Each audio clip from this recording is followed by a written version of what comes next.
statement. Robert Hur was appointed special counsel on January 12, 2023. He had a fundamental question to address. Did Joe Biden unlawfully retain classified information? The answer, yes, he did.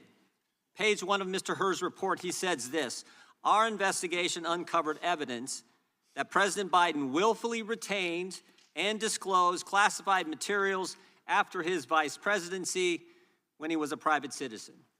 He further writes, Mr. Biden willfully retained marked classified documents about Afghanistan and handwritten notes in his notebooks, which he stored in unsecure places in his home.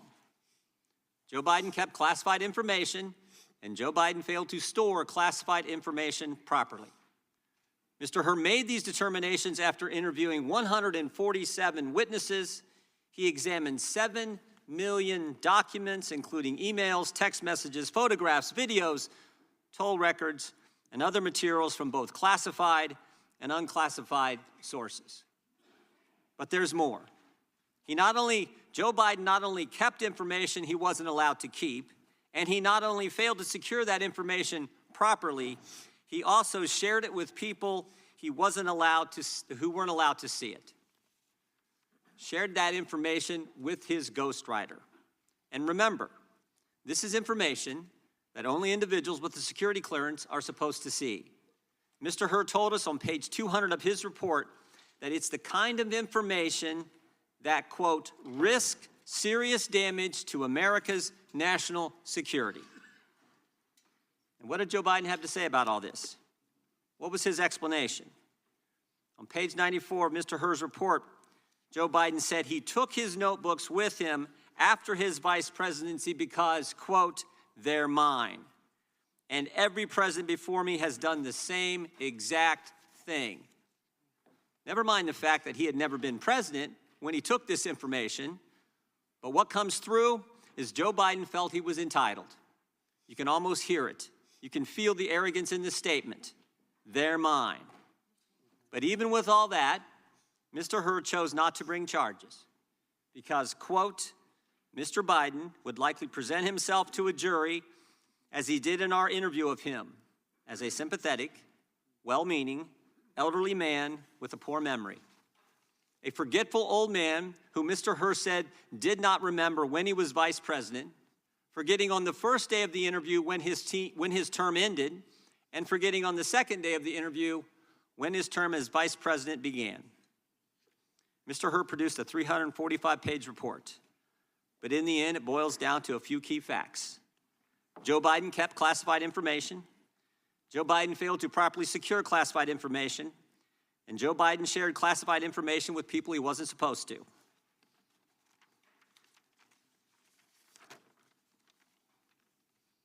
Joe Biden broke the law. But because he's a forgetful old man who would appear sympathetic to a jury, Mr. Hur chose not to bring charges.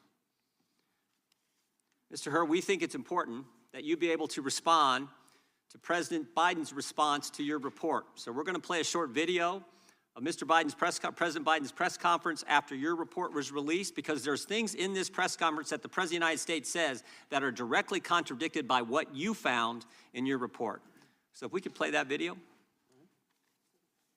Hey, everybody.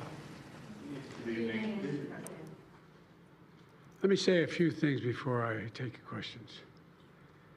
As you know, the special counsel released his findings today about their look into my handling of classified documents. President Biden, something the special counsel said in his report is that one of the reasons you were not charged is because, in his description, you are a well-meaning elderly man with a poor memory. I'm well-meaning, and I'm an elderly man, and I know what the hell I'm doing. I've been president, and I put this country back on its feet. I don't need his recommendation. It's How totally bad is your memory, and can you continue as president? My memory is so bad, I let you speak. That's your memory has gotten worse, Mr. No, President? my memory is not good. My memory is fine. My memory, take a look at what I've done since I become president. None of you thought I could pass any of the things I got passed. How'd that happen? You know, I guess I just forgot what was going on. Mr. President. If voters have concerns about your age, how are you going to assuage them? And do you fear that this report is only going to fuel further concerns about your age? Only by some of you.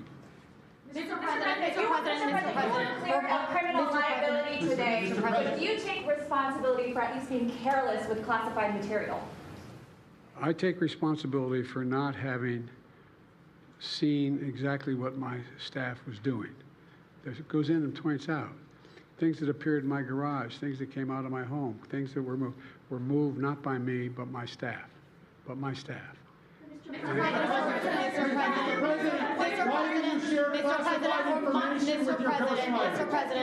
Mr. President, for months when you were asked about your age, you would respond with the words, "Watch me." Many American people have been watching, and they have expressed concerns about your age. That is your judgment. That is your judgment.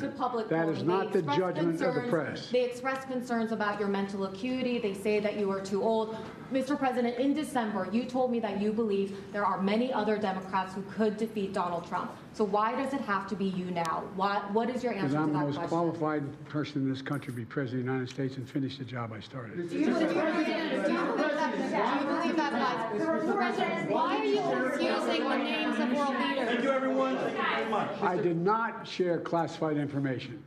I did not share it. With your ghostwriter? With my ghostwriter, I did not. Guarantee you did not. But the special counsel said in the Well, no, report it that it did not say that. Okay. It did not say that. But Mr. President, one of the... Let me answer your question. The fact of the matter is, what I didn't want repeated, I didn't want him to know, and I didn't read it to him, was I had written a long memorandum to President Obama why we should not be in Afghanistan. And I was of multiple pages.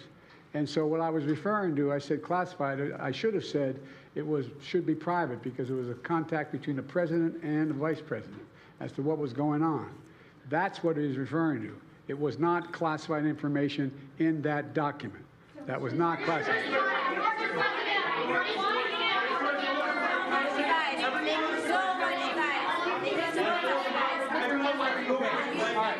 He called on me. When you look back at this incident, is there anything you would do differently now? And do you think that a special prosecutor should have been appointed in the first place in both of these cases? First of all, what I would have done is oversee the transfer of the material that was in my office, in my offices. I should have done that. If I go back, I didn't have the responsibility to that. That was my staff was supposed to do that, and they referenced that in the report. And my staff did not do it in the way that, for example, I didn't know how half the boxes got in my garage until I found out staff gathered them up, put them together, and took them to the garage in my home. And all the stuff that was in my home was in filing cabinets that were either locked or able to be locked. It was in my house. It wasn't out in, like in Mar-a-Lago, in a public place where, and none of it was high classified. Didn't have any of that red stuff on it. You know what I mean, around the corners? None of that. And so I wish I had paid more attention to how the documents were being moved and where. I thought they were being moved to the archives. I thought all of it was being moved. That's what I thought. Now, what was the last part of your question? Whether a special counsel should have been appointed in this case and in the case of your rival president, former president. I think a special counsel should have been appointed. And the reason I think a special counsel should have been appointed is because I did not want to be in a position that they looked at Trump and weren't going to look at me, just like they looked at the vice president. And the fact is they made a firm conclusion. I did not break the law, period. Thank you all very, very much.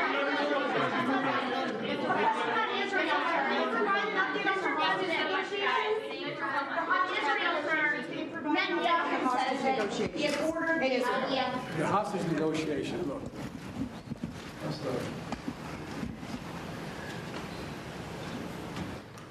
I'm of the view, as you know, that the conduct of the response in the Gaza Strip has been over the top. I think that, as you know, initially, the president of Mexico, Sisi, did not want to open up the gate to allow humanitarian material to get in. I talked to them. I convinced them to open the gate. Let them make them part of the Middle East and recognize them fully in return for certain things that the United States would commit to do.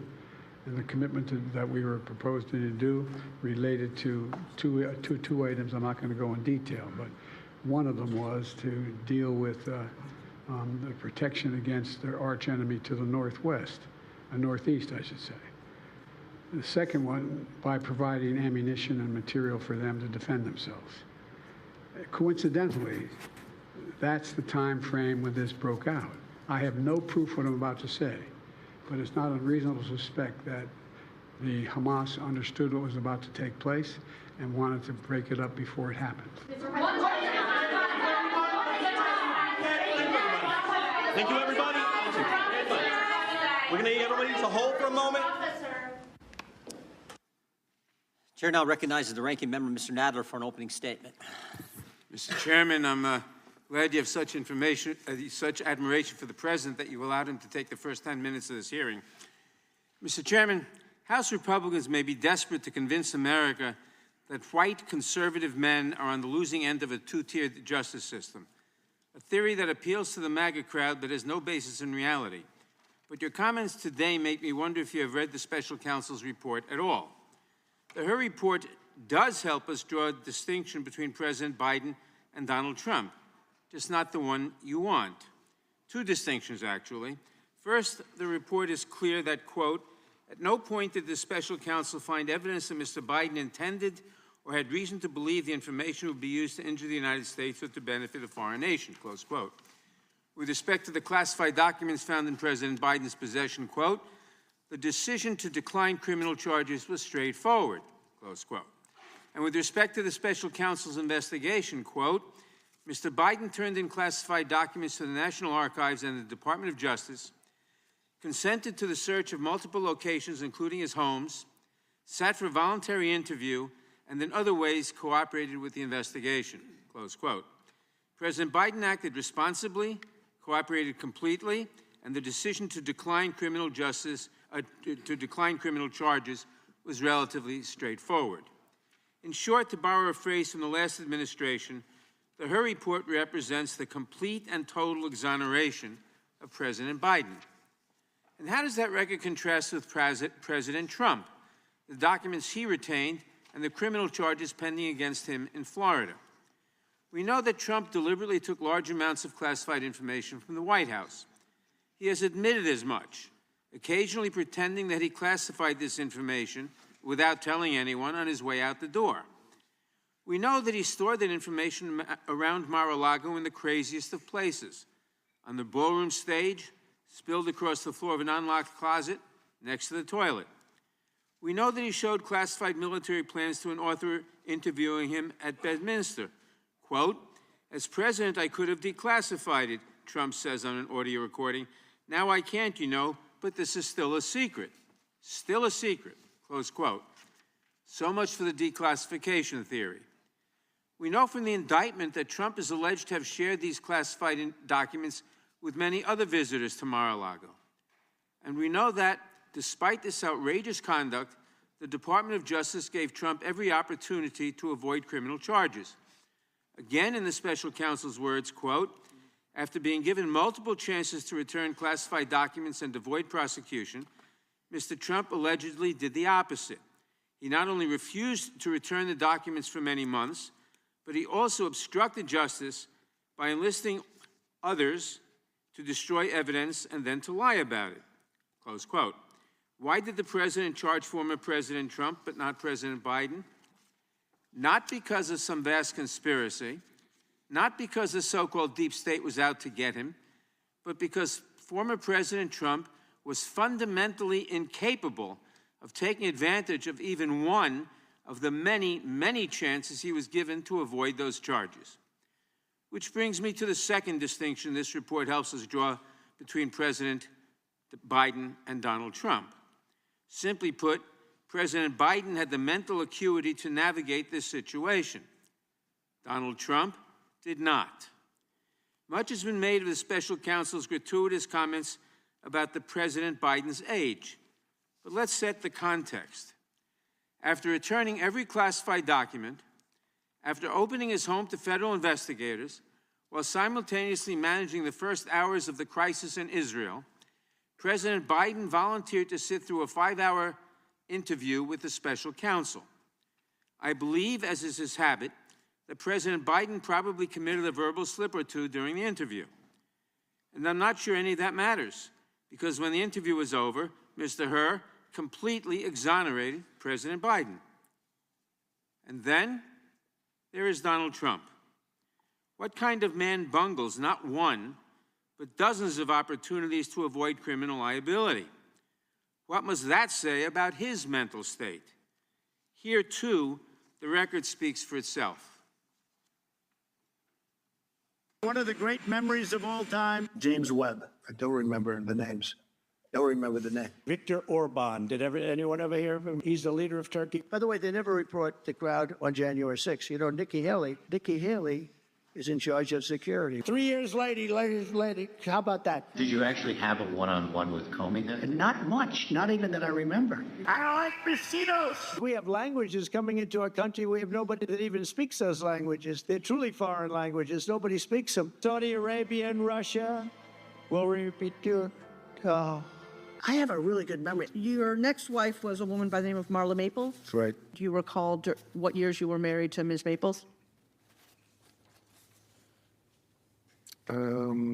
It's called like Up Here, and it's called Memory, and it's called other things. So you don't remember saying you have one of the best memories? I don't remember that. And Putin, you know, has so little respect for Obama that he's starting to throw around the nuclear word. You heard that, nuclear. We have to win in November, or we're not going to have Pennsylvania. They'll change the name. I talked to Putin a lot. Did you ask him that? I don't remember that. I saw that this morning. I don't remember asking him that question. I have a good memory and all that stuff, like a great memory. For 20 years, they were fighting ISIS. I defeated ISIS in 4 weeks. And we did with Obama. We won an election that everyone said couldn't be won. I'm not cognitively. And you know what? When I am, you're going to know it. You're going to be the first people. I know my people. You'll say, all right, Trump, you did a good job. Get the hell out of here. That's it.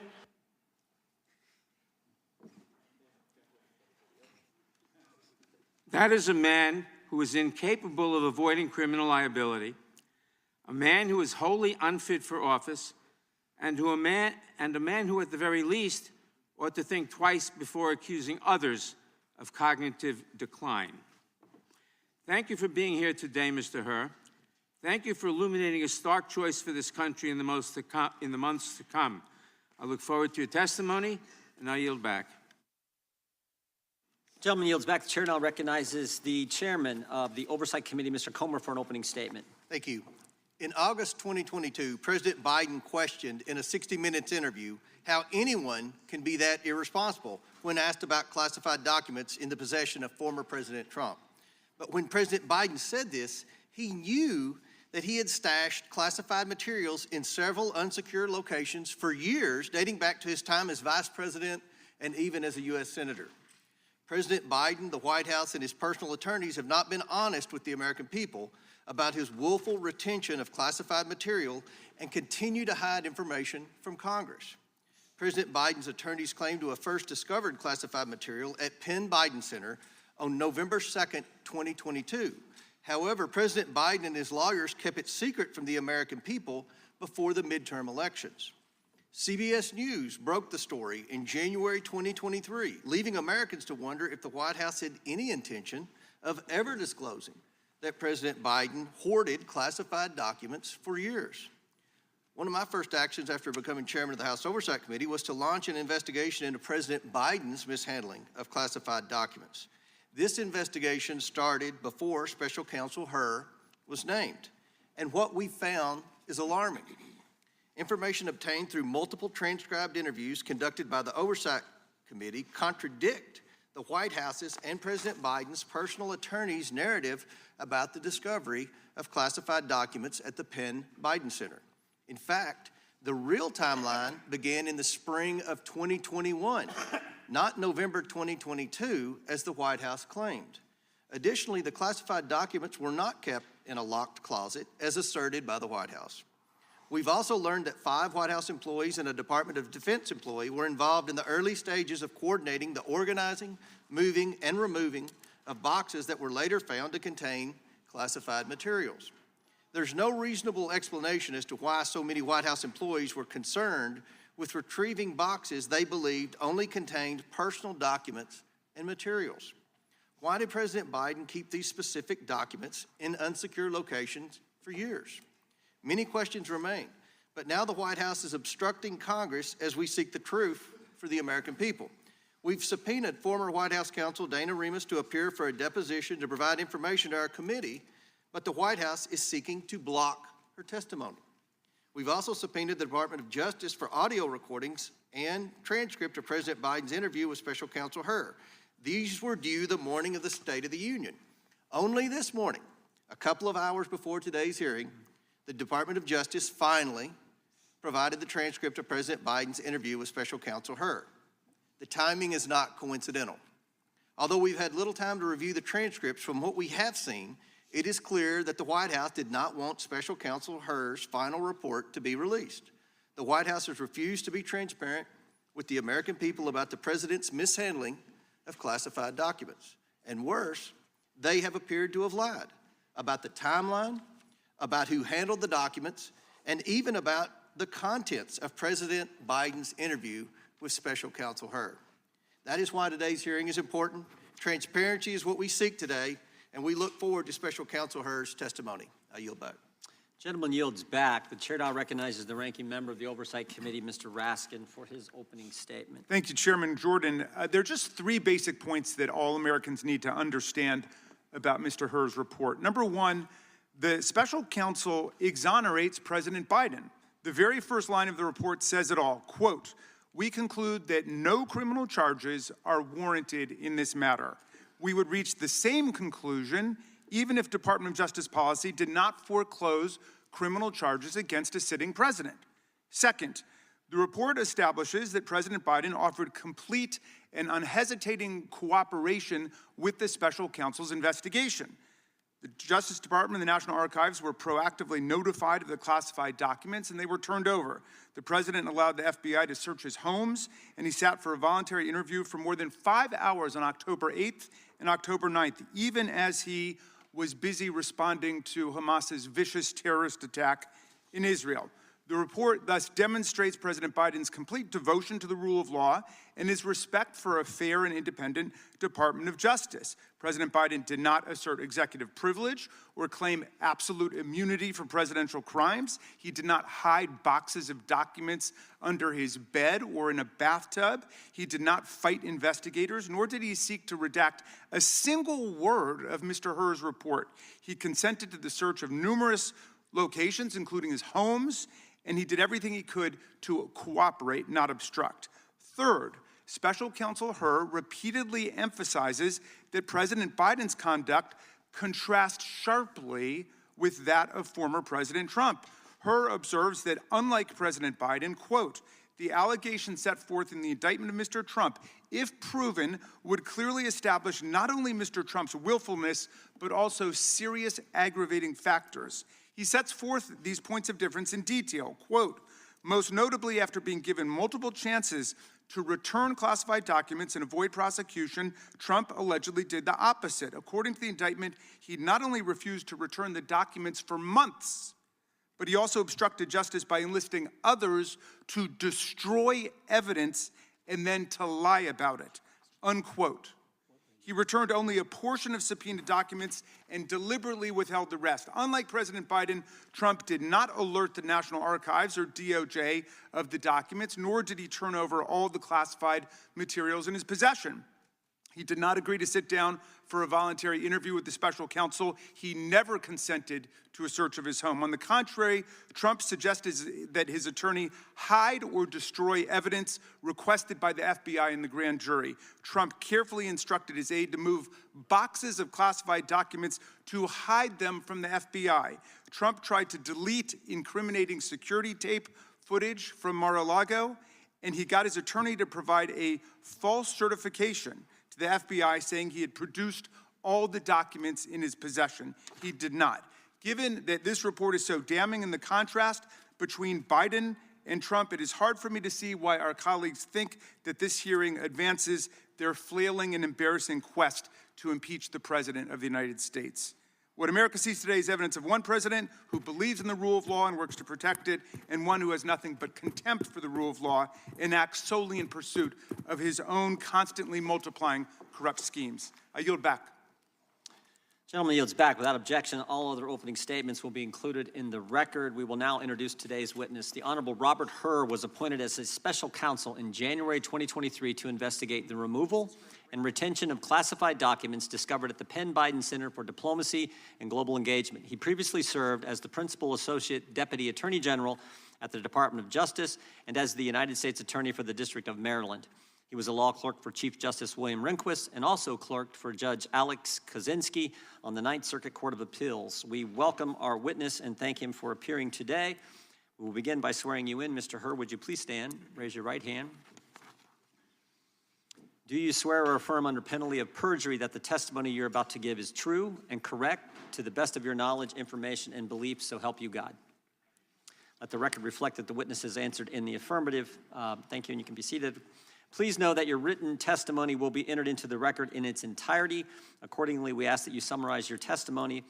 Mr. Hur, you may begin with your opening statement. Make sure you got that mic on, if you could, Mr. Hur. Thank you. Thank you, Chairman. Chairman Jordan, Ranking Member Nadler, Chairman Comer, Ranking Member Raskin, members of the committee, good morning. I'm privileged to have served our country for the majority of my career, a decade and a half, most of those years with the Department of Justice. I have served as a line prosecutor, a supervisor, the Principal Associate Deputy Attorney General, a United States Attorney, and a special counsel. I've served in these roles with gratitude as the son of immigrants to this country, the first member of my family to be born here. My parents grew up in Korea and were young children during the Korean War.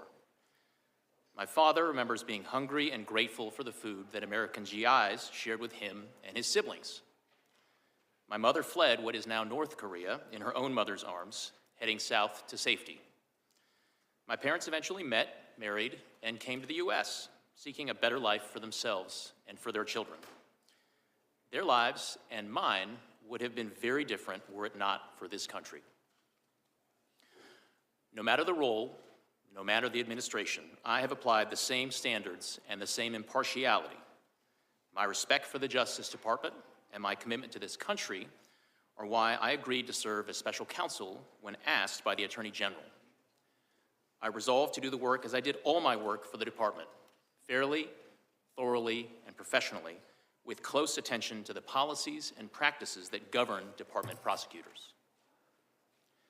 My team and I conducted a thorough, independent investigation. We identified evidence that the president willfully retained classified materials after the end of his vice presidency when he was a private citizen. This evidence included an audio-recorded conversation during which Mr. Biden told his ghostwriter that he had, quote, just found all the classified stuff downstairs, end quote. When Mr. Biden said this, he was a private citizen speaking to his ghostwriter in his private rental home in Virginia. We also identified other recorded conversations during which Mr. Biden read classified information aloud to his ghostwriter. We did not, however, identify evidence that rose to the level of proof beyond a reasonable doubt. Because the evidence fell short of that standard, I declined to recommend criminal charges against Mr. Biden. The department's regulations required me to write a confidential report explaining my decision to the Attorney General. I understood that my explanation about this case had to include rigorous, detailed, and thorough analysis. In other words, I needed to show my work, just as I would expect any prosecutor to show his or her work explaining the decision to prosecute or not. The need to show my work was especially strong here. The Attorney General had appointed me to investigate the actions of the Attorney General's boss, the sitting President of the United States. I knew that for my decision to be credible, I could not simply announce that I recommended no criminal charges and leave it at that. I needed to explain why. My report reflects my best effort to explain why I declined to recommend charging President Biden. I analyzed the evidence as prosecutors routinely do, by assessing its strengths and weaknesses, including by anticipating the ways in which the president's defense lawyers might poke holes in the government's case, if there were a trial, and seek to persuade jurors that the government could not prove his guilt beyond a reasonable doubt. There has been a lot of attention paid to language in the report about the president's memory, so let me say a few words about that. My task was to determine whether the president retained or disclosed national defense information willfully. That means knowingly and with the intent to do something the law forbids. I could not make that determination without assessing the president's state of mind. For that reason, I had to consider the president's memory and overall mental state and how a jury likely would perceive his memory and mental state in a criminal trial. These are the types of issues that prosecutors analyze every day. And because these issues were important to my ultimate decision, I had to include a discussion of them in my report to the Attorney General. The evidence and the president himself put his memory squarely at issue. We interviewed the president and asked him about his recorded statement. Quote, "I just found all the classified stuff downstairs," end quote. He told us that he didn't remember saying that to his ghostwriter. He also said he didn't remember finding any classified material in his home after his vice presidency. And he didn't remember anything about how classified documents about Afghanistan made their way into his garage. My assessment in the report about the relevance of the president's memory was necessary and accurate and fair. Most importantly, what I wrote is what I believe the evidence shows and what I expect jurors would perceive and believe. I did not sanitize my explanation, nor did I disparage the president unfairly. I explained to the Attorney General my decision and the reasons for it. That's what I was required to do. I took the same approach when I compared the evidence regarding President Biden to the department's allegations against former President Trump. There, too, I called it like I saw it. As a prosecutor, I had to consider relevant precedents and to explain why different facts justify different outcomes. That is what I did in my report. I'm confident the analysis set forth in chapters 11, 12, and 13 of my report provides a thorough evaluation and explanation of the evidence, and I encourage everyone to read it to inform their opinions of the report. Prosecutors rarely write public reports or testify about their investigations. That is the Justice Department's long-standing policy, and it protects important interests. My team and I prepared the report to the Attorney General with care, and the report stands as the primary source of information. My responses today will be limited to clarifying information for the committee. I will refrain from speculating or commenting on areas outside the scope of the investigation, nor will I discuss what investigative steps we did or did not take beyond what's in the report. In conclusion, I want to express my heartfelt thanks to the attorneys, agents, analysts, and professional staff who helped us do our work fairly, thoroughly, and independently. I am grateful and privileged to have served with them. I single out for particular thanks Deputy Special Counsel Mark Crickbaum, a former United States Attorney himself, who brought great wisdom, skill, and judgment to our task. Thank you. I welcome your questions. Thank you, Mr. Hur. The chair now recognizes the gentleman from North Dakota for 5 minutes. Thank you, Mr. Chairman. How could that possibly happen? How could anyone be that irresponsible? And I thought, what data was in there that could compromise sources, methods, and it's just totally irresponsible? That is President Biden's statement about Donald Trump and the classified documents. And Mr. Hur, classified documents were found at the Penn Biden Center? That's correct. They were found in President Biden's garage? In Wilmington, Delaware, yes. And in his basement den? Also in the same home, yes. In his main floor office? Correct. And his third floor den? Correct. At the University of Delaware? Correct. And at the Biden Institute? Correct. All right. And the elements of the crime for this, I mean, we get into all of this, but the elements of the crime are pretty simple, right? President Biden had unauthorized possession of a document, writing, or note. That's correct. Correct. And that the document, writing, or note related to national defense. Correct. And that the defendant, and we may talk about the willfully part here in a second, retained the document, writing, or note and failed to deliver it to an employee or officer entitled to receive it. Correct. There is a willfulness intent element, as you say. But those are the elements of the crime. Including the intent element, yes. And there are at least two different quotes, right, where he told his ghostwriter, and this is in your report, in a matter of fact, and this is February 16, 2017, that he had just found all this classified stuff downstairs. He did make that statement that was captured on an audio recording. And on April 10th, 2017, Biden read aloud a classified passage related to a 2015 meeting in the Situation Room. That is in the report, yes. And these are national security documents. Afghanistan, has been mentioned, a whole bunch of those things, right? Correct.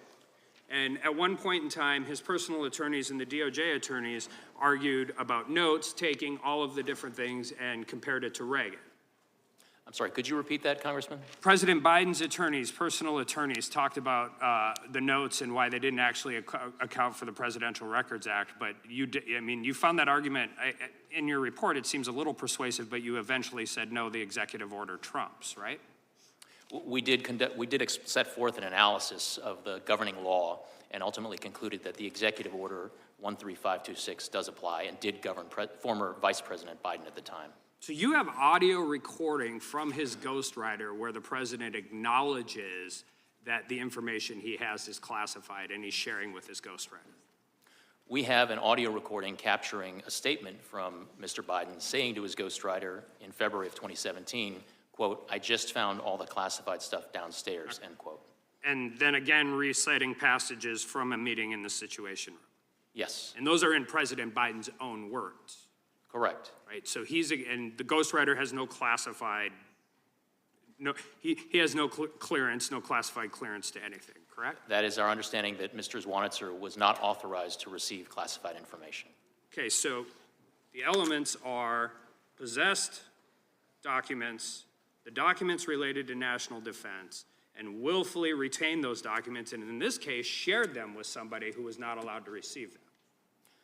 There are different subsections of 18 U.S.C. 793. One subsection relates to the willful retention, and another relates to disclosure of national defense information. Well, the willful retention, we've got the Penn Biden Center, the garage, the basement den, the main floor office, the third floor den, the University of Delaware, and the Biden Institute. We have a 50-year career of a person who has not been very great at dealing with classified documents throughout, even prior to his time as vice president, when he was in the U.S. Senate, right? We do address each set of those documents in the report, Congressman. So the difference, but I think this is really important because the difference is it appears just from reading the report, and we heard all about exonerated and all of those different things. It appears from the report he met every actual element of the crime. So I want to talk about the department principles on federal prosecution, because that actually has nothing to do with the underlying elements, correct? It's whether or not you can prove this at trial. Under the department's justice manual and the principles of federal prosecution, a prosecutor has to assess the evidence and determine whether, in his or her judgment, the probable outcome will be a conviction at trial. So whether or not you meet the elements of the crime, which I think it's clear that he does, the second part of this is this, and that's where it gets into the sympathetic, well-meaning elderly man with a poor memory. You could have just said we don't prosecute sitting presidents, but you did not. And you entered this, but that doesn't have anything to do with the actual elements of the crime. That has to do with getting a conviction at trial, correct? Well, Congressman, part and parcel of a prosecutor's judgment as to whether or not a conviction is the probable outcome of trial is assessing how the evidence identified during the investigation lines up with the elements and what proof can be offered to a jury during a trial. Sure, but his well-meaning elderly old man has nothing to do with the underlying elements of the crime. Well, it certainly has it's a something. Presentation to the jury. It certainly has something. Back. Gentleman can respond. It certainly has something to do with the way that a jury is going to perceive and receive and consider and make conclusions based on evidence at trial, Congressman. Time of the gentleman has expired. The chair now recognizes the ranking member of the Judiciary Committee, Mr. Nadler. Thank you. Thank you, Mr. Chairman. Mr. Hur, in your written testimony, you say that you found some evidence that the president might have willfully retained classified materials at the end of his vice presidency, correct? Correct. But ultimately, you concluded that you could not prove that charge in a court of law. In your words, you, quote, did not identify evidence that rose to the level of proof beyond a reasonable doubt, close quote, correct? That was my judgment. You have been a prosecutor for a long time, Mr. Hur. Would you agree that there's no such thing as being a little bit charged for a crime? You're either charged or you're not, correct?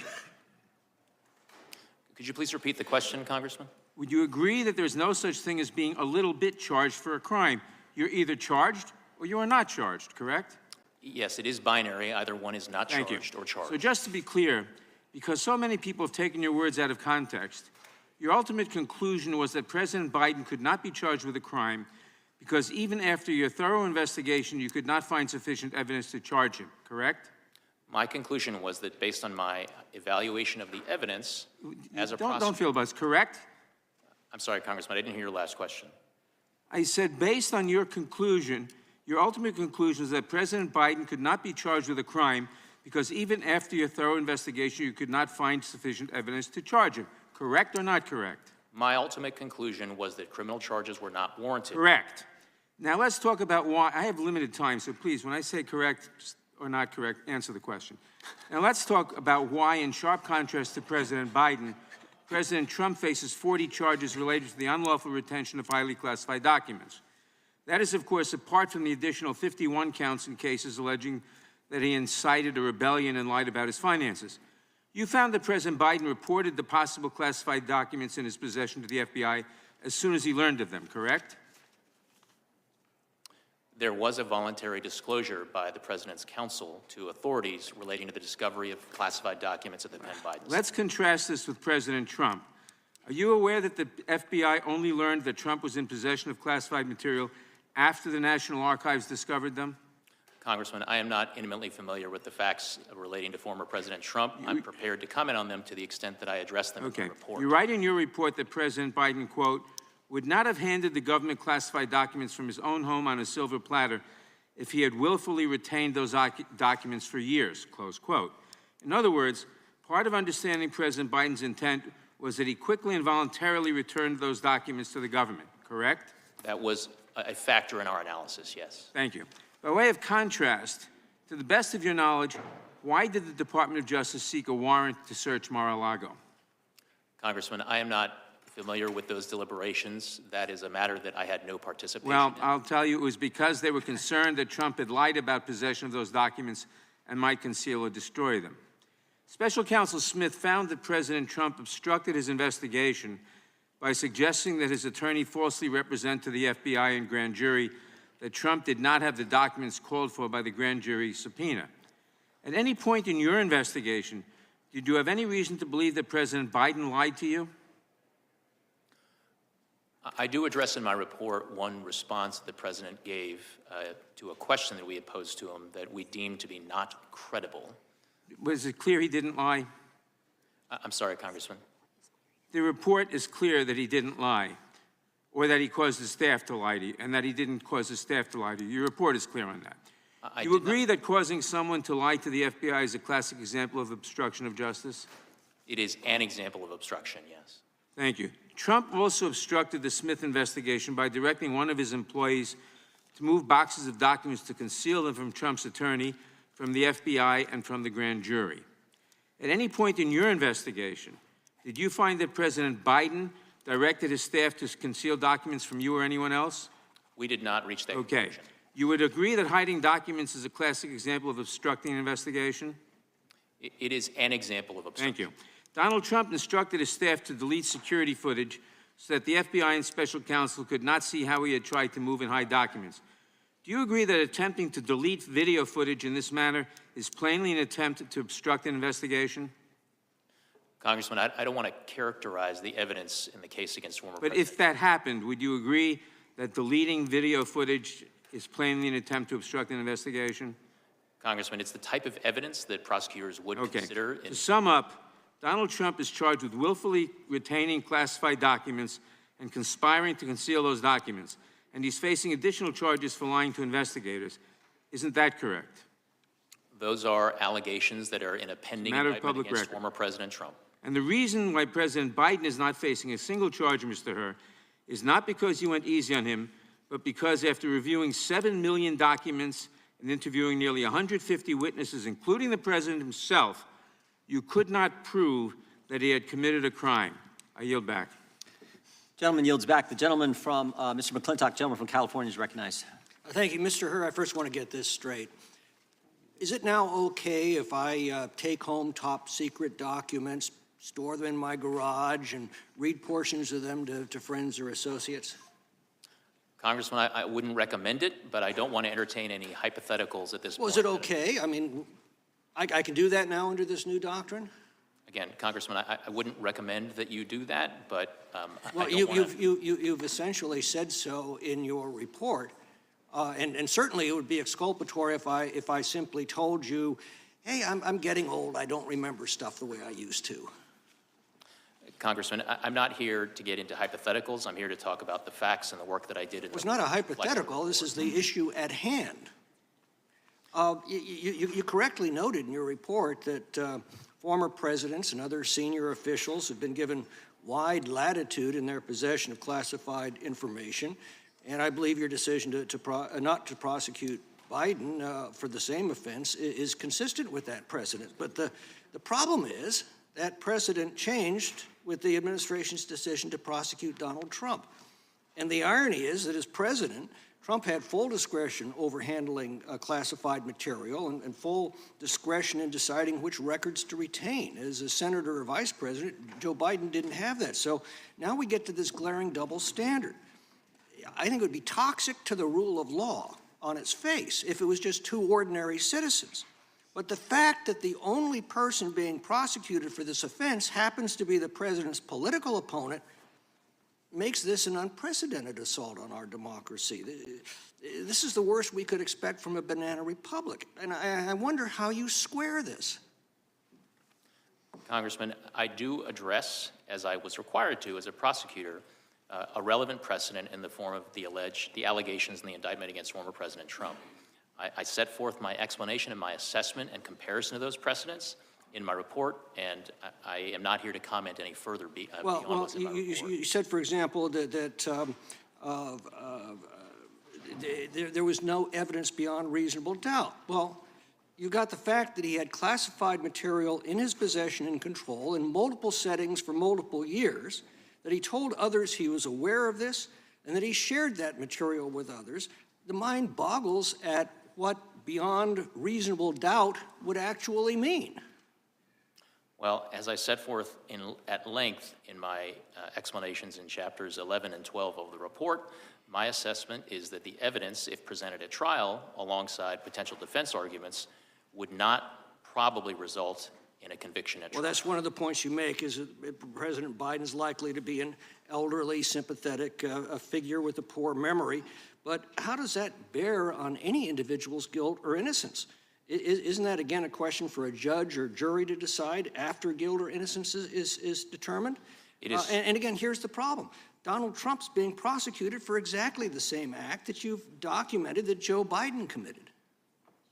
Congressman, if I understood your question correctly, you said, isn't that a question for a jury?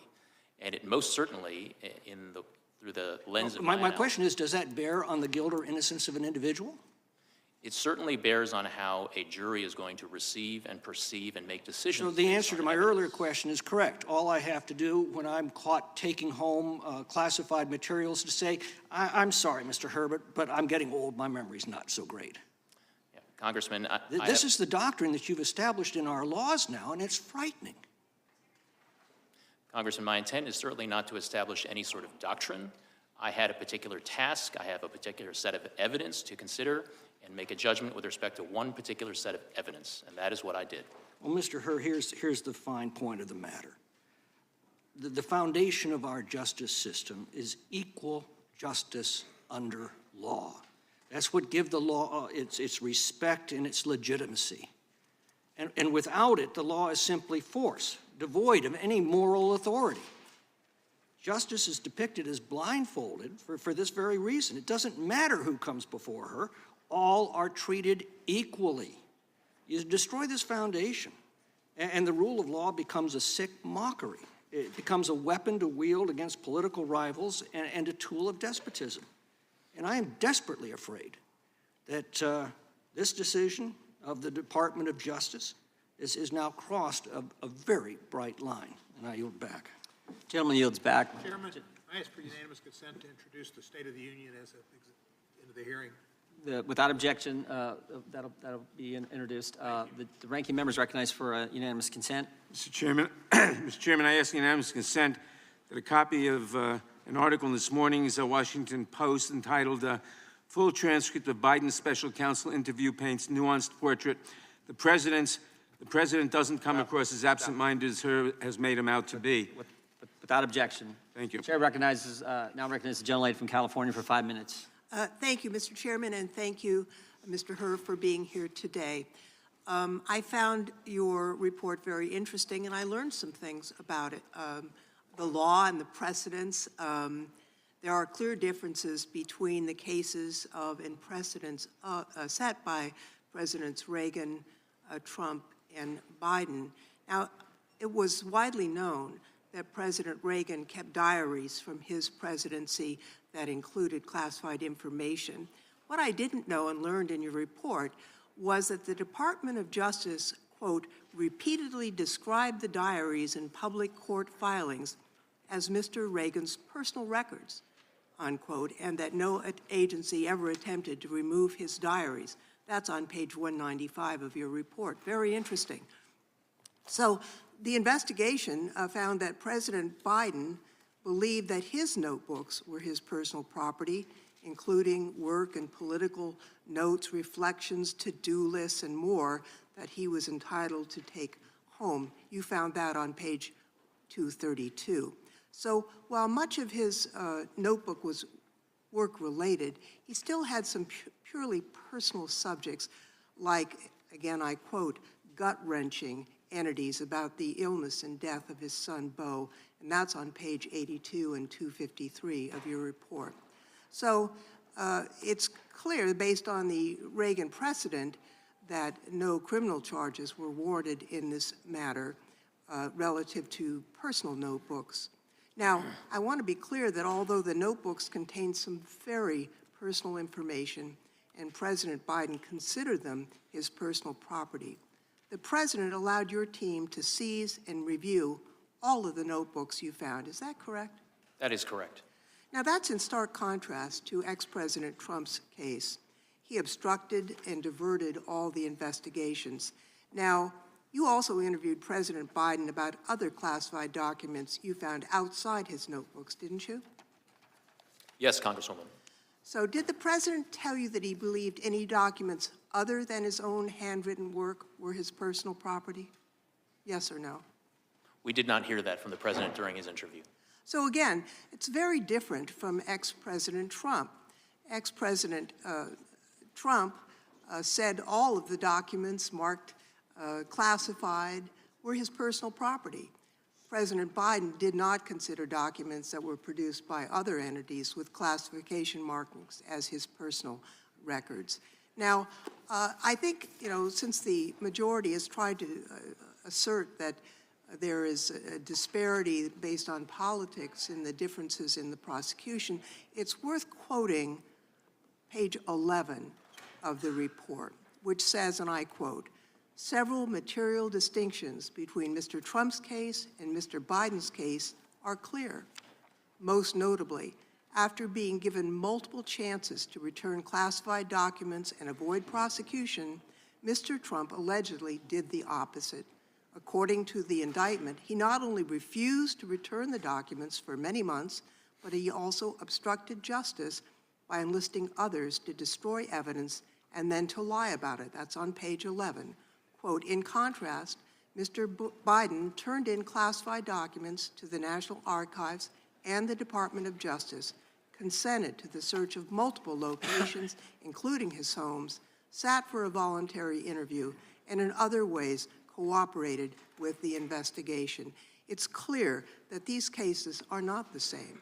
And frankly, I was surprised to learn that some of the classified documents were actually personal diaries that many executive officials have taken home with them because it was in their own handwriting, it was what they produced. And based on the Department of Justice public statements during the Reagan administration, it is understandable that a person could believe that their personal diaries that they produced were not to be turned over, just as President Reagan did not turn them over. So I appreciate your report. I appreciate your being here, Mr. Hur. And I would also like to ask Mr. Chairman, a unanimous request to include in the record a September 11th letter from the Special Counsel to the President to Special Counsel Hur, and also a letter to Merrick Garland. Without objection. And with that, Mr. Chairman, I see my time has expired, and I yield back. Gentlelady yields back. The chair is recognized. Mr. Hur, why did he do it? Why did Joe Biden, in your words, willfully retain and disclose classified materials? I mean, he knew the law. Been in office like 50 years. 5 decades in the United States Senate, chairman of the Senate Foreign Relations Committee, 8 years as vice president. He got briefed every day as vice president. He's been in the Situation Room. In fact, you know he knew the rules because you said so on page 226. President Biden was deeply familiar with the measures taken to safeguard classified documents. And Joe Biden told us he knew the rules. Mr. Armstrong said this earlier. Joe Biden was deeply familiar with it. You're exactly right, because he told us when Jack Smith goes after President Trump, Joe Biden says, how could this happen? What data was in those documents that could compromise sources and methods? It's irresponsible. So Joe Biden knew the rules. You know he knew the rules. And Joe Biden told us he knew the rules. So, Mr. Hur, why did he break them? Congressman, the conclusion as to exactly why the president did what he did is not one that we explicitly address in the report. The report explains my decision to the Attorney General that no criminal charges were warranted in this manner. I think you did tell us. I think you told us, Mr. Hur. Page 231, you said this. President Biden had strong motivations. That's a key word. We're getting to motive now. President Biden had strong motivations to ignore the proper procedures for safeguarding the classified information in his notebooks. Why did he have strong motivations? Because, next word, because he decided months before leaving office to write a book. To write a book, that was his motive. He knew the rules, he broke them because he was writing a book. And you further say, and he began meeting with the ghostwriter while he was still vice president. There's the motive. Mr. Hur, how much did President Biden get paid for his book? Off the top of my head, I'm not sure if that information appears in the report. Sure does. There's a dollar amount in there. You remember? I don't, it may be $8 million if that's $8 accurate. million. Joe Biden had 8 million reasons to break the rules. Took classified information and shared it with the guy who was writing the book. That's why he did. He knew the rules, but he broke them for $8 million in a book advance. But you know what? It wasn't just the money. Joe Biden, here's this page 231, very next page. Joe Biden, in your report, Joe Biden viewed his notebooks as an irreplaceable, contemporaneous record of the most important moments of his vice presidency. He'd written this all down for the book, for the $8 million. And the next thing you say in your report is, quote, such a record would buttress his legacy as a world leader. You know what this is? It wasn't just the money. It wasn't just $8 million. It was also his ego. Pride and money is why he knowingly violated the rules. The oldest motives in the book, pride and money. You agree with that, Mr. Hur? You wrote it in your report. That language, and it does appear in the report, and we did identify evidence supporting those assessments. You also had another interesting statement in your report. You said Joe Biden, I want to make sure I get this right, viewed himself as a man of presidential timber. Remember that statement, Mr. Hur? I believe that does appear in the report, at least in the executive summary. I think this is interesting, because here's the scary part. Page 200. I said this earlier in my opening statement. Page 200, Joe Biden, this is a quote, Joe Biden risked serious damage to America's national security when he shared information with his ghostwriter. Shared it with his ghostwriter, the guy who was helping Joe Biden get $8 million. And oh, by the way, Mr. Hur, what did that ghostwriter do with the information Joe Biden shared with him on his laptop? What did he do after you were named special counsel? Chairman, if you're referring to the audio recordings that Mr. Zwanitzer created of his conversations with exactly Mr. Biden, what I'm referring to. He slid, if I remember correctly, he slid those files into his recycle bin on his computer. Tried to destroy the evidence, didn't he? Correct. The very guy who was helping Joe Biden get the $8 million, Joe Biden had used the motive for Joe Biden to disclose classified information, to retain classified information, which he definitely knew was against the law. When you get named special counsel, what's that guy do? He destroys the evidence. That's the key takeaway in my mind. That's the key takeaway. I yield back. Is it Mr. Raskin? Gentleman from Maryland for 5 minutes. Thank you, Mr. Chairman. Mr. Hur, your report starts with the line, "We conclude that no criminal charges are warranted in this matter." Have you had any reason to change your opinion about that? No, no, Ranking Member. You highlight the independence and support you got from the Attorney General and DOJ. Have you changed your mind about that? I have not. The report describes President Biden's cooperation in your requests. He allowed his homes to be searched. He answered questions for hours in the midst of a global crisis. Have you had any reason to change your mind about that? No, Ranking Member. All right. You also repeatedly contrast Biden's cooperation with the conduct of Donald Trump. You say, quote, "Most notably, after being given multiple chances to return classified documents and avoid prosecution, Mr. Trump allegedly did the opposite. According to the indictment, he not only refused to return the documents and then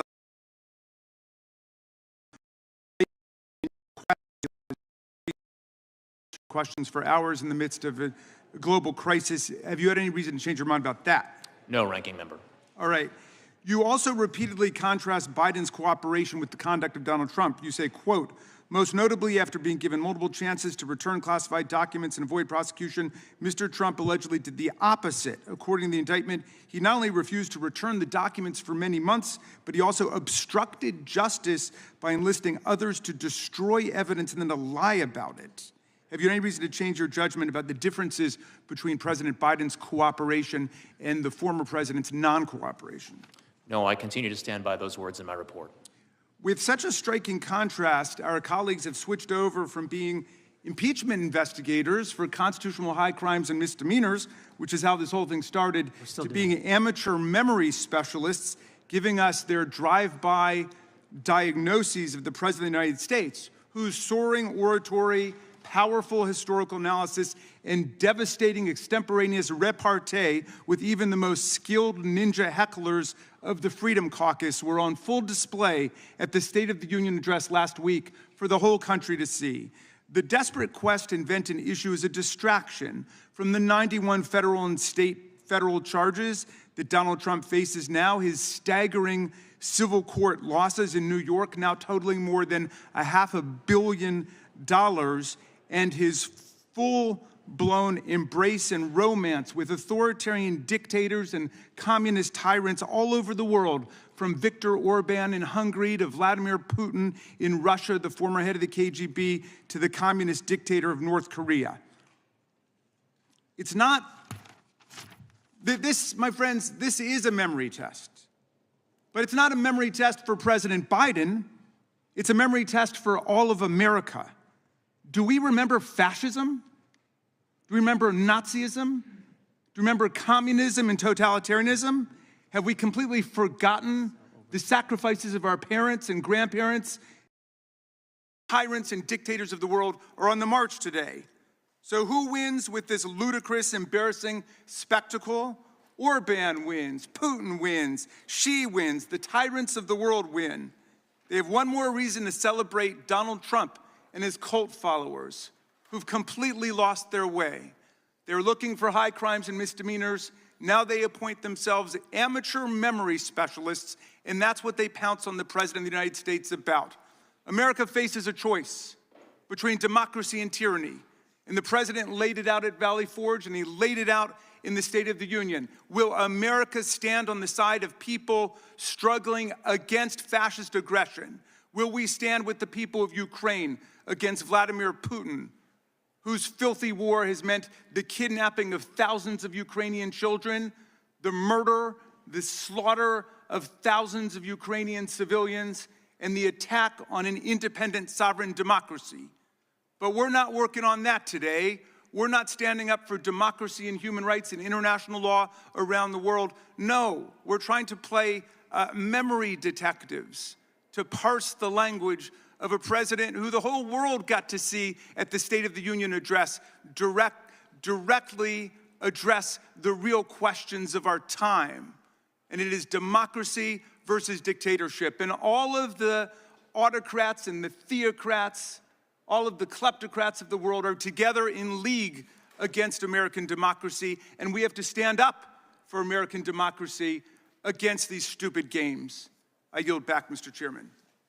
Gentleman yields back. The chairman of the Oversight Committee, Mr. Comer, is recognized for 5 minutes. Thank you, Mr. Chairman. During the Oversight Committee interviews, we've identified a number of White House employees who were involved in the mishandling of classified documents under the leadership of President Biden. Special Counsel Hur, can you please tell us approximately how many current and former White House employees you interviewed related to your investigation? Chairman Comer, I don't have that figure immediately at hand. Of course, it was a subset of the 173 interviews that we conducted during our investigation. Your report indicates that one of those former White House employees who you interviewed was Dana Remus. Is that correct?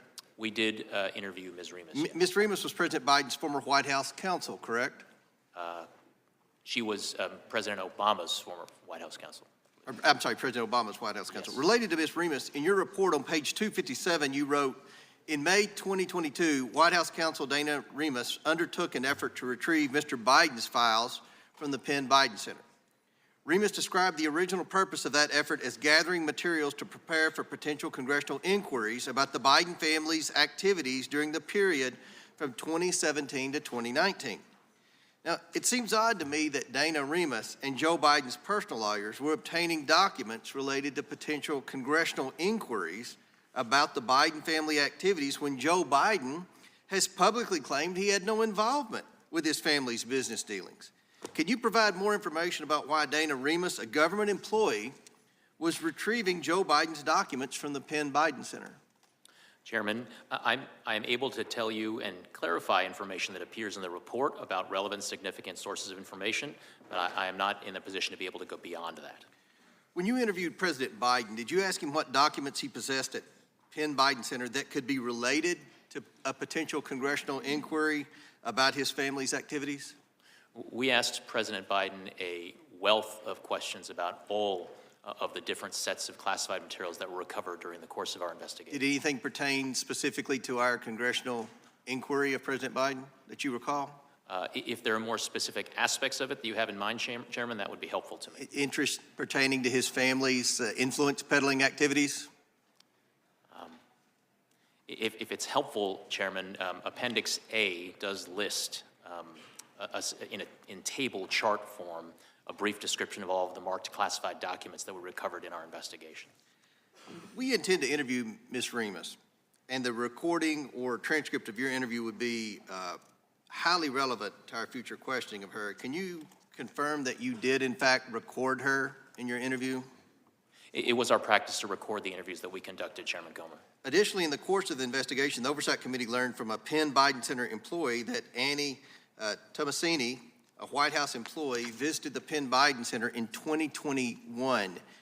Did you interview Annie Tomasini in the course of your investigation? Chairman, we do not, the report does not reflect that specific name, but what I can tell you is that the report does reflect that we interviewed the Director of Oval Office Operations, and one of the places that's reflected is footnote 973. Okay. The Oversight Committee interviewed Kathy Chung, a Department of Defense employee and former assistant to Vice President Biden, and learned that Ms. Chung visited the Biden Penn Center in June 2022 after being contacted by White House counsel in May 2022. This was months before classified documents were allegedly found in November 2022. Did you interview Kathy Chung in the course of your investigation? Chairman, I believe that the substance relating to the subject that you're asking about appears on page 259 of the report. And while the name Kathy Chung does not appear in the text of the report, there are references to interviews of an executive assistant, including at footnote 988. Good. The Oversight Committee also learned from its interviews with Penn Biden Center employees and Kathy Chung that Dana Remus, Anthony Bernal, and Ashley Williams, all at the time White House employees, then visited the Penn Biden Center on different occasions before the alleged discovery of classified materials in November 2022. Did you interview these individuals during your investigation? We interviewed many individuals, and I can assure you, Chairman, that we It was a priority of ours to interview all the relevant sources of information about these documents, how they got there, who knew about them, and who accessed them. Can you, so again, they were all recorded, is that correct? So there would be recordings? It was our practice to interview recordings, yes, sir. How many White House employees visited the Penn Biden Center before classified materials were reportedly discovered there in November 2022? I don't have according to the White House. Sir,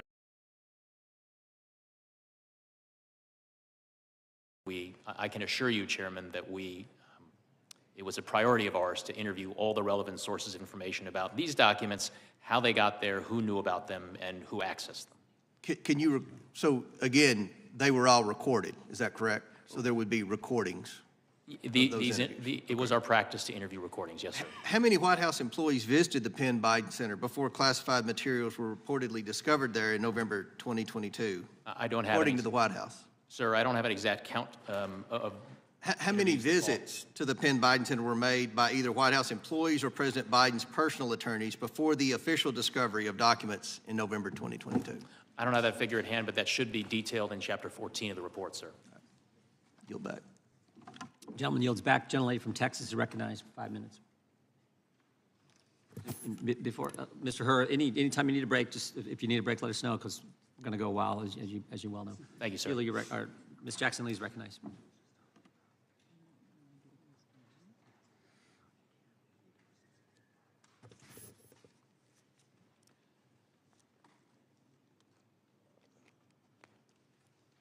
Mr. Hur, good morning. Good morning.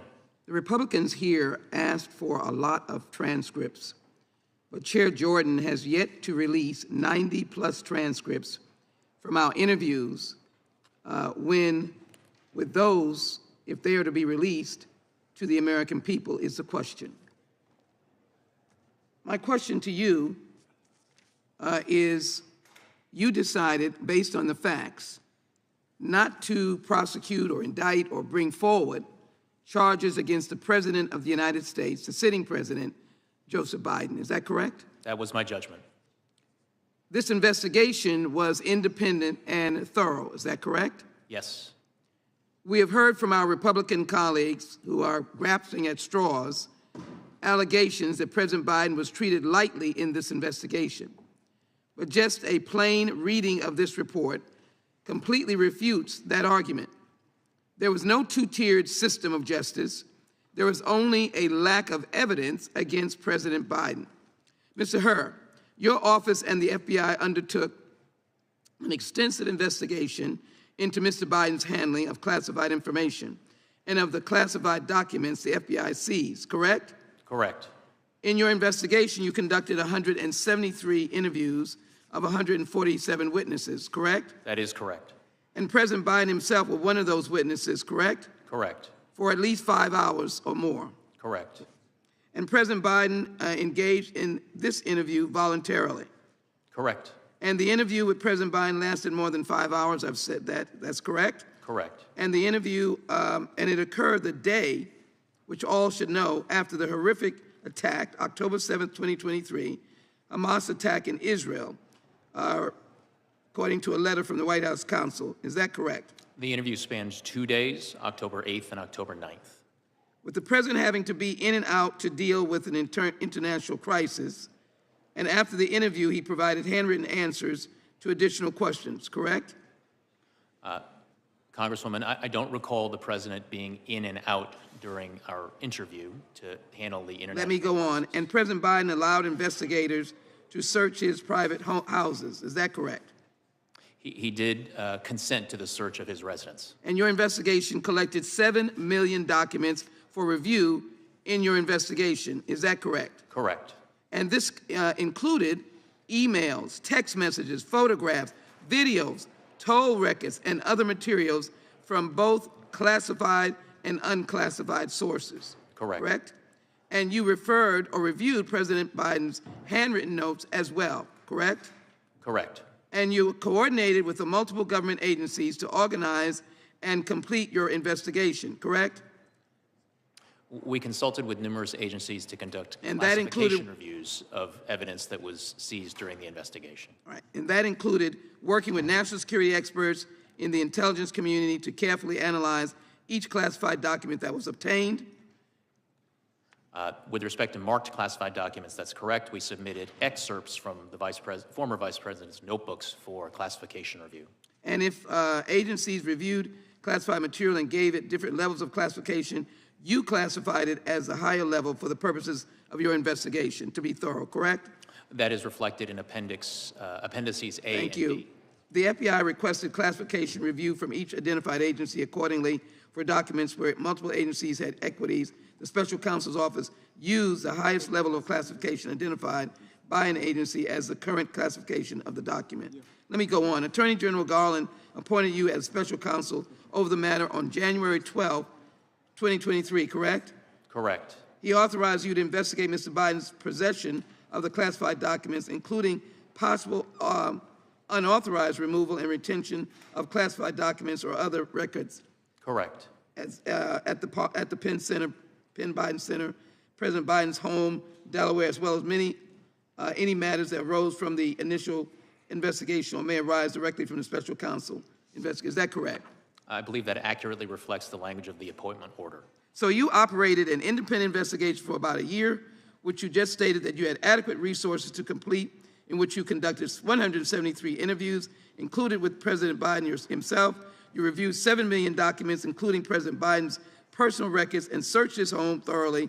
And in this thorough, lengthy investigation, you did not uncover enough evidence to recommend prosecution against the president. Is that correct?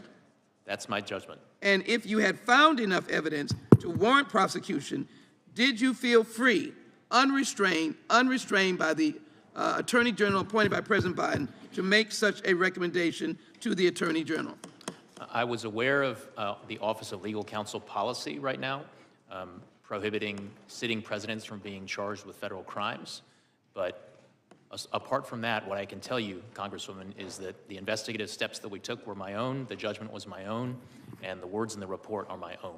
And you would have done so. Regular order, Mr. The Chairman. time of the gentlelady has Would have done so. expired. Mr. Chairman, I'd like to put into the record justsecurity.org, the real Robert Hur report, as unanimous consent. Without objection. The chair now recognizes the gentleman from Florida for 5 minutes. February 8th, the White House. Question, Mr. President, why did you share classified information with your ghostwriter? The President, I did not share classified information. I did not share it. I guarantee I did not. That's not true, is it, Mr. Hur? That is inconsistent with the findings based on the evidence in my report. Yeah, so it's a lie, is just what regular people would say, right? Yeah, all right. So the next one. And all the stuff that was in my home was in filing cabinets that were either locked or able to be locked. That wasn't true either, was it? That was inconsistent with the findings of our investigation. Another lie, people might say, right? Because what you put in your report was among the places Mr. Biden's lawyers found classified documents in the garage was a damaged open box. So here's what I'm understanding, right? As Mr. Armstrong laid out, you find in your report that the elements of a federal criminal violation are met, but then you apply this senile cooperator theory, that because Joe Biden cooperated and the elevator doesn't go to the top floor, you don't think you get a conviction. And I actually think you get to the right answer in that. I don't think Biden should have been charged, don't think Trump should have been charged. But under the senile cooperator theory, isn't it frustrating that Biden continues to go out and lie about the basic facts of the report that lay out a federal criminal violation?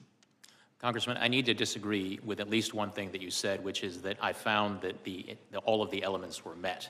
One of the elements of the relevant mishandling statute is the intent element, and what my report reflects is my judgment that based on the evidence, I would not be able to prove beyond a reasonable doubt to a jury that that intent element had been met. Right, but the reason you have that doubt is the senile cooperator theory. The fact that Joe Biden is so inept in responding that you can't prove the intent, which again, I don't quibble with that conclusion, but it's frustrating to be like, oh, well, this guy's not getting treated the same way as Trump because the elevator's not going to the top floor, so we can't prove intent. While at the same time, Biden goes out there at the White House and says, well, you know, he just blatantly lies. And what I'm trying to figure out is whether or not Biden's lying because he's still so senile, he hasn't read your report, or whether it's a little craftier and a little more devious and perhaps a little more intentional than we might otherwise think. So I also want to go to this Biden Penn Center.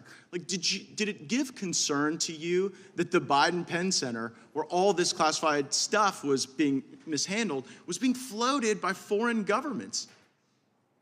Congressman, we were concerned with getting to the bottom of all of the classified documents that were recovered during the course of our... Yeah, but what bothers me is that the money that was paying for the place where the documents were being inappropriately held, it was the Chinese and it was other foreign countries. Did that play into your analysis? Did you look into the $1 billion in foreign funding sources at the Biden Center at UPenn, for example?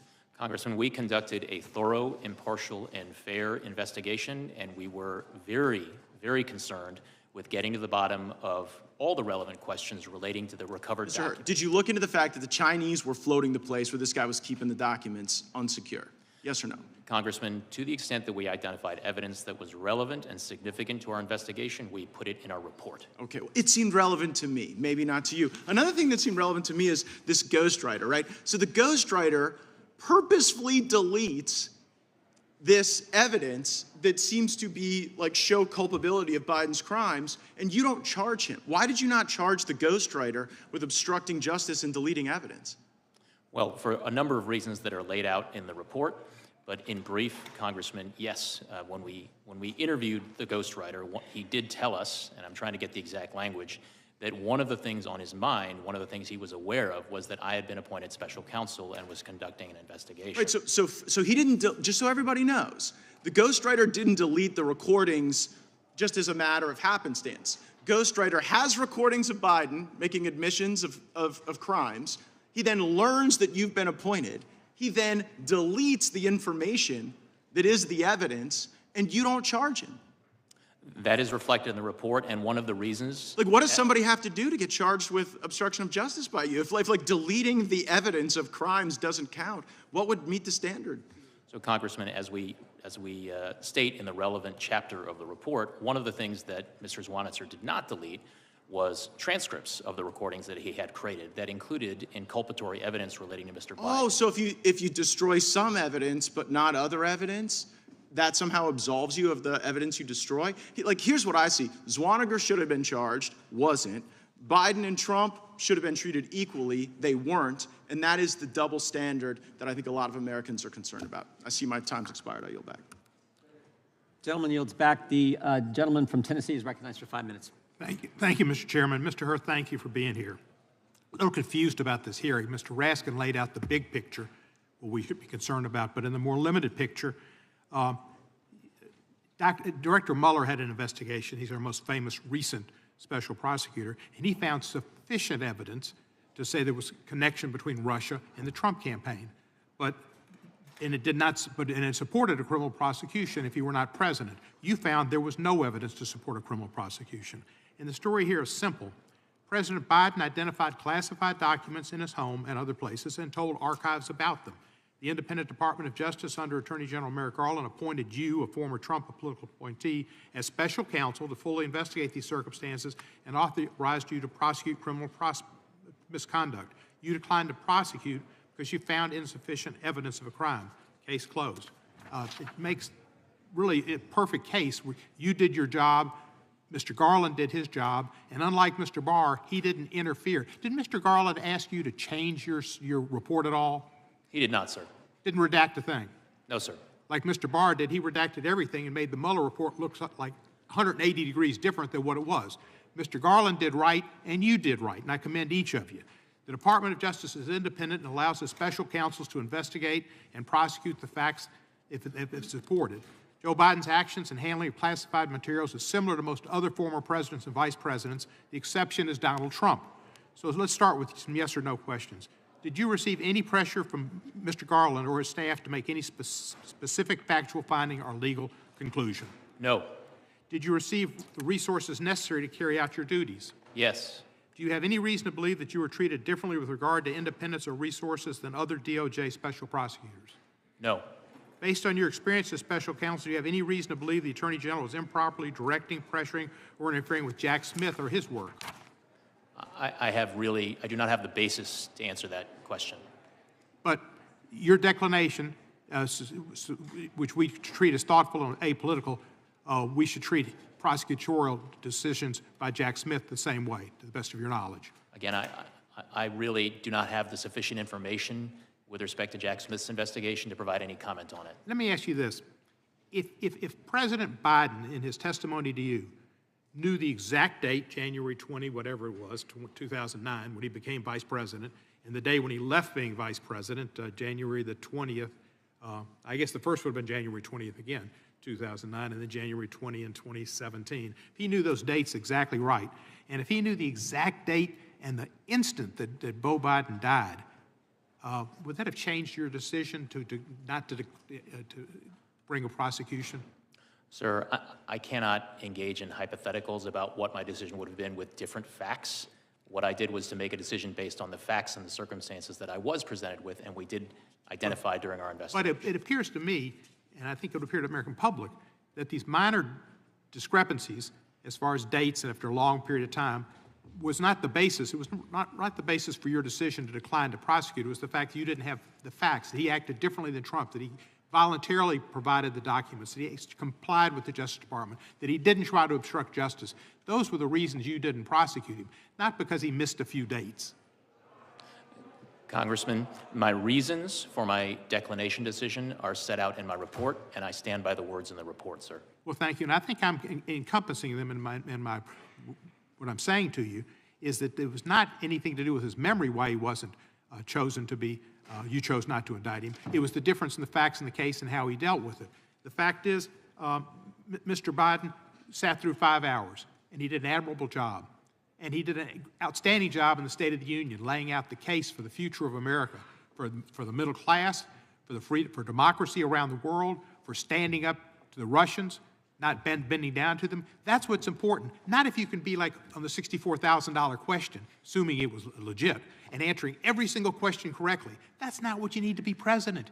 To be president, you need to have values. You need to have an understanding of what values America has and needs to maintain to keep the world safe and peaceful. That's dealing with Ukraine. That's dealing with difficult people like Netanyahu in Israel to try to get something done that's correct.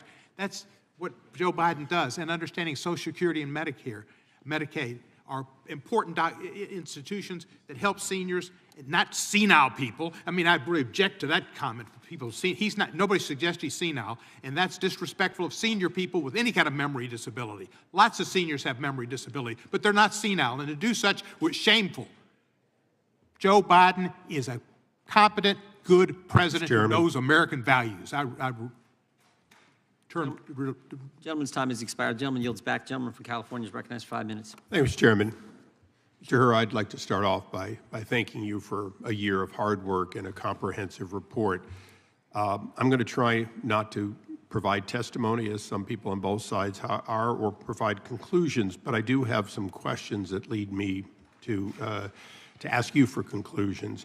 One question is, were there notes of the President of the United States that dated back to when he was a senator that contained classified information?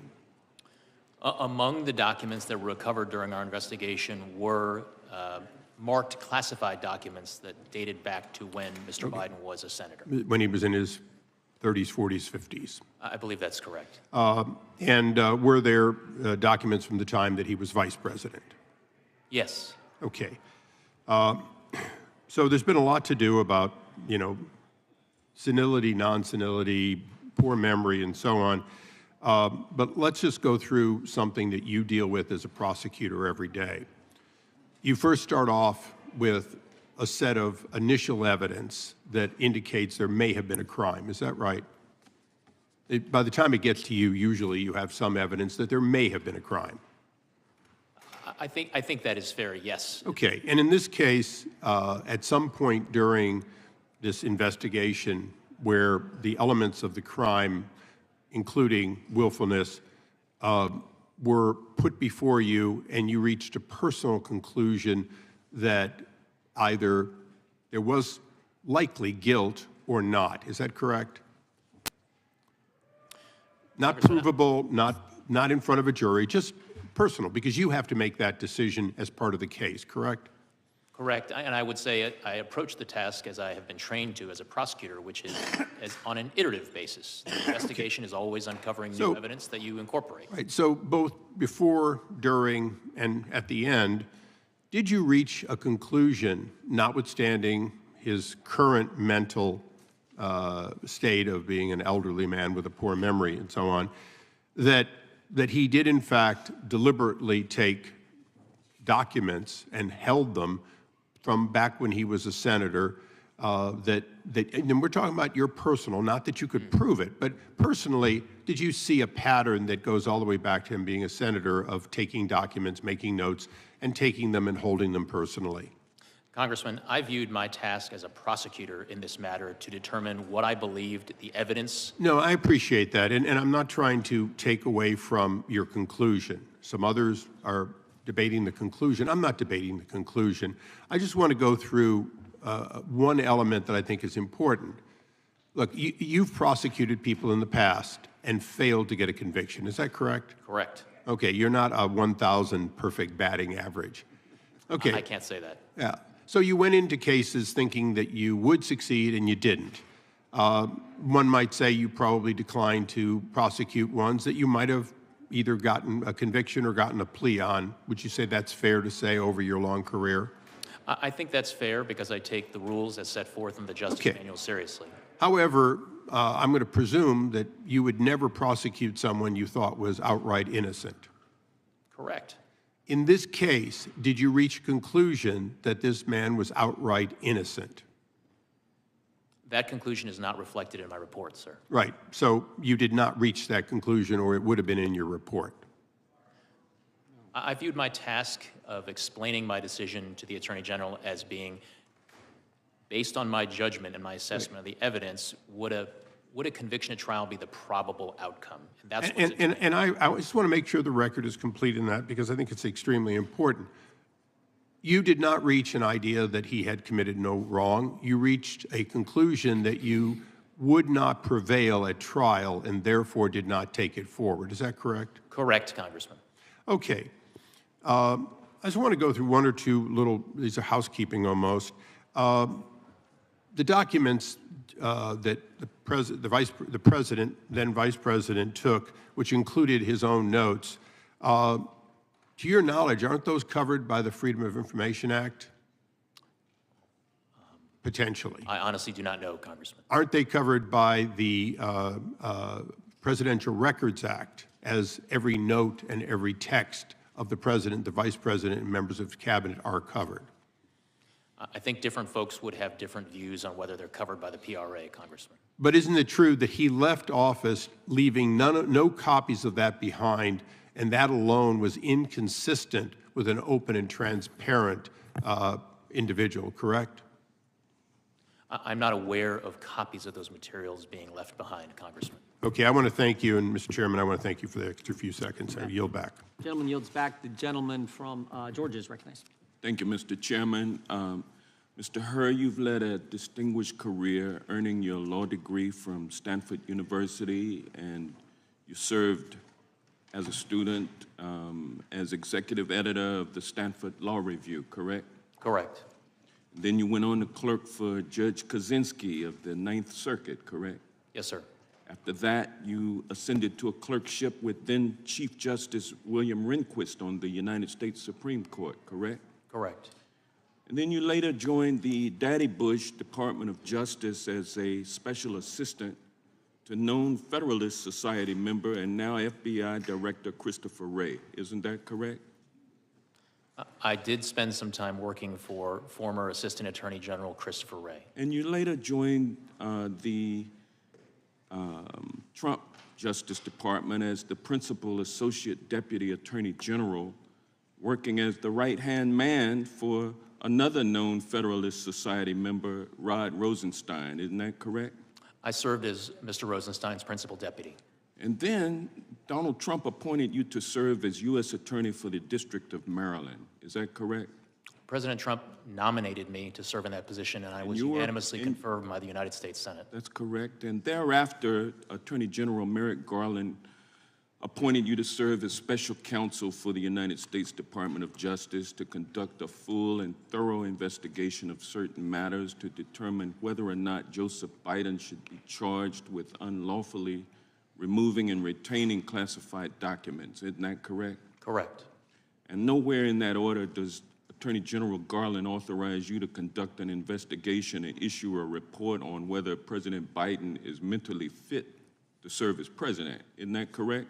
That does not appear in the appointment order.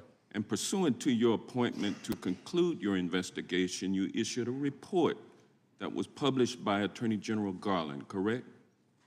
He made it available to Congress, sir. And your report concluded that after a full and thorough investigation, the evidence was insufficient to establish that President Biden had willfully retained classified documents. Isn't that correct? My judgment was that based on the state of the evidence, a conviction at trial was not the probable outcome. And you determined that there was no evidence of willful retention because each time classified documents were discovered to be in the president's possession, the White House notified the National Archives right away. The Biden legal team and the White House fully cooperated with the National Archives during the investigation. Once the DOJ opened the investigation, President Biden and his personal counsel fully cooperated.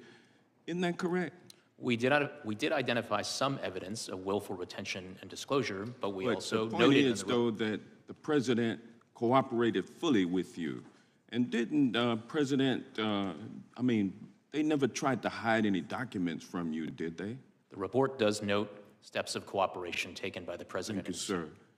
And last but not least, unlike in the Trump classified documents case, President Biden's counsel never falsely certified that there was no classified documents in the president's possession, correct? The report does include some comparisons and contrasts between the facts alleged in the Trump case and the Biden case. Despite clearing President Biden from being prosecuted, you used your report to trash and smear President Biden because he said in response to questions over a 5-hour interview that he didn't recall how he got the documents. And you knew that that would play into the Republicans' narrative that the president is unfit for office because he's senile. And the American people saw during the State of the Union address that that was not true. But yet that's what you tried to offer to them, and that's why they are having you here today, so that they can expand upon that narrative. And you knew that that's what was going to happen, didn't you? Congressman, I reject the suggestions that you have just made. That is not what happened. Let me move on. Partisan politics played no part whatsoever in my work. You are a member of the Federalist Society, are you not? And fair. Are you a member of the Federalist Society? I am not a member of the Federalist Society. But you are a Republican, though, aren't you? I am a registered Republican. Yes, sir. And you're doing everything you can do to get President Trump reelected so that you can get appointed as a federal judge or perhaps to another position in the Department of Justice. Isn't that correct? Congressman, I have no such aspirations, I can assure you, and I can tell you that partisan politics had no place whatsoever in my work. It had no place in the investigative steps that I took. It had no place in the decision that I made, and it had no place in a single word of my report. Thank you, sir. Gentleman's time has expired. The gentleman from New Jersey is recognized for 5 minutes. Thank you, Mr. Chairman. Mr. Hur, thank you for being here. You know, I think for the folks that may be watching this at home, they might be a little bit confused, and I'm trying to organize this in my mind as well. The way the president is portrayed in your report and just how we feel about him.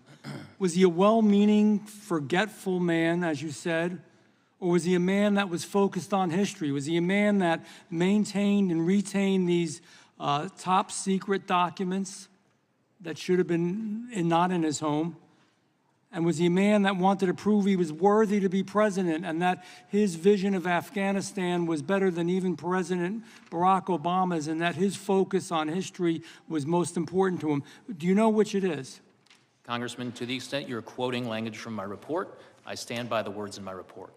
So you stand by that he was, and let me quote you exactly, quote, a well-meaning but forgetful old man. I don't think those exact words appear in the report, Congressman, but to the extent that I use words similar to that effect in my assessment of how a jury would perceive Mr. Biden and the evidence relating to him, including his testimony, I do stand by that assessment. So is it accurate to say that in your interview, President Biden retained and disclosed classified materials as a means to bolster his image as a presidential figure? And I'm asking you for yes or no's here because our time is so limited. I believe words to that effect are in my report, So Congressman. the answer is yes. Would you agree that President Biden's intent to showcase his legacy provides a motive for his actions concerning classified materials? Yes or no? It is one of the motives addressed in the report. Yep, to showcase his legacy. Is it accurate to quote your report that classified documents were found in, quote, badly damaged boxes in his garage near a collapsed dog crate, a dog bed, a Zappos box, and an empty bucket? Is that correct? Those words do appear in the report. So that's correct. The answer is yes. Are these secure locations to store classified documents? They are not. Okay, so we got a former vice president who is established to have willfully, purposefully retained classified documents in order to highlight his political stature and show his stature as a presidential figure. We have a former vice president who stored classified documents in very unsecured places. We have a former vice president who will not suffer any consequences for all of these actions, all because we say, well, he's a well-meaning, forgetful old man. You know, if you were kind of a well-meaning, forgetful old man that was driving a car and you forgot what you were doing a little bit and you hit somebody and killed them, I believe you'd be responsible. The law must apply, you know this, to everyone.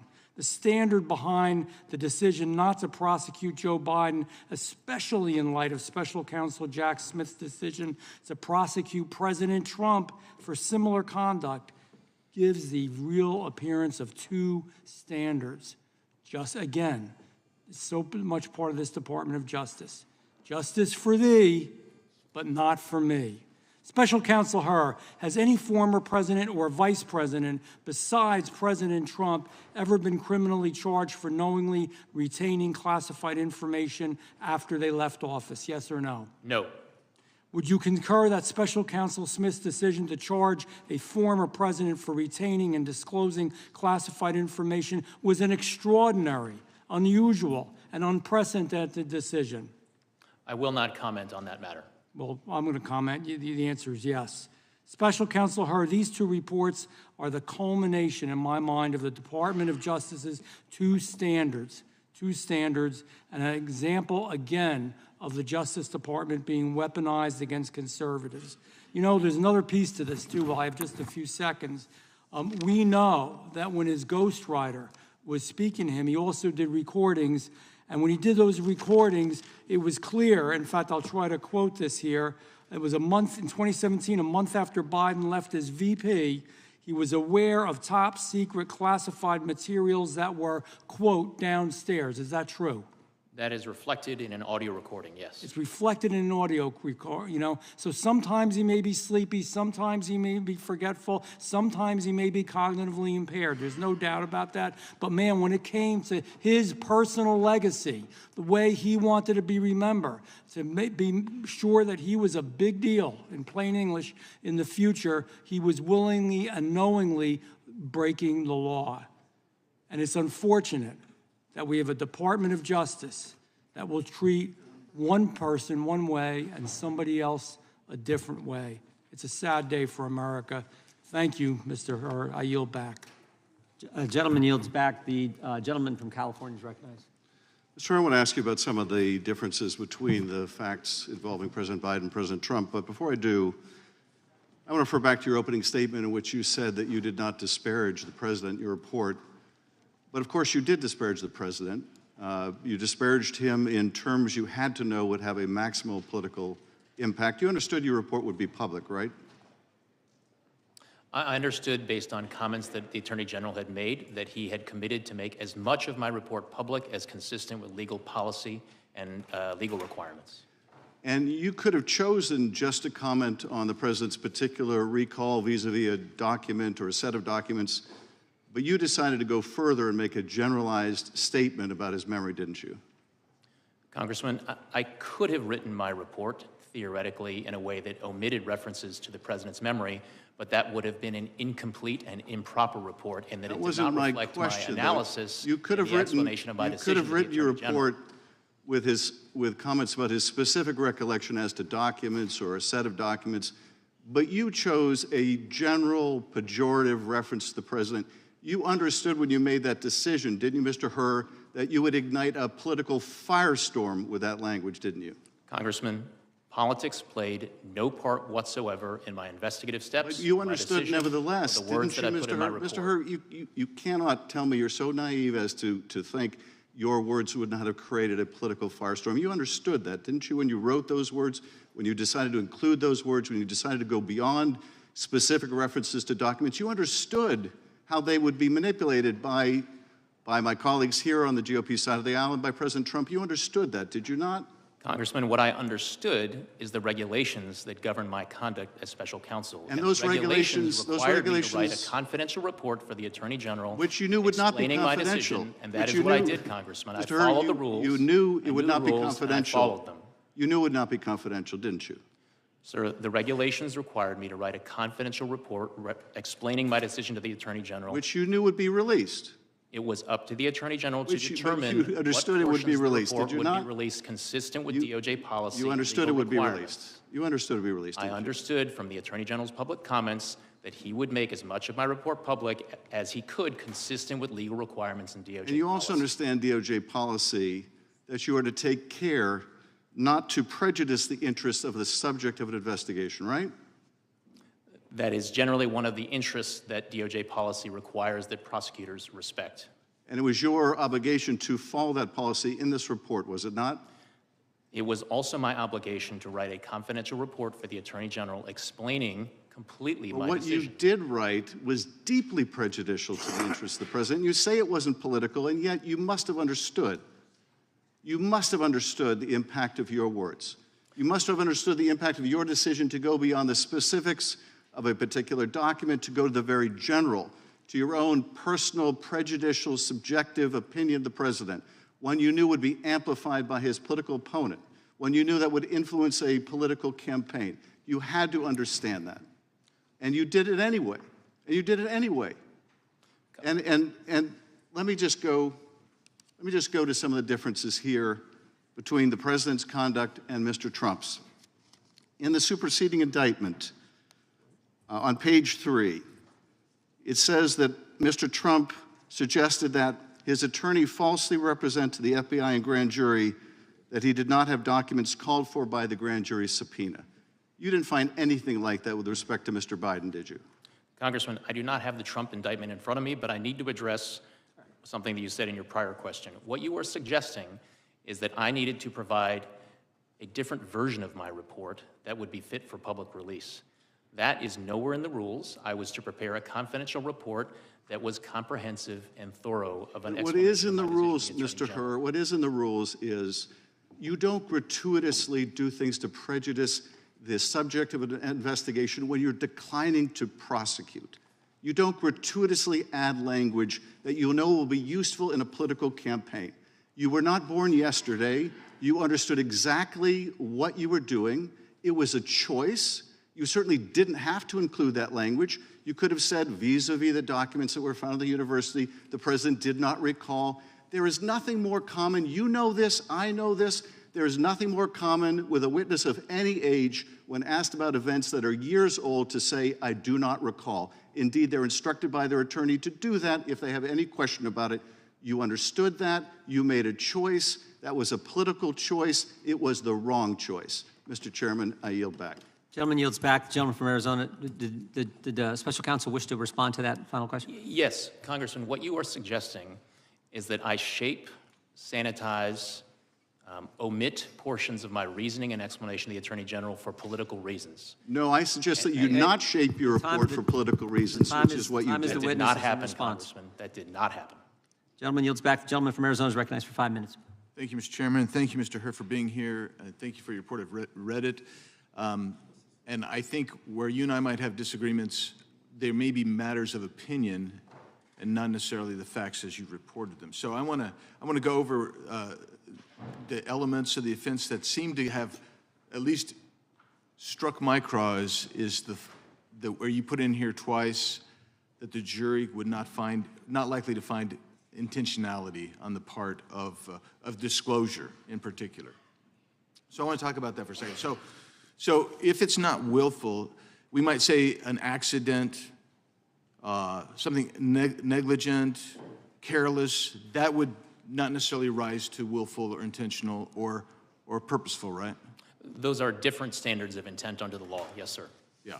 So, so when President Biden misplaced 30 briefing documents in 2010 that had classified material, and they're not sure even if they ever got them all back, or when he was in the Hamptons at a party and he lost what they were calling code words, which is high security information, that wasn't necessarily willful. There was no indication that he purposefully did that. Accidental, negligent.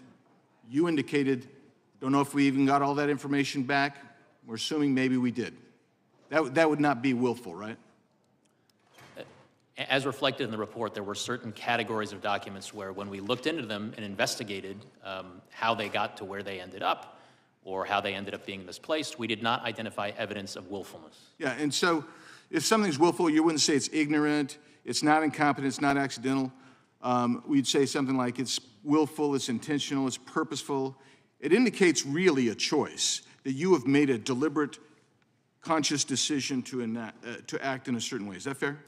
That is fair, Congressman, and as I explained in the report, the standard, the willfulness standard basically can be boiled down to the following things: that you know that what you are doing is against the law when you do it. Correct.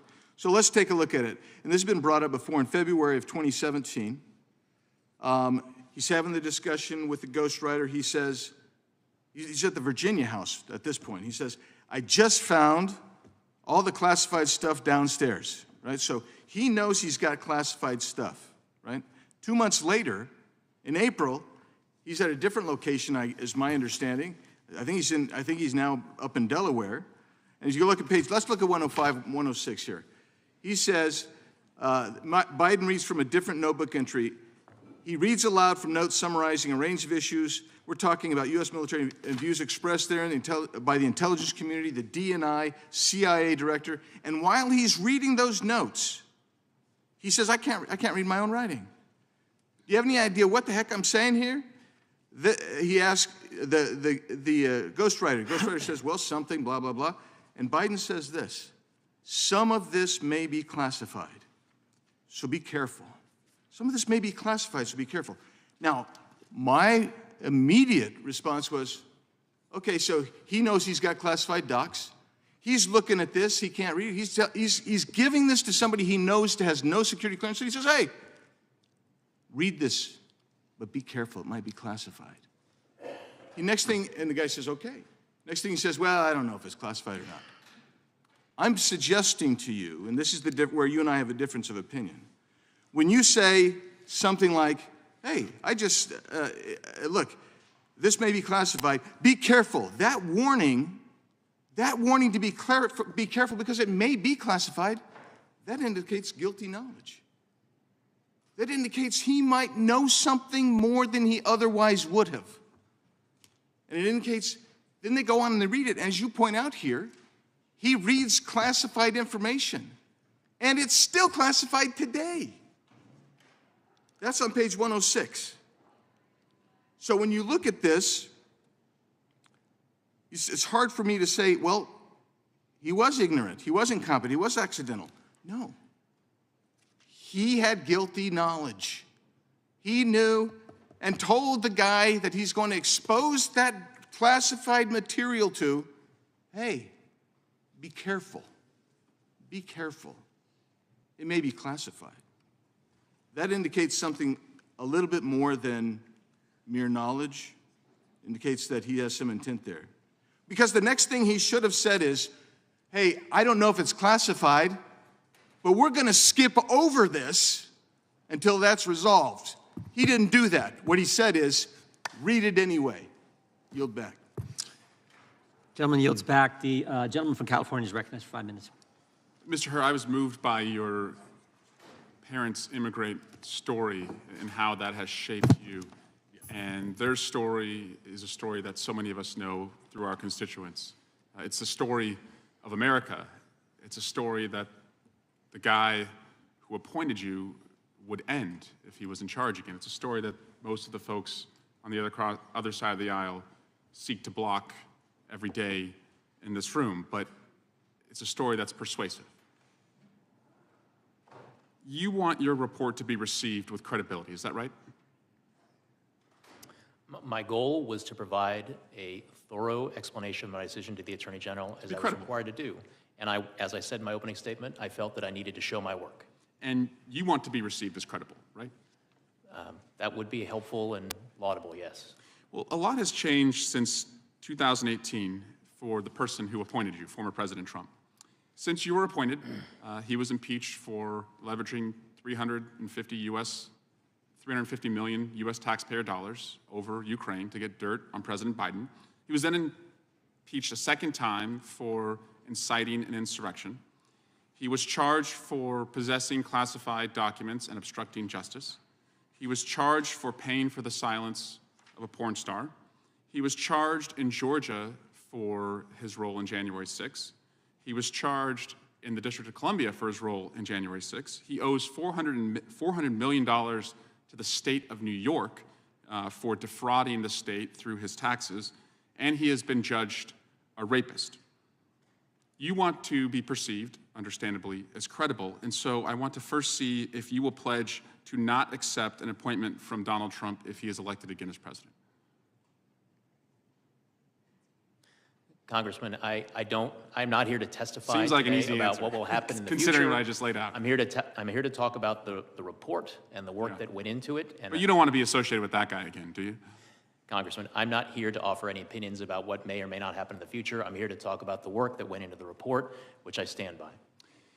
There were no limits on you as to what you could charge President Biden by the Attorney General, is that right?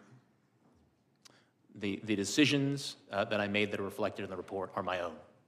And you did not bring any charges, is that correct? Correct. There were no limits on John Durham and his investigation of the prior administration when he was special counsel, is that right? I don't believe I have the information required to answer the question about the Durham investigation. Well, he sat in the same chair that you're sitting in. He told us that he also investigated President Biden and President Obama and did not bring any charges. President Biden sat for an interview with you over 2 days for approximately 10 hours, is that right? A little over 5 hours, Congressman. Over 2 days? Correct.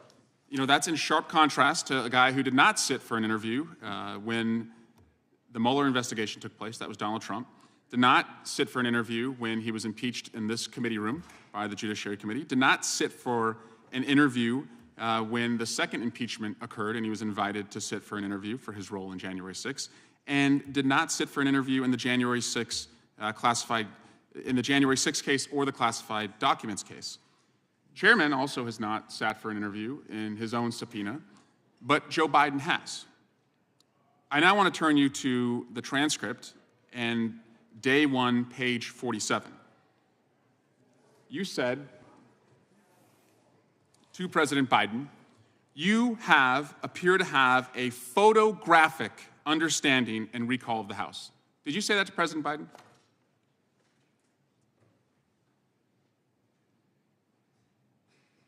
Those words do appear on page 47 of the transcript. Photographic is what you said. Is that right? That word does appear on page 47 of the transcript. Never appeared in your report, though. Is that correct? The word photographic? That does not appear in my report. I now want to show you and play a video of what is absolutely not photographic. In the failing New York Times by an anonymous, really an anonymous, gutless coward. We are a nation that just recently heard that Saudi Arabia and Russia will repeat. I hope they now go and take a look at the oranges of the investigation. And I watch our police and our firemen down in 7-Eleven, down at the World Trade Center. And we did with Obama. We won an election that everyone said couldn't be won. This is the very definition of totalitarianism. And let me begin by wishing you a beautiful, look, you remember this? Do you remember? God bless the United States. The windmills are driving them crazy. They're driving I'm the gentleman. the whales, I think, a little batty. and I the went to gentleman Puerto has Rico, expired. and I met with the president of the. The gentleman yields back. The chair now recognizes the gentleman from North Carolina. Thank you, Mr. Chairman. Mr. Hur, I'm way down here at the end of the dais. I think today the Justice Department released the transcripts of the interviews with President Biden. Are you aware of that? I understand that to be true, yes. Did you have any involvement in the decision or the timing of the release of the transcripts? No, Congressman. Did you make any recommendation about the release of the transcripts or being done or not? I did not. That was above my pay grade. Yeah, I don't know why they've been released so close to this hearing, but it sort of it impacts our ability to evaluate your report and ask you questions about it. So, but there's one point, just as an illustration, on 221 of your report, you're describing, I think, as the Afghan pack or something like that, about in 2009, I think, is the information came from, and you say. As one reason not to prosecute, Mr. Biden says, in addition, Mr. Biden told us in his interview that he does not recognize the marking confidential as a classification marking. To him, the marking means the document should be held in confidence, but not necessarily that it is classified. And footnote 866 is a reference, and it refers to the Biden 10-9-23 transcript at 24 and 25. Now, we have that now, but we haven't until this morning. But I just want to read from that exchange. This is on page 24 at line 15. Mr. Crickbaum. So this is a typewritten document. It's got a confidential, what appears to be a stamp at the top. And the top of the document indicates it's from the American AM Embassy, Kabul. It's dated what appears to me to be November 09. The only question I have for you about this, Mr. President, is the confidential marking. Do you recognize that to be a classification marking? President Biden, no. I mean, confidential doesn't want to get around. It's not in a category, I don't think, of code word, top secret, that kind of thing, but I don't even know where it came from. Mr. Crickbaum, are you familiar with confidential as a level of classified information? President Biden, well, if I got a document that said confidential, it would mean that no one else could see it but me, and you give it or the people working on this issue. Mr. Crickbaum, and are you aware that among certain categories of classified information, there is top secret, secret, and there's also a category of classified information called confidential? Is that something that you are aware of or not? President Biden, yes, I was aware of it. I don't ever remember when I got any document that was confidential that was meant for me to read and or discuss with the people who sent me the memo, so. And then it trails off. So as I read those answers, they're equivocal. He at first says he doesn't know. Do you recognize that to be a classification marking? He said no, and then goes on to explain. But then Mr. Crickbaum came back and he said, are you aware that among certain categories of classified information, there's also a category of classified information called confidential? And he says, yes, I was aware of it.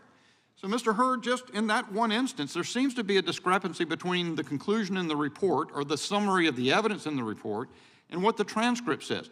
Can you offer any guidance to this committee why you would put that summary in your report as opposed to saying that he gave inconsistent answers, or in fact, why didn't you nail down in the transcript which was the right answer? He's given answers that says no, and then he says yes. Why didn't you pursue it until you knew? Congressman, the report reflects our best efforts to summarize and characterize the evidence in the investigation, including the investigation we received from the president himself during our interview of him. But as you point out, the transcripts of the president's interview over 2 days are now available to the committee for their inspection, and the members are able to draw their own conclusions based on the transcripts that are now available to them. Well, and I appreciate your answer. And I certainly think things, you can come up with some details that someone can disagree on, and it has the quality, I know, of some cherry picking because I've just found something, but we've only had a little bit of time to look. I don't think it serves this process well for the Justice Department to dump these transcripts into the public right now. If they were going to be released, they should have been released at a proper time. And I think I'll leave it at that, Mr. Chairman. I'll yield back. The gentleman yield. The gentleman yield. I will yield to the chairman. Just real quick, Mr. Hur, someone earlier said, said something about changing the facts. You said, I'm not going to change the facts, but let's keep the facts the same, but change the subject. If you had the same facts and the individual that you were investigating was 65 and had a good memory, do you reach the same conclusion? Congressman, as I responded earlier to a question along these lines, I am not here to entertain hypotheticals about facts or circumstances that may be different. What I did was assess the evidence and the facts that I obtained in this investigation and make a judgment based on this set of evidence. Fair enough. The chair now recognizes the gentlelady from Washington for 5 minutes. Thank you, Mr. Chairman. Special Counsel Hur, thank you for being here. Thank you for your work. In your investigation, you reviewed more than 7 million documents and conducted 173 interviews of 147 witnesses, including President Biden. Is that correct? Yes, Congresswoman. And your 15-month investigation cost several $1 million and resulted in a comprehensive 345-page report with several dozen pages of appendices. Is it correct that, as it says in the first sentence of your executive summary, that your investigation concluded with an assessment that, quote, no criminal charges are warranted in this matter? Correct. So this lengthy, expensive, and independent investigation resulted in a complete exoneration of President Joe Biden. For every document you discussed in your report, you found insufficient evidence that the president violated any laws about possession or retention of classified materials. The primary law that you analyzed for potential prosecution was part of the Espionage Act, 18 U.S.C. 793E, which criminalizes willful retention or disclosure of national defense information. Is that correct? Congresswoman, that is one statute that we analyzed. I need to go back and make sure that I take note of the word that you used, exoneration. That is not a word that I'm appears going in to the continue report, with and my that's not part of my questions. task as a I'm going to prosecutor. continue with my questions. The I judgment know that I that the received, term. that I ultimately reached I related know to that whether the term. sufficient evidence existed such that the likely You outcome you would exonerated be a him. conviction. I know I that did the not term exonerate him. willful That word does not appear in the retention has a. report, Congresswoman. Mr. Hur, it's my time. Thank you.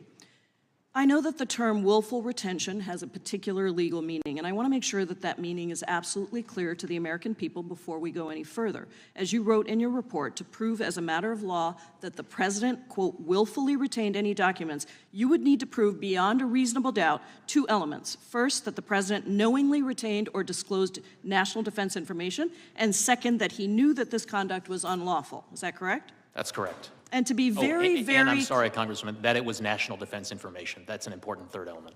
Okay, thank you. To be very, very clear, you did not find sufficient evidence to prove either of those elements beyond a reasonable doubt to show that Mr. Biden willfully retained any of the classified national defense materials that were recovered during your investigation, correct? My conclusion was that the admissible evidence was not sufficient to make conviction at trial a probable outcome. Not sufficient. Thank you. Let me ask you about a few specific examples so the American people are clear.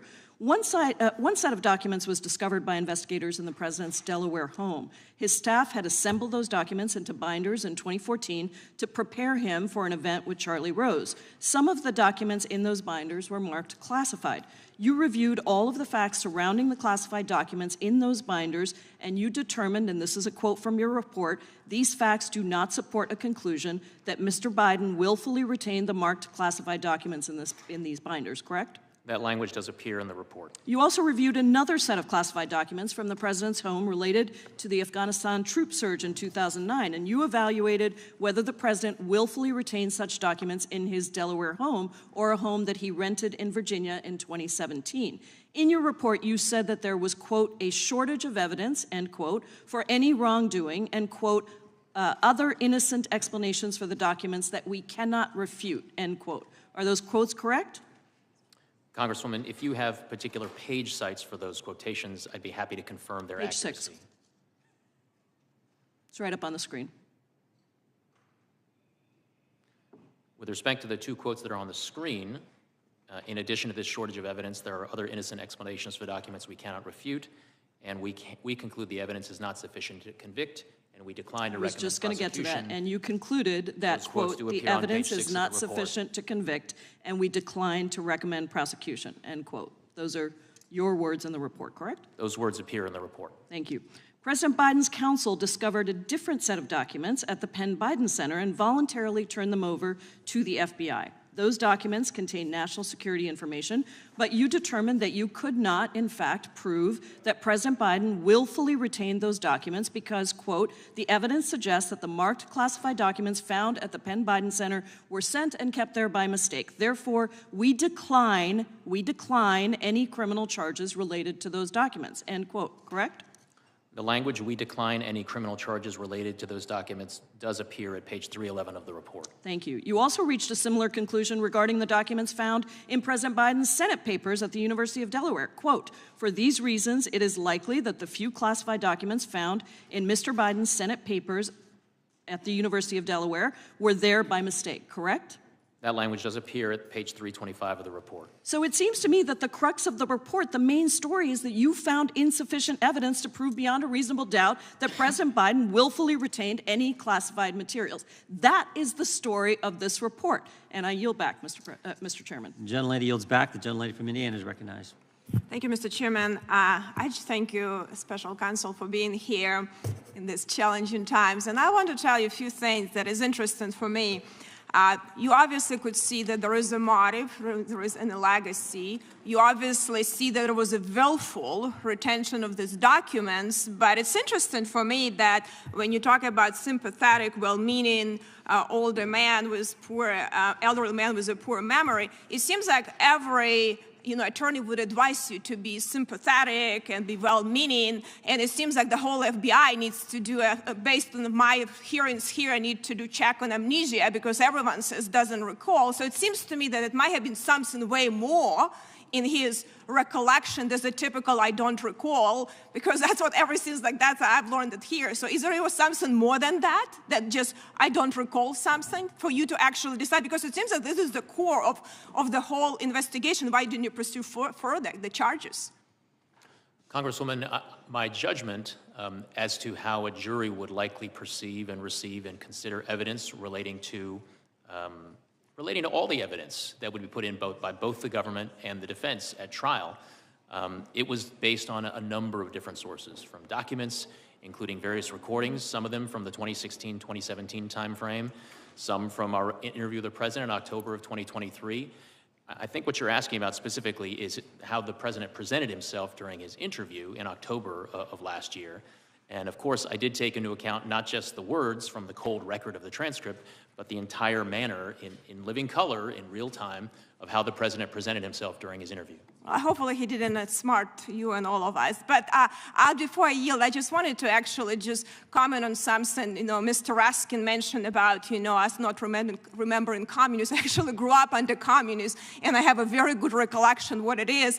And unfortunately, Terrence on the rise, on the march, which he said, unfortunately, they've been emboldened by, President Obama, now by President Biden too. And unfortunately, our government and Department of Justice is really now resembles, a tyrannical government. It's sad for me to see that, but I'm going, and with a really double standard what we have there, but I'm going to yield to Chairman Jordan the rest of my time. Thank the gentlelady for yielding.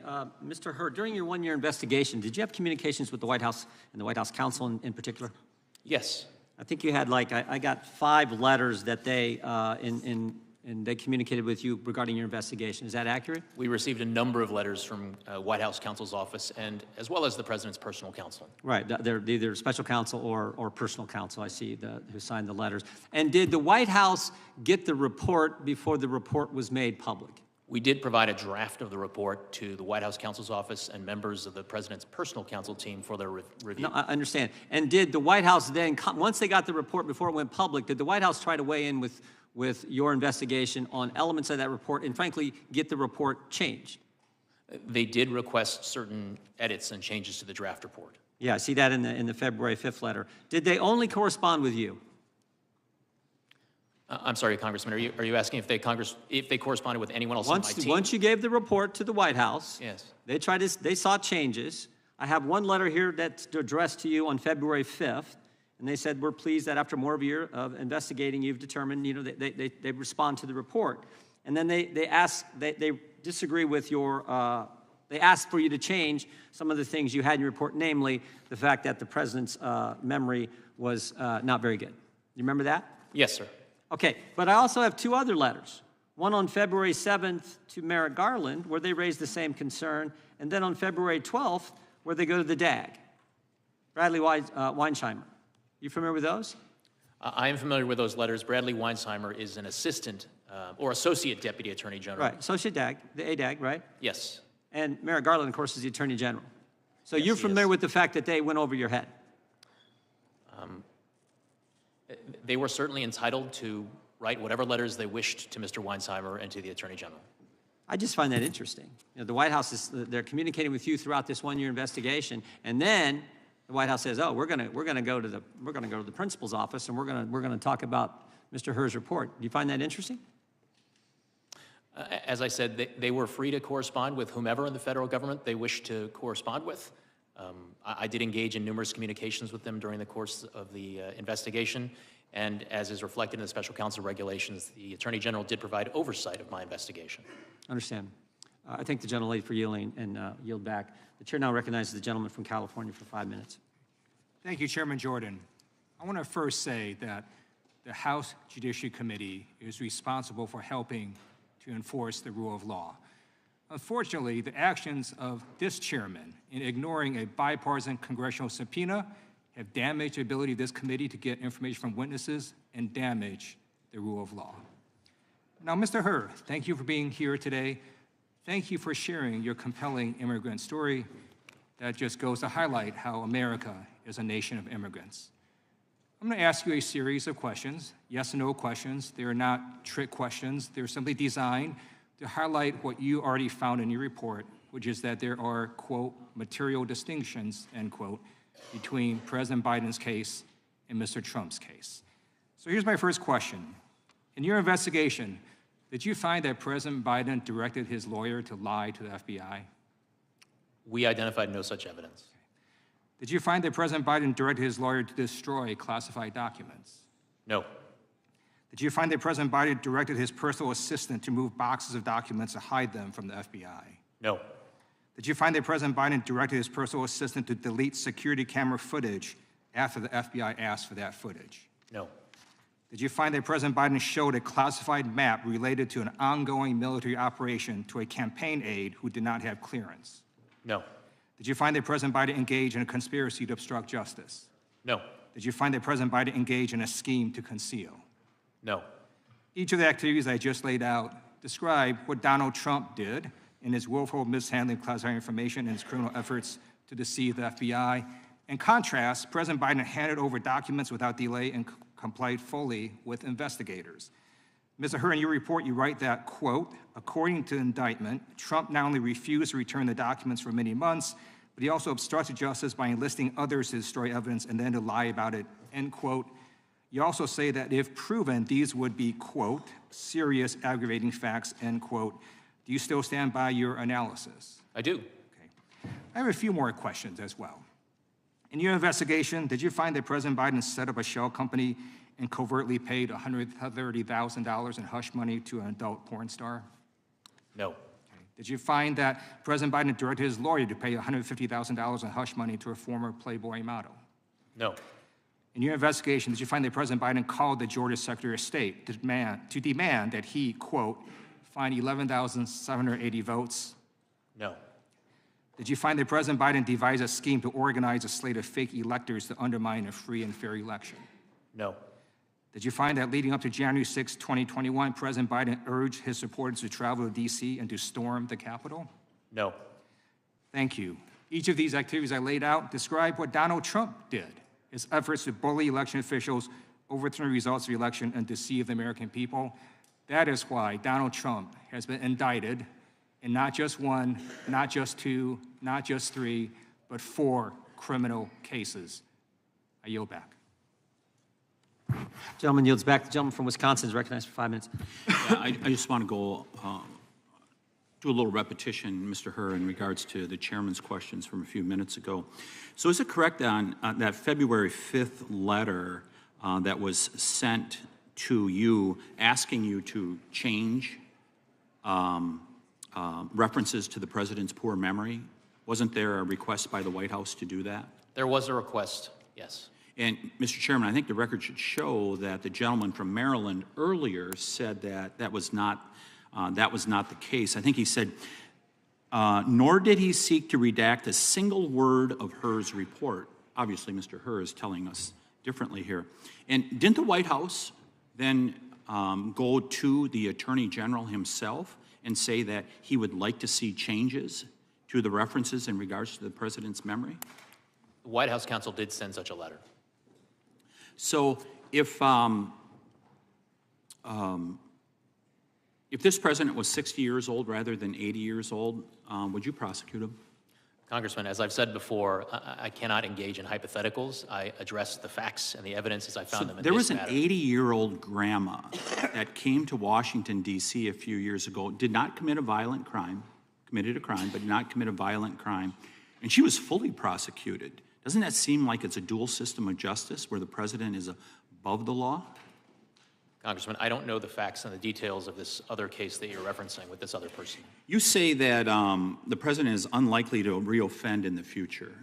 I believe that was a quote that you put in the report. Is that correct? I believe that's in Chapter 13. How so? How is he unlikely to reoffend in the future? How do you come to that judgment? As I say on page 254, any deterrent effect of prosecution would likely be slight. We are not concerned with specific deterrents, as we see little risk he will reoffend. Well, isn't it because he's now the president and he has almost unlimited authority to release documents? Isn't that correct? I mean, as a vice president, he didn't have that authority. Now that he's president, isn't it easy to say that he's unlikely to reoffend because he's got almost unlimited authority to release these documents? Well, that statement was based on that assessment of the likeliness of reoffending from this particular person, President Biden, is based on a number of factors, including the authority that he has now with respect to classified materials, as well as the experience that he's had going through a special counsel investigation. Yeah, but look back at 2011. There were multiple instances where he was informed by his staff and they ratcheted it up to where there was a formal process. You're saying he's learned from that when he's proven that he hasn't? I mean, that goes all the way back to 2011. Congressman, what I'm saying in the report at page 254 is that he's a repeat offender, Mr. Hur, isn't he? What I say... I'll move on to something else here. You said he had strong motivations to ignore the proper procedures for safeguarding classified information, and he provided raw material to his ghostwriter that would be of interest to prospective readers and buyers of his book. And I think you said something about he viewed himself as a historic figure, correct? I believe those words do all appear in the report. Yeah, and he was also doing this for business purposes, that there may be people that would want to buy his book. Towards the end of his vice presidency, Mr. Biden had resolved to write a book and began work on it towards the end of his vice presidency. You know, I think, Mr. Chairman, this is really consistent with the Biden family when you look at them in trying to enrich themselves. I mean, you're familiar with the work that the Oversight Committee has done over the last year, right? I have read some reports of it. I mean, 20 phone calls that were made to his son that he denied in 2019, 20 shell companies that were created, over $20 million. I mean, doesn't it appear there's a pattern here that where I come from, they almost call it money grubbing? Congressman, what I'm here to testify about today is the work that I conducted in this investigation and in this report.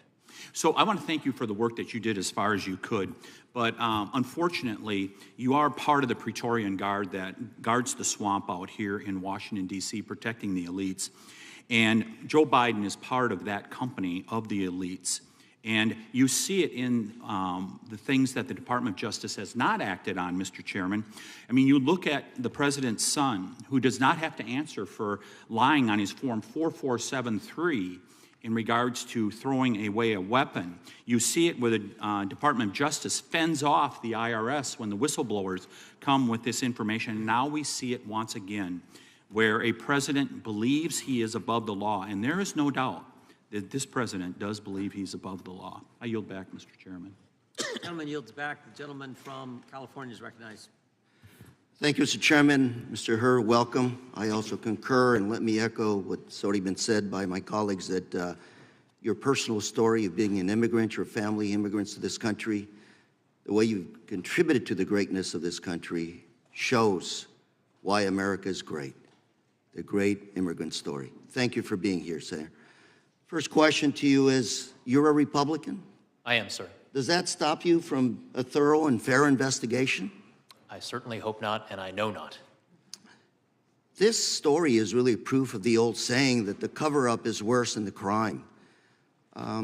President Trump and President Biden handled their classified materials differently, wouldn't you say? My report includes an assessment of the alleged facts in the pending indictment of former President Trump and a comparison to the facts that we found in this case. But clearly the handling of these documents was night and day, correct? Congressman, do you have a specific aspect of the handling of the documents that you have in mind? Well, you know, President Trump intentionally took classified materials and obstructed justice to ensure that those materials wouldn't be taken from him, and he refused to work with law enforcement. Is that correct? My report reflects no findings of obstructive conduct on the part of Let me ask you another question. President Trump has been indicted in the U.S. District Court of Southern Florida on 40 counts related to his possession of classified documents. Is that correct? I don't know the exact number of counts, but I know that an indictment is pending in that district. Mr. Hur, you even wrote that after being given a number of chances to return classified documents and avoid prosecution, President Trump allegedly did oppose. And according to the indictment, he not only refused to return those documents over for many months, but he also obstructed justice by enlisting others to destroy evidence and lie about them. Compare and contrasting to President Trump turned classified documents over to the National Archives and the Department of Justice, and he consented to searching his home and other locations. Wouldn't you say that's night and day when it comes to cooperation with law enforcement? Congressman, the report does include an analysis and a comparison of the facts that are alleged with respect to former President Trump, and does detail steps of cooperation that the president and his team took with respect to my investigation. I would say, President Biden, you had his full cooperation in this investigation. The report includes cooperative steps that the president took. Would this be a factor in your decision to prosecute? It was a factor, and I explained it as such in the report, Congressman. And you stated that the recommendation not to prosecute had nothing to do with the Department of Justice policy not to indict a sitting president. Is that correct? Well, the report says that even if it were not current Department of Justice policy that a sitting president may not be indicted on federal crimes, I would reach the same conclusion, that criminal charges are not warranted. Mr. Hur, have you set new precedent here today? To the extent that the Department of Justice makes enforcement decisions or non-enforcement decisions in particular cases, those are precedents, those are events that future prosecutors do look to in an endeavor to make sure that federal law is applied consistently over time. Mr. Hur, I'd say, based on your education and your career experience, you're a very, very competent prosecutor, a very, very well-prepared attorney. I'm going to ask you one more time. Does the fact that you're a Republican, does that stop you from a thorough and fair investigation? No, partisan politics had nothing to do with the work that I did or the report that I wrote or the decision that I reached. Thank you very much for being here. And Mr. Chairman, I yield. Gentleman yields back. Gentleman from Wisconsin is recognized. Attorney Hur, Webster's dictionary defines senile as exhibiting a decline of cognitive ability, such as memory associated with old age. Mr. Hur, based on your report, did you find that the president was senile? I did not. That conclusion does not appear in my report, Congressman. You felt, though, that the president's memory or lack thereof was a critical reason to decline prosecution. The reason I'm asking this is whether you believe the president would be fit to stand trial, or do you think his lawyers would argue his incompetence to stand trial due to his state of mind? Also, you know, was he in a place to actually be questioned? Congressman, my report, to the extent that it addresses the president's memory gaps that we identified in the evidence that we obtained during our investigation, they are addressed in the context of determining how the jury would perceive, receive, and consider evidence relating to whether or not the president had willful intent when it came to retaining or disclosing national defense information. Very good. I'd like to focus my questioning on Chapter 14 of your report. The classified documents found at the Penn Biden Center. You state in your report that the documents found at the Penn Biden Center were the most highly classified, sensitive, and compartmentalized materials recovered during your investigation. Is that correct? That is correct. Many of the documents came from Mr. Biden's West Wing office. That's also correct, isn't it? I believe that is reflected in the report. Did you ask if he had packed the boxes himself? I believe that was one of the questions that we asked, and that is reflected in the transcript now available to the committee. I think it's important. How would you characterize the packing of these boxes? Was it slow and meticulous, or were they packed in haste without much scrutiny at all? I don't recall off the top of my head exactly how he characterized it, but I think the gist of the evidence is that the manner in which files were packed up and moved out at the end of the Obama administration was it was in something of a rushed manner. Very good. According to your report, the boxes were moved between multiple offices, between Mr. Biden departing his West Wing office in January of 17 and his arrival at the Penn Biden Center's permanent offices in October of 17. Were any of these offices authorized to store classified information? No. When the boxes finally arrived at the Penn Biden Center's permanent offices, how were they stored? I believe when the materials were recovered, some of them were stored in a storage closet, and I believe others of them were in file cabinet drawers. So But what's your I would refer assessment? you to the report. What's your assessment on security and access control measures at the Penn Biden Center? That was something that we looked at. There were some security access controls at the Penn Biden Center, but we did get a handle on people who had access to the office space during the time period when we believed the materials were there. And there were other people, including students and some foreign dignitaries, that visited that facility at the time. Very good. You anticipated my next question. So when the boxes were discovered to have classified documents more than 5 years later, who discovered these boxes? It was Patrick Moore. Is that correct? Correct. One of the president's personal counsel. And did Mr. Moore have some type of active security clearance at the time? No. How about the executive assistant at the Penn Biden Center? No. On page 265 of your Actually, report. I'm sorry, Congressman, I may have misspoken there. I am not certain whether or not that executive assistant had an active security clearance at the time. Very good. On page 265 of your report, you stated, when interviewed by FBI agents, Moore believed the small closet was initially locked and that the Penn Biden Center staff member provided a key to unlock it, but his memory was fuzzy on that point. But an interview with Mr. Biden's executive assistant seemed to contradict his statement. Do you remember this exchange, and did in fact it contradict each other? Sir, you're asking if I remember the exchange with Mr. Moore during our interview with him? Right. Do you remember them contradicting each other? I don't remember that contradiction specifically, but generally during the interview, sometimes we heard things from some witnesses that were in tension with what we heard from other witnesses, and we did our best to resolve those conflicts. Just very quickly, in total, the National Archives discovered 9 documents totaling 44 pages with classification markings. Is that correct? From the Penn Biden Center, yes. And you declined charges because, in summarizing your analysis, you couldn't prove beyond a reasonable doubt that retention of the documents was willful. Correct, sir. Very good. I yield back. Gentleman yields back. Gentlelady from Pennsylvania is recognized. Thank you, and thank you, Mr. Hur, for your testimony today. With all the posturing that we've heard thus far this morning, I think it's important that we refocus and remember the conclusion that you reached on the first page and in the very first sentence of your report, which was, we conclude that no criminal charges are warranted in this matter. Did I read that accurately? You did, Congresswoman. Okay. Your report also says, in addition to this shortage of evidence, there are other innocent explanations for the documents that we have not been able to refute. Did I read that correctly?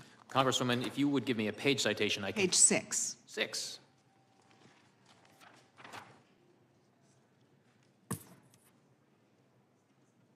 Yes, I see that language on page 6. Okay, thank you. Now, in addition to those conclusions, your report details several material distinctions, as you called them, between President Biden's actions and former President Trump's mishandling of classified materials. The facts are that President Biden cooperated with your investigation. Is that correct? He did. And his team notified authorities when they discovered classified documents, and he turned them over immediately. Is that correct? Yes. He consented to multiple searches of his home and other properties. Is that correct? Correct. And he voluntarily sat for an interview with you. Is that correct? Correct. But when it comes to Mr. Trump's treatment of classified materials, your report states that, according to the criminal indictment against him, he refused to return classified documents in his possession for many months, despite having multiple chances to do so, and he obstructed justice by enlisting others to destroy evidence and lie about it. Is that correct? Correct. Now, you noted in your testimony that the specific comments you made about President Biden's memory have gotten a lot of attention.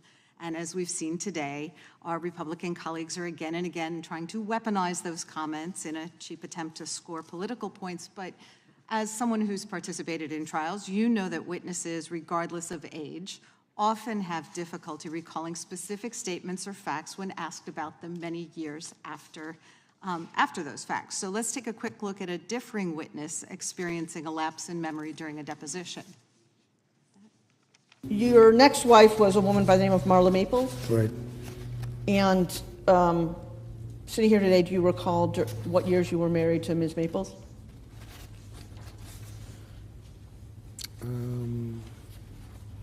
I'd have to get the exact dates for you. I can do that. Am I correct that you married your current wife in January 2005? I don't know relative to that tape. And what years were you the owner of the Plaza Hotel? I don't know these.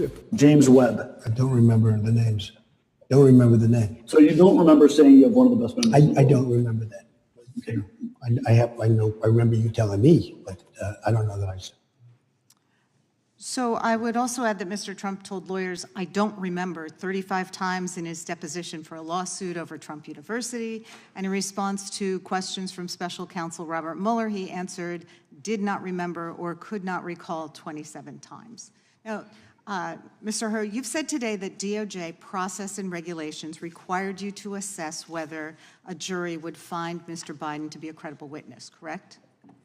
I'm not sure that I said those words exactly, but of course, in my view, how a jury would perceive Mr. Biden if he elected to testify in his own defense at a trial, that would be part of the whole ball of wax that jurors would consider in determining whether he had willful intent in retaining or disclosing national defense information. Sure. Do you have any reason to believe that the special counsel who investigated and charged Mr. Trump with willful retention of classified documents would have failed to make an assessment of whether the jury would find Mr. Trump to be a credible witness?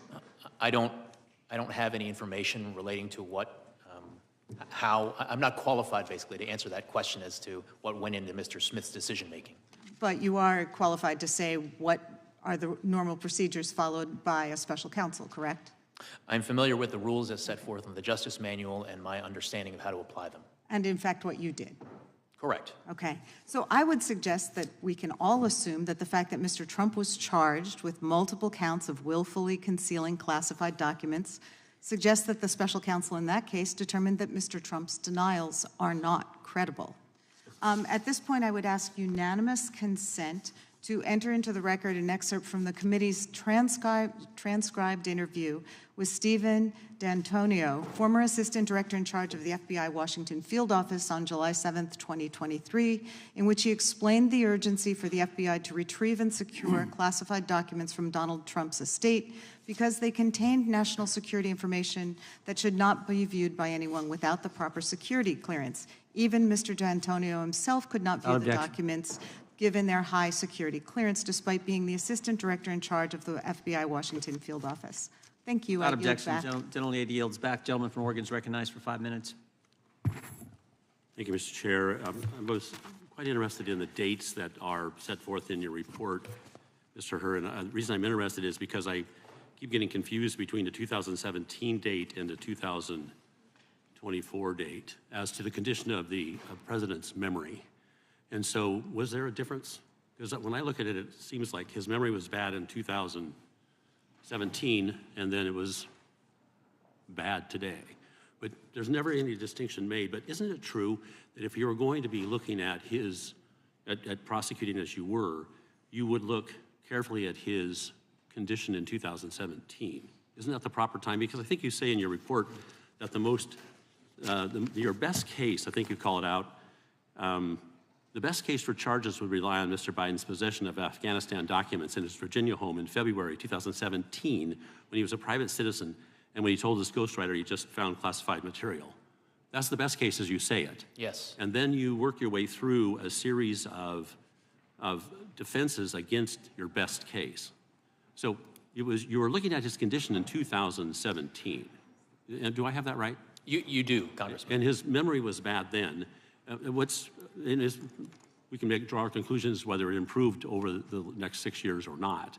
But I just want to make sure it's clear that we're looking at his condition in 2017, which you then find as you go through the list of defenses that is his memory is bad, his memory is bad, his memory is bad. There's about 6 or 7 defenses here. And so what it gets me to is this question. And I actually pulled this quote out of something I read this morning, that perhaps your report concluded, and perhaps it did not, that the president is, quote, incapable of being held accountable. But that's not quite what happened, is it? You didn't find that he was incapable of being held accountable, did you? I did not. Those words do not appear in my report. They do not. But you reached a conclusion that you didn't have the evidence, but then your report continually recites these defenses. And I'm having a hard time putting the two together. If you didn't have the evidence, why do you persist in reciting these defenses? Congressman, I wrote my report as an explanation of my decision to decline charges as to President Biden. And the way that I came up with that explanation and wrote it in my report for the Attorney General is the following. The approach that I took was a prosecutor envisioning what would be the probable outcome of trial if we charged this case, if we presented the evidence to a jury, and not only the government presenting the evidence to a jury, but what would happen if the defense lawyers also got a chance to try to poke holes in the government's case at trial. And with respect to one of the several potential defenses that I lay out in the report, one of them does focus on the president's memory-related issues. That is a defense that the president's defense lawyers may well present at trial. And a jury is going to be confronted with at least 3 separate sets of evidence relating to the president's memory. One is from the recordings in 2016 and 2017 from the ghostwriter. But if I may, forgive me for interrupting, but I'm limited on time as everybody else was. But you say, I think, that the evidence suggests he is incapable of forming, or you're incapable of proving, intent. There's kind of a bit of a difference there, right? You may well have had the intent, but you could not of holding these documents, and I hate to say hiding the documents, but you couldn't prove it. So what you did instead is fell back to the various defenses that might also be asserted against you. Kind of a heap of rationale for not pursuing the president. Is that, do I have it right now? Congressman, I think we're on the same page. I think what I'm trying to convey is that the way that prosecutors assess the strengths and weaknesses of their case is to think through, hey, in the government's case in chief, here's the evidence we're gonna present, and the jury might be with us. But that's not the end of the trial. The trial also has to include presentation from the defense lawyers. You're correct, and I'm a lawyer. I've tried cases, so I get it. Your report is not an exoneration so much as a determination that the evidence as you saw it would not overcome the defenses that you had identified, plus whatever lack of evidence you perceived. So it's not an exoneration, is it? The word exoneration does not appear anywhere in my report, and that is not my conclusion. The other thing that's of interest, and I think you were misquoted, you said something about, or someone, I think it was Mr. Raskin, suggested that you, well, I'm going to run out of time, but I appreciate the work you do as a prosecutor, and I yield back. Gentleman yields back. Mr. Hur, we've been at this close to 3 hours. We will, if you can hang with us, we'd like to keep going. There's a chance we could complete votes by the time we have to go to votes on the House floor, which would be about 1:40. I can keep going, Chairman. Okay, then we'll try to do that. There's a chance we may not too, but I just wanted you to know the lay of the land. Now yield to the gentleman from Colorado. Thank you, Mr. Chairman. Thank you, Mr. Hur, for your testimony and for your service as a prosecutor at the Department of Justice. I want to focus a bit more on the progress of the investigation and kind of some process questions. So you were appointed by Attorney General Garland as special counsel to investigate the president's handling of classified documents in January of 2023, correct? Correct. And Attorney General Garland, of course, as you know, was nominated by President Biden to serve in his role. Correct. During your 15-month investigation, did the Attorney General attempt to interfere with your investigation? No. Did he impede your investigation in any way? No. Did any other member of the Department of Justice or within the administration refuse to cooperate with your investigation? No. Were you ever denied access to materials, witnesses, resources from Attorney General Garland that you might have needed during the investigation? No. You submitted, I think this is right, your final report to Attorney General Garland on February 5th of 2024.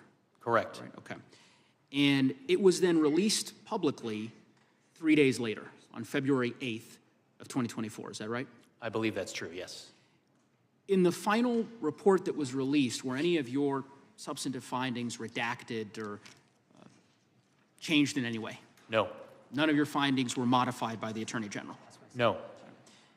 Did the Attorney General issue any kind of statement or a letter attempting to describe the contents of your report? No. Okay. You're familiar, I know, I'm sure, with the investigation that was conducted by Special Counsel Mueller years ago with respect to the former president. Yes. And at that time, Attorney General Barr was in charge of the Justice Department.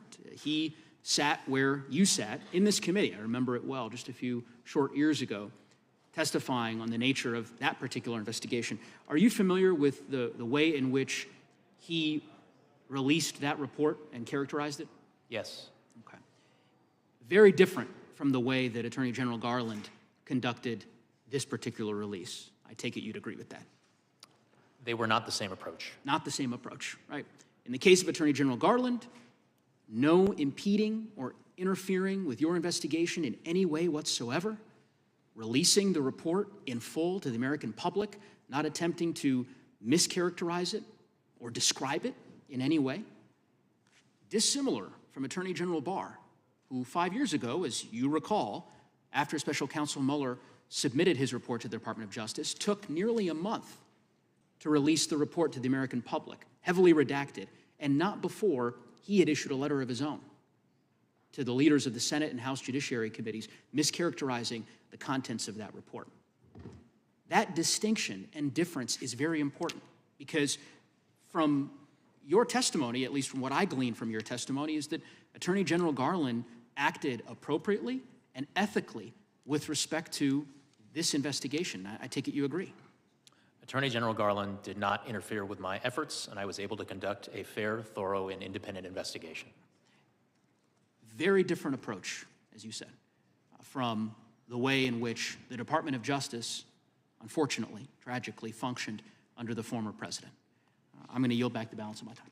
Gentleman yields back. Gentleman from Alabama is recognized for 5 minutes. Would the gentleman yield for 10 seconds? Gentleman from... Yes, sir. I would just point out to the gentleman from Colorado's last point, there was one big difference. Bill Barr didn't name Bob Mueller as a special counsel.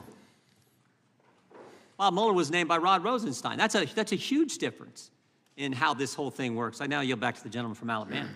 Thank you, Mr. Chairman. Mr. Hur, in your report, you cited principles of federal prosecution and observed that, and I quote, historically, after leaving office, many former presidents and vice presidents have knowingly taken home sensitive materials related to national security for their administrations without being charged with crimes. And this historical record is important context for judging whether or why to charge a former vice president or former president, unquote. Why is examining this history so important? Congressman, one of the reasons that it was important was because it would bear on how a jury would perceive, how a jury would decide whether or not criminal willful intent was formed by the person retaining or disclosing the national defense information at issue. Has there been an exception to this in the history of the nation? Have we charged any former presidents? As I state in the report, to my knowledge, there is only one exception, and that is former President Trump. Given the history, is it fair to say it's preferable not to charge a former president or a vice president for allegedly mishandling classified documents, in your opinion? Congressman, I can't articulate a preference, whether it's preferable. All I can talk about is the work that I did, the facts that I found, and the decision that I reached in my case. Mr. Hur, what's the difference in a U.S. Senator having documents and a former President of the United States? For purposes of proving willfulness, I believe that there would be a number of differences in terms of the types of access and the ease with which presidents, while in office, can access classified information as compared to the access privileges that senators have. Can presidents declassify documents that they have in their possession? I believe under certain circumstances, yes. Former presidents as well? Congressman, I confess I'm not, this is not an area of the law that I've looked into or explained in my report, and I'm here to talk about the work that is reflected in the report. Well, let me say this, sir. You have a reputation beyond reproach, and I just want you to know that. I think that President Biden ought to be thankful that the Attorney General appointed you to investigate his case. But you have a special counsel colleague by the name of Jack Smith who cannot lay claim to such a reputation. Isn't that right? I have no opinion. I don't have anything to say about it. In fact, Jack Smith, whom Biden Justice Attorney General Garland appointed to investigate President Trump, has a reputation, according to deep-rooted reporting from the Washington Times, as an overzealous prosecutor who relies ethically or on ethically dubious tactics, unquote.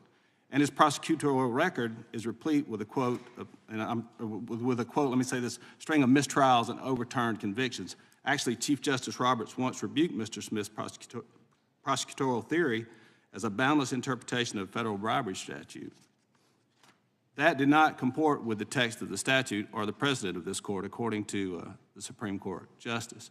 And so, you know, my question is, do you think in the case of Jack Smith, do you think justice is blind when he's looking at President Trump? Since we've never done this in the history of the country, is justice truly blind? Sir, I'm not here to express any opinions with respect to a pending case against another defendant. I'm here to talk about the work that I did with respect to the investigation relating to President Biden. Mr. Chairman, I'll yield the balance of my time back to you.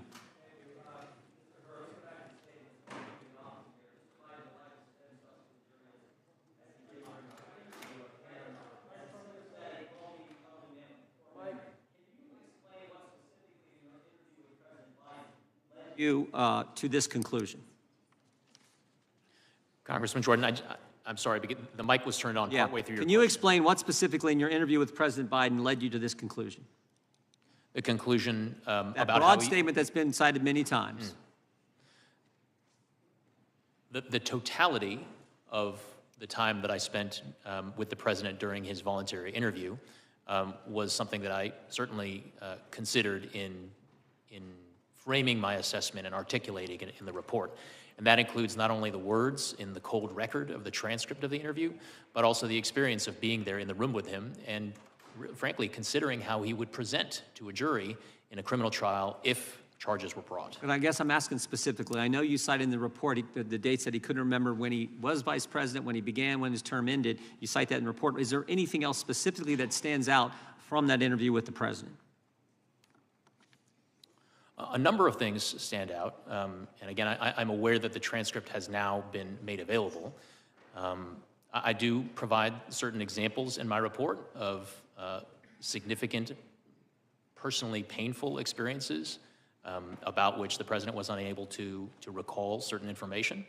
I also took into account the president's overall demeanor in interacting with me during the 5+ hour voluntary interview. So it was a wealth of details about being there in the moment with the president, including his inability to recall certain things. And I'll also say, as reflected in the transcript, the fact that he was prompted on numerous occasions by the members of the White House counsel's office. That. The brief look I had at the transcript this morning, because we just got it this morning, I saw some of that. Chair, now recognize the gentlelady from Texas, or excuse me, Pennsylvania. I'm used to you being down there. The gentlelady from Pennsylvania. I got an upgrade. Okay. Thank you, Mr. Hur. Thank you, Chairman. Thank you, Mr. Hur, for your service to our country, for your team's service in this investigation. You determined, after what you described as rigorous, detailed, and thorough analysis, that President Biden should not be prosecuted for mishandling classified documents. In fact, everybody can take a look at your report. The very first sentence says as much. It says, quote, "We conclude that no criminal charges are warranted in this matter." Am I correct? Yes. That's the bottom line of this report. Am I correct? That is the first sentence. It's the first sentence and the bottom line. There's an awful lot of misinformation that has been put forward by the press in some cases and also by the other side of this dais. You didn't reach this decision because President Biden was sympathetic. Is that correct? I reached the decision based on the totality of the reasons that I set forth at length in my report. Based on the evidence. And while Mr. Trump, who is being prosecuted, is not sympathetic, you didn't calibrate any of that in there. Sympathetic, not sympathetic. Doesn't matter. It's the evidence, right?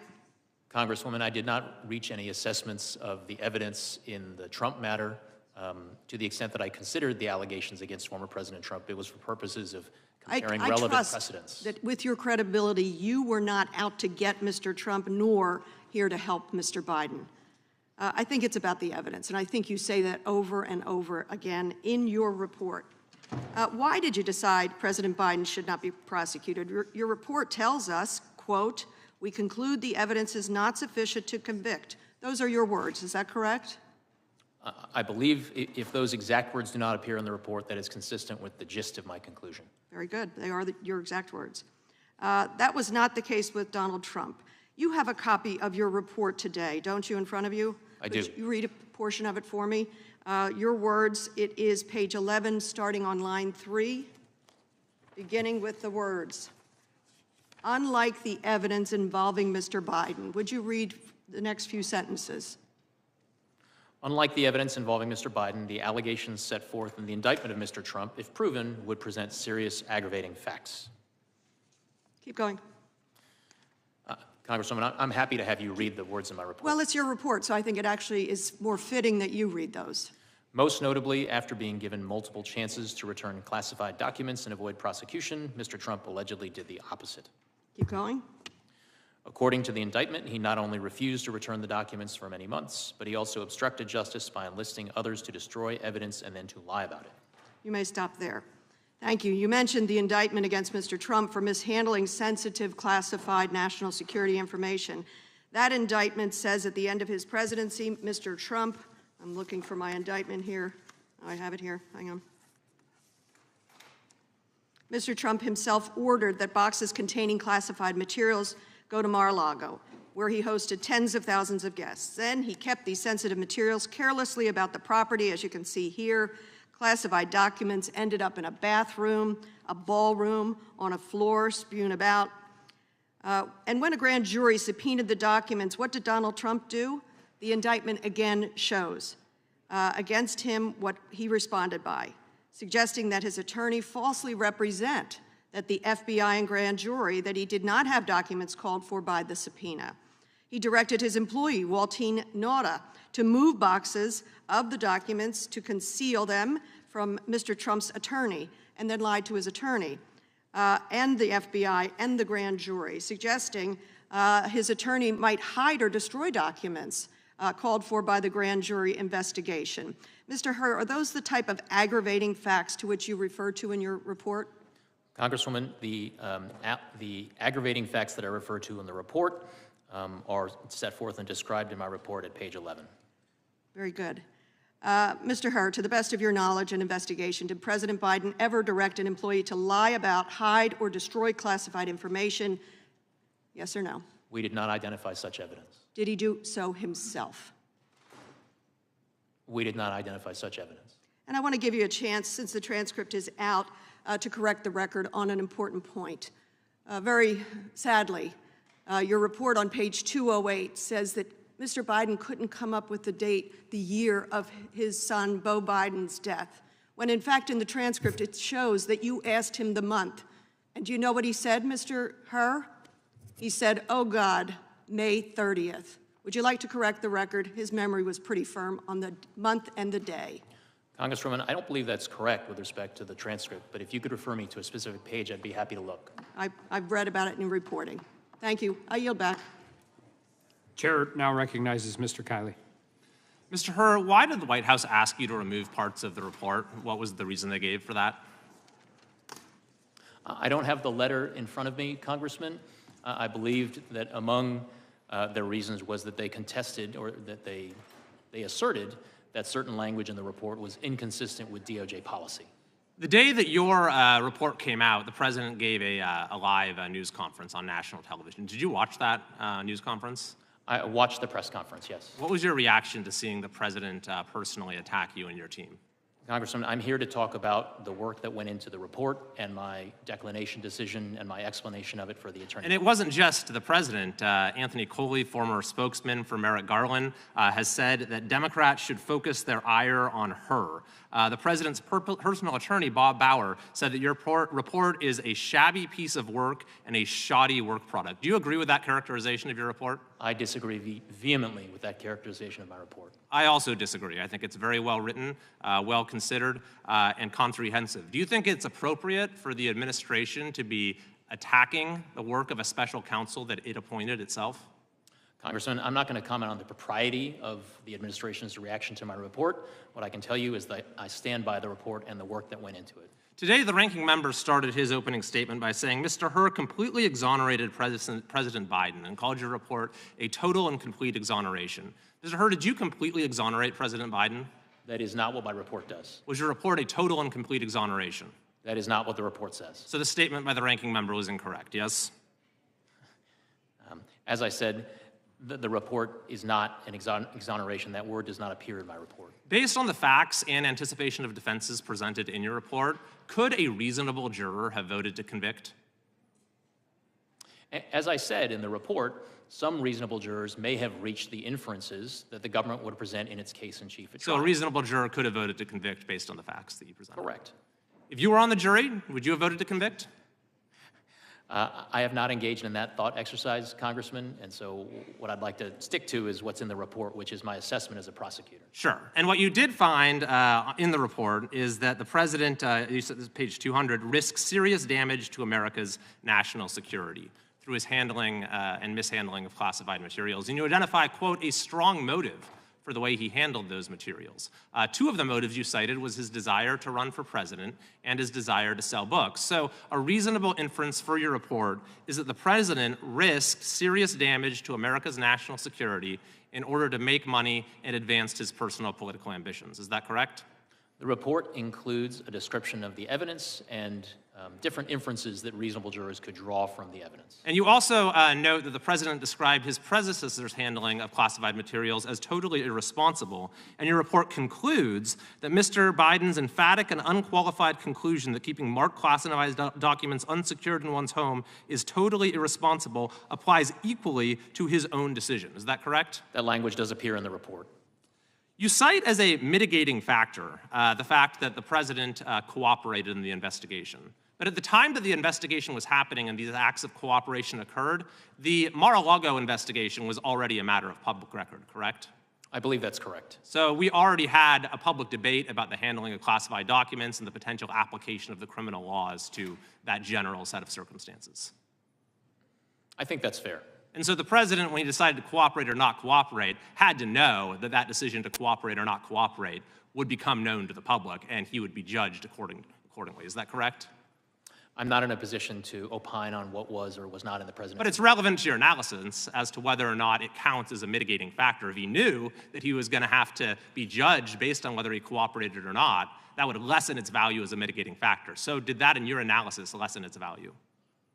We undertook a comprehensive assessment. So that specific factor, did it lessen its value as a mitigating factor?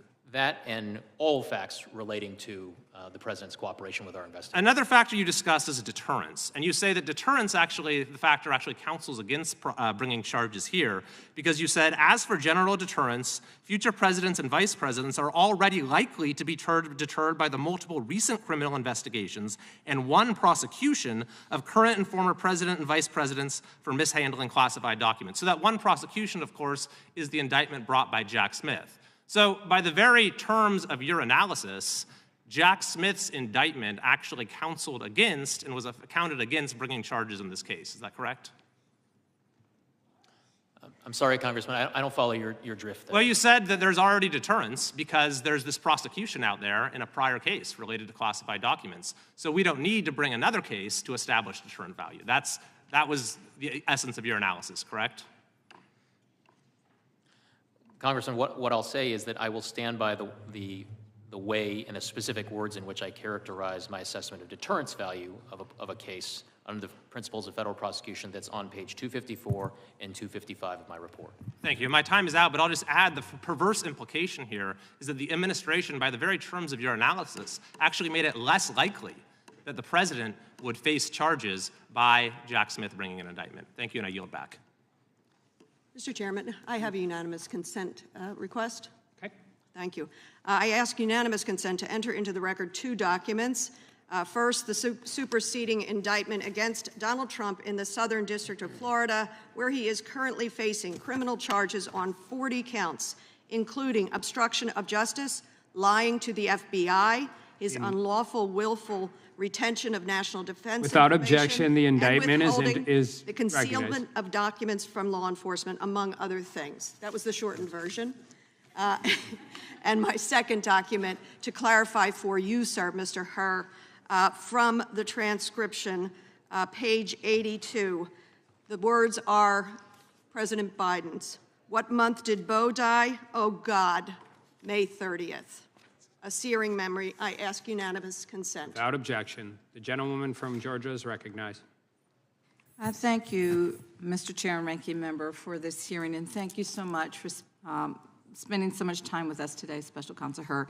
In accordance with the law, classified information must be treated with the highest respect and also protected. And President Biden has made it clear during this investigation and long before that he agrees. In response to Mr. Hur's report, he said, and I quote, "Over my career in public service, I've always worked to protect America's security. I take these issues seriously, and no one has ever questioned that," end quote. The special counsel's report makes clear that this is unfortunately a common occurrence for classified documents to get swept up into members of Congress or executive branches officials' personal effects. And as soon as President Biden discovered that he had mistakenly kept classified material, he took swift and immediate action to ensure that those materials were returned, and he fully cooperated with every step of your investigation. President Biden's predecessor, when dealing with the issue of having classified materials, took very different steps. In 2016, Donald Trump declared, and I quote, "I'm going to enforce all the laws concerning the protection of classified information. No one will be above the law," end quote. Yet when his lawyer told him that it was going to be a crime if he didn't return the classified documents that he had after NARA, the DOJ, and the FBI requested multiple times that Trump returned the classified documents, yet he hid them. Trump himself acknowledged that the same year that service members have risked their lives to acquire classified intelligence to protect our country, yet he decided that his desire to keep these documents outweighed the potential loss of life for these people if those papers got out. Not only did Trump have a legal obligation, he also had a moral obligation to all of us, and he failed to live up to that. Mr. Hur, thank you for being here today. I'd like to talk about your report regarding President Biden and some of your findings. And for the sake of time, if you don't mind just answering yes or no, please answer this question. Page 187 of your report reads, "At no point did we find evidence that Mr. Biden intended or had reason to believe the information would be used to injure the United States or to benefit a foreign nation." Is this what you reported? For the sake of time, please answer yes or no. Congresswoman, you said page 187? Of your report, yes. Yes, at no point did we find evidence. Yes, that language is on page 187. Okay, so then this is what you reported, correct?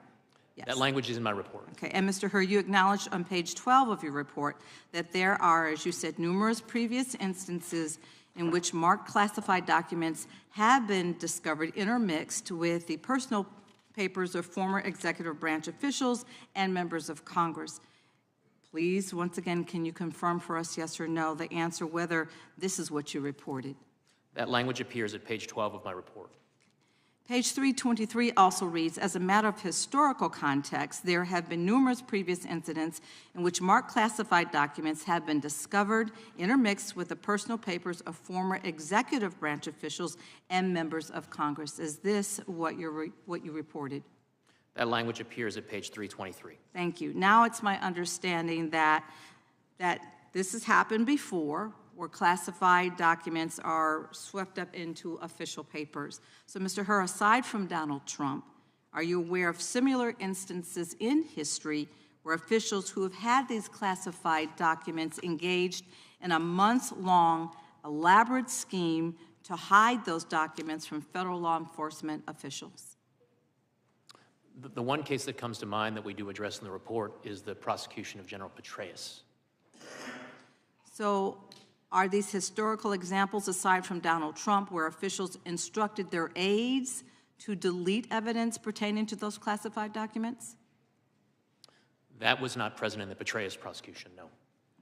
So the American people deserve, as we've always been saying all along here, that we deserve a leader who will not put themselves above the law, but will work with law enforcement and hold themselves accountable.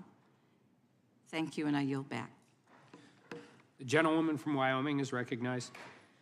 Special Counsel Hur, when you determined that no criminal charges should be brought against President Biden in this matter, you focused on the specific facts surrounding the classified documents, where President Biden stored them, and on his memory and age. You wrote that President Biden's, quote, memory was significantly limited during his recorded interviews with the ghostwriter in 2017 and during his interview with the Special Counsel's Office in 2023. You also expressed concern that prospective jurors would be persuaded by President Biden's presentation as a sympathetic, well-meaning elderly man with a poor memory.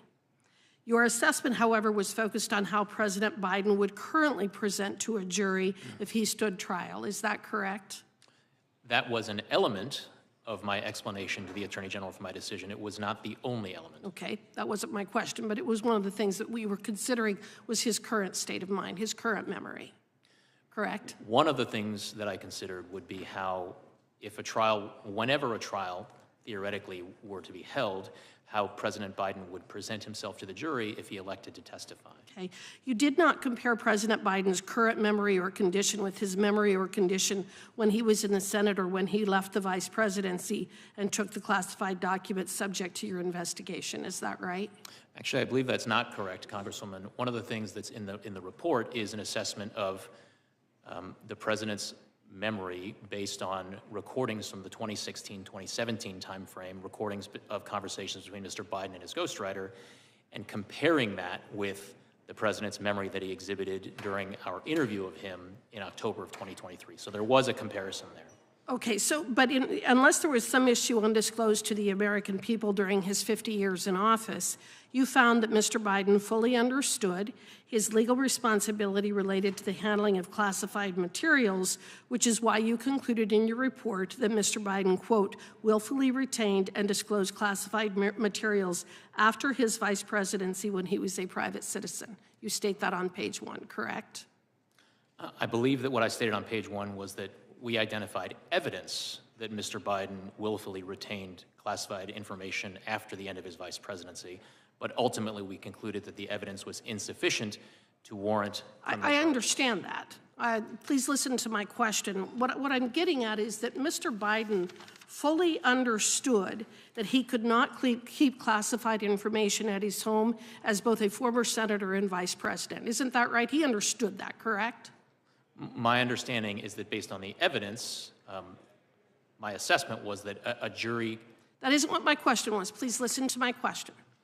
My question was that Mr. Biden understood when he was a senator and vice president that he could not keep classified materials at his home, at his garage, and in other offices. Is that fair?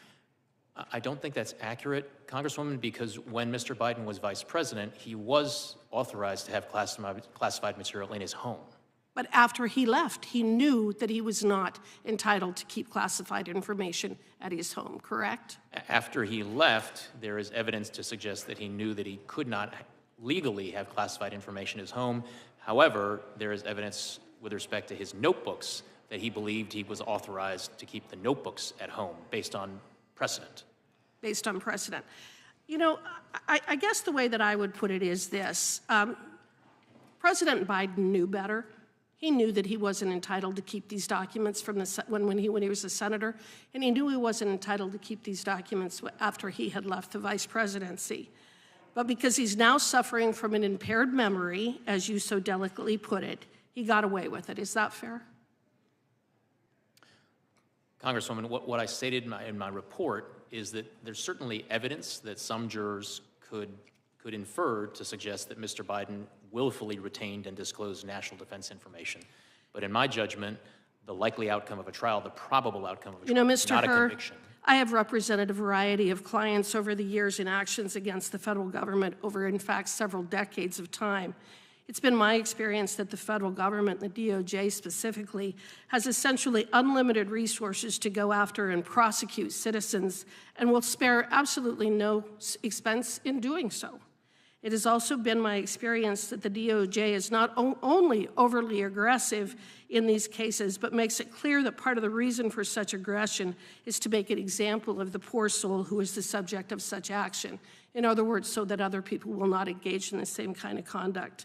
Mr. Hur, having been a long-term DOJ prosecutor, can you please explain why those people without the last name of Clinton or Biden are typically treated quite differently and seem to be the only ones who are never held accountable for violating the law?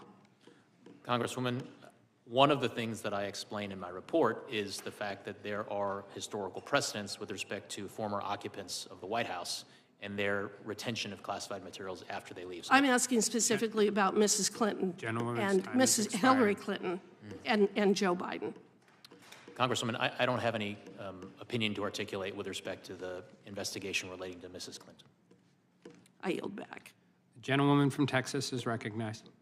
Mr. Hur, Special Counsel Jack Smith has charged Donald Trump with 40 counts related to his unlawful possession of classified documents. The most serious charge carries a penalty of 20 years in prison. According to the Trump indictment, Trump stored those documents at Mar-a-Lago, which, quote, hosted events for tens of thousands of members and guests, end quote. The indictment continues, quote, Trump stored his boxes containing classified documents in various locations at the Mar-a-Lago Club, including in a ballroom, a bathroom, and a shower, an office space, his bedroom, and a storage room. Mar-a-Lago is more than a mansion or a compound. It is a club with a membership program that sells access to the public. It has hundreds of people moving through it at any given time. Staffing it alone required 150 staff members. And while those classified national security documents sat in places like his ballroom, Trump hosted more than 150 social events like weddings and movie premieres, which thousands of people attended. In brief, Special Counsel Smith has alleged that Trump willfully and knowingly took highly classified documents to a location accessible by tens of thousands of people. Mr. Hur, was President Biden's residence accessible to tens of thousands of people? No. Did President Biden ever bring tens of thousands of people into spaces where he stored classified material? Not to my knowledge. Did Joe Biden advertise and sell memberships to his home that would allow members of the public to have access? Not that I'm aware of. Did your investigation find that Joe Biden ever hosted movie premieres at his home while classified documents were stored there? No. Moving on, among the 150 staff members working at Mar-a-Lago was a Trump aide named Walt Nauta. According to Special Counsel Smith, Trump ordered Nauta to move boxes of documents so that they could not be found by people looking for them. Mr. Hur, did President Biden ever direct his staff to move documents so that you or the FBI could not find them? We did not identify evidence of that. In fact, according to your report, as soon as Bob Bauer discovered material in President Biden's residence, he contacted John Lausch, and the president immediately consented to an FBI search of his home. Is that correct? My report does state that. And you found no evidence that any documents were moved prior to that search. Is that correct? Correct. That's in stark contrast to Donald Trump. President Biden did not obstruct your investigation. He was fully compliant, and with access to the millions of documents he gave you and dozens of hours of witness interviews he facilitated, you were able to fully and totally exonerate him of any criminal wrongdoing. I thank you, Mr. Hur. And before I yield back, Mr. Chairman, I ask unanimous consent to enter into the record an excerpt from the committee's transcribed interview with Stephen D'Antuono, former Assistant Director in charge of the FBI Washington Field Office, on June 7th, 2023, in which Mr. D'Antuono explained that the FBI executed a search warrant for classified material at Mar-a-Lago because there was probable cause to believe that Donald Trump did not fully comply with a subpoena to turn over classified documents. Without objection. Thank you, Mr. Chairman. I yield back. Gentleman yields back. The gentlelady from Florida is recognized. Oh, excuse me. Gentleman from the ranking member is recognized. Mr. Chairman, I have 3 unanimous consent requests. All right. First, I ask unanimous consent to enter into the record the publisher's webpage for President Biden's 2017 book, Promise Me Dad, which shows that the book is a deeply moving memoir about the year that President Biden's son, Beau, died. Without objection. I also ask unanimous consent to enter page 97 of Mr. Hur's report, which says that President Biden's book is not known to contain classified information. Without objection. Finally, I ask unanimous consent to enter into the record a February 5th, 2024 letter from President Biden's counsel to Special Counsel Hur that clarifies that President Biden's 2017 book, quote, does not contain classified information, and there has never been any suggestion to the contrary, close quote. Without objection. Chair now recognizes the gentlelady from Florida, Ms. Lee. Thank you, Mr. Chairman, and thank you, Special Counsel Hur, for joining us here today to discuss your investigation regarding President Biden's mishandling of classified documents. This has become an issue of great interest to all Americans and, of course, to all of us here today. As is outlined in your report, despite the discovery of confidential and top-secret records located in the president's personal residence in Delaware, including in his garage, office, and basement, the department declined prosecution, and my colleagues' questions today have focused on the highlights from your report, specifically referring to President Biden's mental capacity, his willful disregard for the law as a private citizen, and how he would be perceived if presented to a jury of his peers.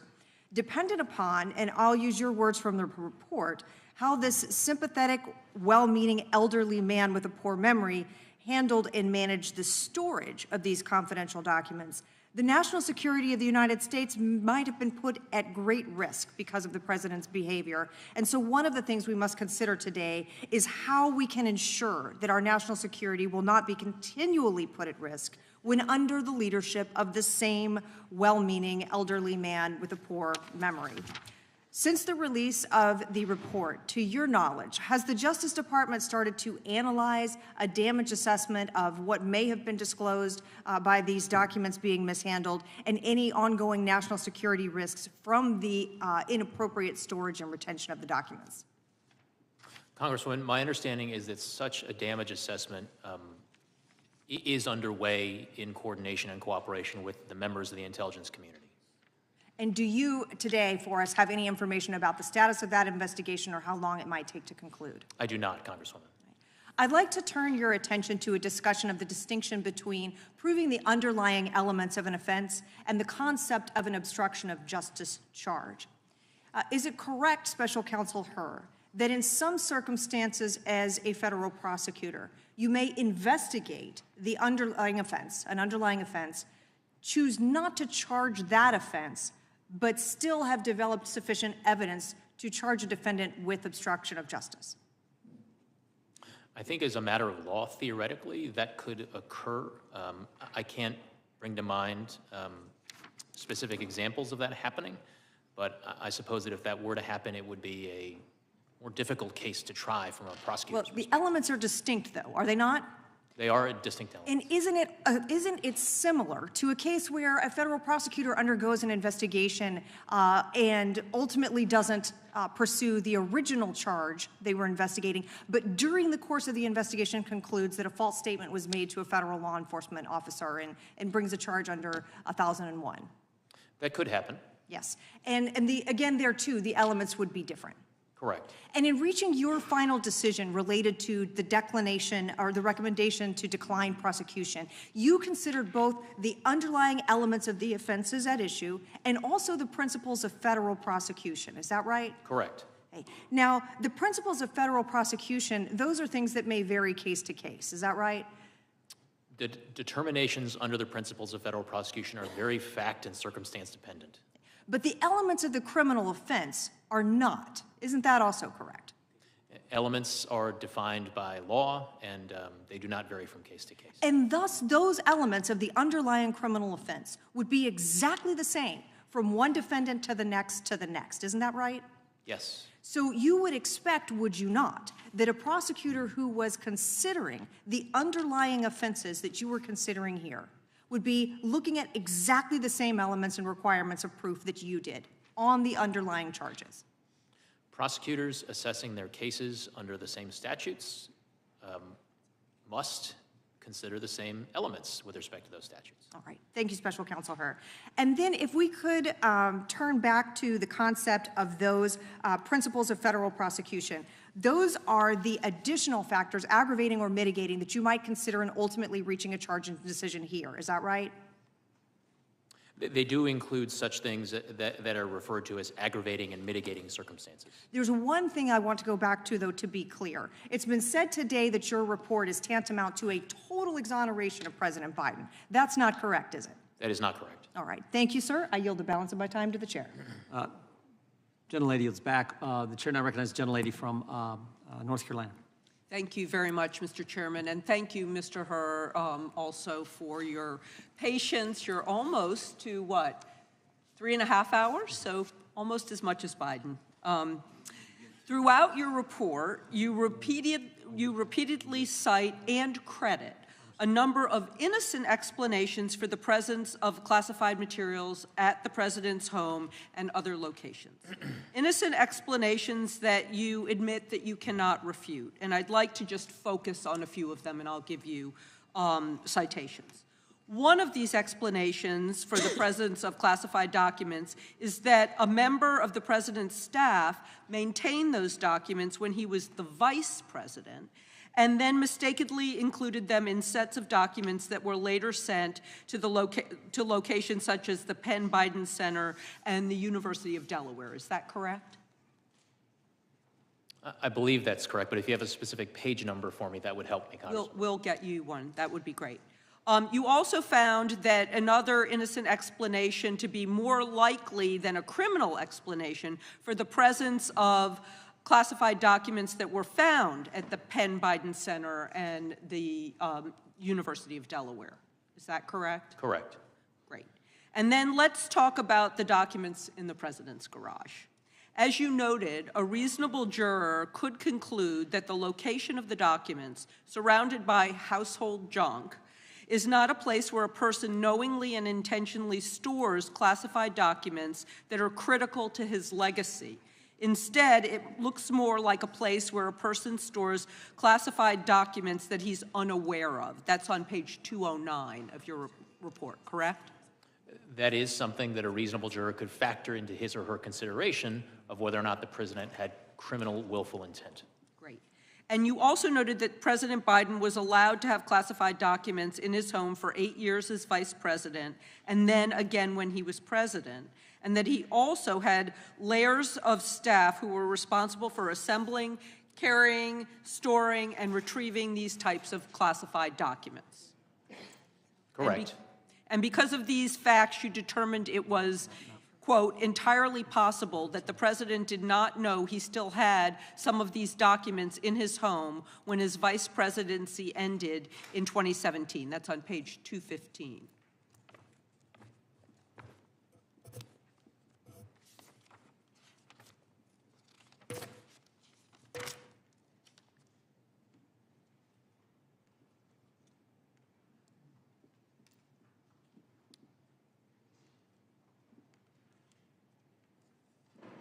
Entirely possible. Entirely possible. Yeah. So that's the citation. I'm going to keep going because my time is running while you're looking. So you also cite the president's cooperation with your investigation as evidence that he did not have criminal intent. And I want to quote you here because this is important. You wrote, most significantly, Mr. Biden self-reported to the government that the Afghanistan documents were in his Delaware garage and consented to the search of his house to retrieve them and other classified materials. He also consented to searches of other locations, and later in the investigation, he participated in an interview with our office that lasted more than 5 hours and provided written answers to most of our written questions.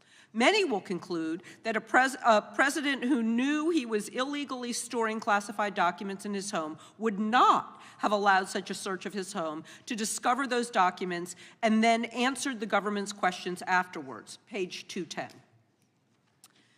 And then you said that you expect this argument about the president's innocence to carry real force for many reasonable jurors, because in your words, reasonable jurors will conclude that Mr. Biden, a powerful, sophisticated person with access to the best advice in the world, would not have handed the government classified documents from his own home on a silver platter if he had willfully retained those documents for years.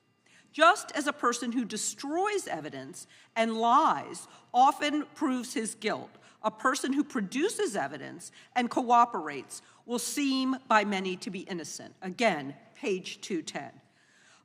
As you said in your report, it would be reasonable for a juror to reach that conclusion, and that a president advised by counsel would not have informed investigators of the presence of classified documents in his home or invited agents in the search of every nook and cranny of his home or other residence, or sat for an hours-long interview, or answered pages of written questions, all going to his full cooperation and his lack of criminal intent. Thank you, Mr. Chairman, and I yield back. Gentlelady yields back. Mr. Hur, we got 3 more we're going to do, and then we're going to take votes, and then we'll just have a couple more after that. So I'm going to start with the gentleman from Kentucky is recognized. Yield to the chairman. I thank the gentleman for yielding. Mr. Hur, are you opposed to the U.S. Congress having access to the audio tapes of the people you interviewed during your investigation? Chairman, I am not in a position to articulate an opinion one way or the other. That is not really up to me. I'm a former employee of the Department of Justice. I would refer you to the White House and DOJ leadership. You're an accomplished lawyer. Is there any reason why we shouldn't, why the United States Congress shouldn't have access to the same information you had access to and that was the basis of your decision? Chairman, it is not for me to opine on what materials. Well, the Justice Department released the transcripts the day of the hearing. It'd been nice if we'd had them at a better time for the committee to prepare for our questioning for you. They released them today. The White House and the Justice Department released them today. It'd be nice if we actually had the audio tapes too. Again, is there any reason why you can see why the American people and their representatives in the United States Congress should not have access to those tapes? Chairman, what I can tell you is that my assessment that went into my conclusions that I described in my report was based not solely on the transcript. It was based on all of the evidence, including the audio recordings. Great point, and that's where I was going. So this was valuable evidence for you as the special counsel named to investigate this issue, valuable evidence for you to reach your conclusion, and the statements you put in your report. And all I'm asking is, shouldn't the United States Congress have access to that same information? Chairman, again, it is not for me to weigh into what information Congress should or should not have, but what I will tell you is that the audio recordings were part of the evidence, of course, that I considered in coming to my conclusions. I will yield back to the gentleman from Kentucky and hopefully can yield to the gentleman from North Dakota. Yield to the gentleman from North Dakota. Thank you, Mr. Hur. In Chapter 8 of your book, or your report, you detail that Mr. Biden retained in his Delaware basement classified documents relating back to his time as a U.S. Senator in the 70s, correct? Correct. And even more Senate papers dating back to the 70s through 1991 were found in the University of Delaware, Morris Libraries, and in the Biden Senate Papers collection, correct? Correct. And even more Senate papers dating back to the 1970s and 1980s were found in Biden's Delaware garage. I believe yes, that's correct. And quote, Mr. Biden had nearly 50 years experience dealing with classified information, including as a member of the Senate Select Committee on Intelligence, a member and chairman of the Senate Committee on Judiciary, a member and chairman of the Senate Committee on Foreign Relations, and vice president of the United States. And that he was deeply familiar with the measures taken to safeguard classified information and the reasons for them, correct? That language certainly sounds familiar, Congressman, but if you have a page citation for me, I can confirm. And as Vice President, is it correct that in 2011, Mr. Biden received advice from his staff about the need to secure classified information in the form of notes? Correct. Including his first counsel, Cynthia Hogan? Correct. And he was advised in writing in 2011 by Hogan that classified notes must be obtained in secure safes and stored in secure facility. Correct. His second counsel, John McGail, also advised Biden that all of Mr. Biden's records, including his notes, would be sent to the National Archives, and Biden understood and accepted that, correct? That's correct, with the exception that Mr. McGrail was Vice President Biden's final counsel, not his second one. All right. And on his way out, Mr. Biden was also appraised of his obligations by the National Archives staff twice more that his classified notes should be secured in a SCIF. That particular fact is not immediately coming to mind, Congressman, but if you have a page citation, I can confirm it for you. Well, did Mr. Biden have 30 years' experience handling this information? He received advice from at least 2 separate counsels, the National Archives staff. He has demonstrated enough knowledge of the law to attack President Trump in public over the same exact issue in detail. This is where I get into this. I just have a problem with this. In your report and this testimony, a reasonable person would conclude that Mr. Biden knowingly retained national defense information and failed to deliver it to an appropriate government official, and that he knew his conduct was unlawful. And I think that's where we end up here, and that's what the point is. Over the last 3 election cycles, there's only been 3 people who have ran for president: Hillary Clinton, Joe Biden, Donald Trump. All 3 of them have been accused of mishandling classified documents. Only one of them has been prosecuted.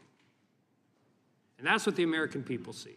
That's what we see. We had Hillary Clinton, who ran a program called Bleach It on her server. They used hammers to destroy evidence. Joe Biden has a 50-year history of misplacing classified documents in numerous different places. All of these cases have the same underlying elements of the crime, the same fact patterns, and yet we only see one person being prosecuted. And with that, I yield back to the gentleman from Kentucky. When time's expired, I yield back. Gentleman yields back. The ranking member is recognized for unanimous consent. Thank you, Mr. Chairman. Mr. Chairman, in light of what the chairman previously said, I ask unanimous consent that all transcribed interviews taken by the committee this year be made public. There's an objection to that. The gentlelady from Missouri is recognized for 5 minutes. Thank you, Mr. Chairman, and thank you for being here, Mr. Hur. St. Louis and I are here today once again to focus on the real issues that affect our communities instead of partisan hit jobs. Let me start by saying that the potential mishandling of classified information is a serious issue, and I believe it was appropriate for the Attorney General to appoint both special counsels in the Biden and Trump cases. As my colleagues have pointed out, President Biden fully complied with the investigation conducted by Special Counsel Hur, who did not find evidence sufficient to warrant criminal charges. Despite this outcome, Republicans have used the special counsel's report to further their longstanding efforts to re-elect the former white supremacist in chief, Donald Trump, who faces 40 criminal charges related to the mishandling of classified documents, including obstruction of justice. While President Biden returned all of the classified material and complied with the special counsel's investigation, let's remind ourselves what Donald Trump has said and done. He refused to turn over the classified documents in his possession to the National Archives. He is on tape sharing documents he said he could have declassified when he was president. He wrongly claimed in an interview that the Presidential Records Act allows him to do whatever he wants, and he was allowed to do everything he did. He also said on his right-wing social media platform, quote, "I'm allowed to do all of this." He continues to admit to his possession of these documents on the campaign trail. So this hearing is not a good faith oversight effort. It is just the latest in a long line of dysfunctional and destructive actions taken by this Republican majority. They don't care about responsible governance or making people's lives better. They don't have an affirmative agenda. They are throwing whatever they can at the wall and hoping it sticks, and they have zero credibility to talk about mental acuity when they support Donald Trump. The same Donald Trump who mixes up Joe Biden and Barack Obama and Nikki Haley and Nancy Pelosi. The same Donald Trump who incorrectly pronounced the words Venezuela, respected, and United States. The same Donald Trump who calls January 6 defendants hostages, and the same Donald Trump who believed bleach injections would treat COVID-19. It is deeply hypocritical for anyone who champions this man for the presidency to talk about the mental acuity of anyone else. But this is nothing new. This has been a consistent pattern of the Republican majority in this Congress. From the sham impeachment investigation that has completely collapsed to the absurd impeachment of Secretary Mayorkas, Republicans have solely focused on destroying the incumbent president, destroying the Democratic Party, destroying progressive movements for social justice, all so that they can re-elect one of the worst presidents of all time. Now, it is well known that I have disagreements with President Biden on certain issues. My concerns are rooted in the desire to resolve policy matters and help him take better positions that save more lives. That's not what Republicans are doing. That's not what these investigations and attacks are about. They are trying everything they can to turn back the clock on our rights and our freedoms, and we cannot take the bait. Let's focus on policy. Let's focus on substance. Let's focus on saving and improving the lives of our constituents, not misusing the precious time and resources of this committee, not being dishonest just because it serves our political interests. We are better than that, and our country deserves better than all of this. I will continue to reject these absurd distractions from the investments we need in the communities that we represent. Let's focus on that instead of this irresponsible and easily repudiated Republican clown show. Thank you, and I yield back. The gentlelady yields back. I recognize myself for 5 minutes. Special Counsel Hur, thank you for a number of things. First, thank you for agreeing to testify today. Second, thank you also for sharing your family's story at the beginning of your testimony. It is an extraordinary story of them coming to America. Third, let me also thank you for your in-depth investigation and your detailed report, and generally for your service as special counsel. It's not something that I think many people would look for, and certainly comes with a lot of burden, so thank you for your work. In your opening statement, you described your investigation as, quote, thorough and independent, and I agree with that. One where you attempted to give, quote, rigorous and detailed analysis. I also agree with that. And one where you say you, quote, must show your work, which we very much appreciate today. We don't normally see that. Did I recall your opening statement correctly as it relates to those quotes? Yes, sir, you do. In fact, as part of your investigation, you interviewed about 150 different witnesses. You looked at millions of different documents because you wanted to do a thorough investigation. Isn't that true? Correct. And you did this because you took your investigation extremely seriously and you wanted to reach accurate conclusions, correct? Very much. Then let's review some of your specific findings regarding the issues pertaining to competency and mental capacity of President Biden. Because as you say, this is very important to whether or not there was criminal willful intent. As you can see, I've set forth a number of different quotes up here on this board that I've prepared, some of which I'll read to you. Page 5, you say Mr. Biden's, quote, Mr. Biden's memory was significantly limited. Then again on page 6, you say Mr. Biden would likely present himself to a jury as a sympathetic, well-meaning, elderly man with a poor memory. Then on page 207, you say Mr. Biden's memory also appeared to have significant limitations. And then again on page 208, he did not remember when he was vice president, and he did not remember even within several years when his son Beau died.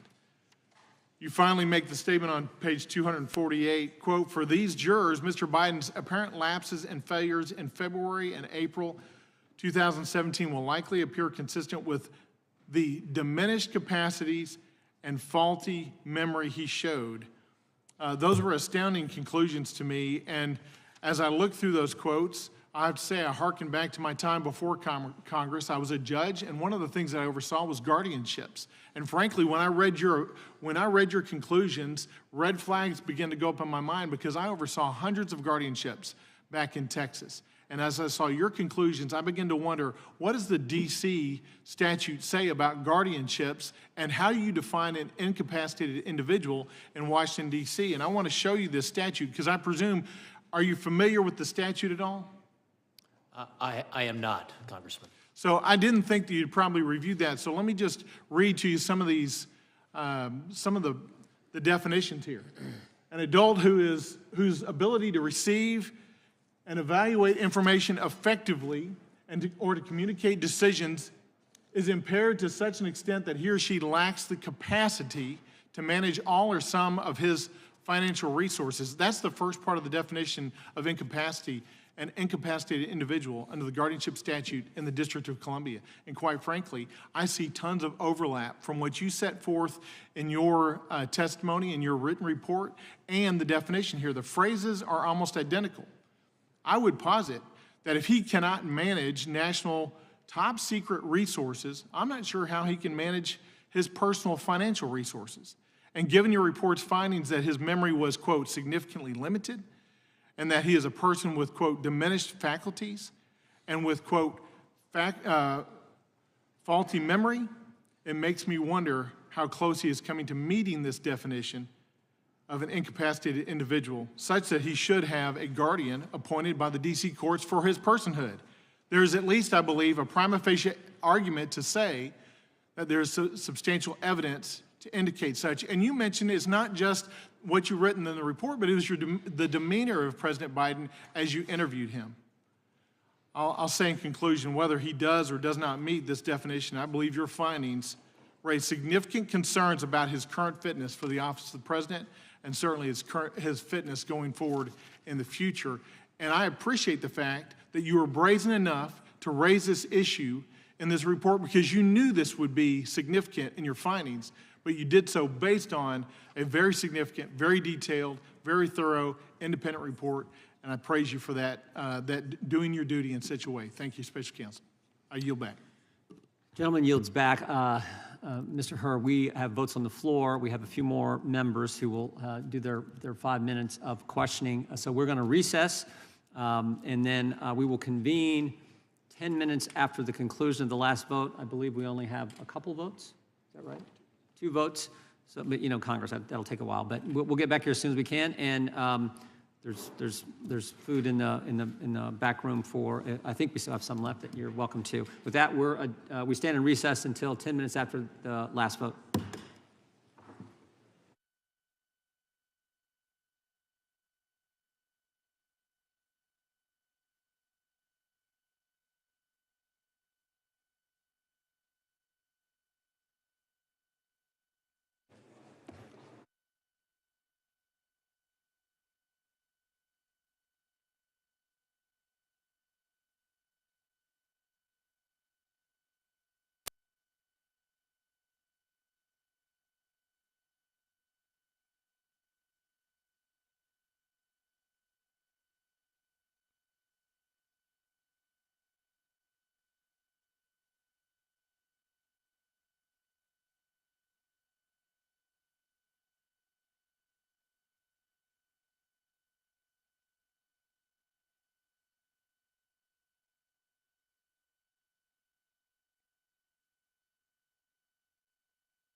had to do with the vote, right?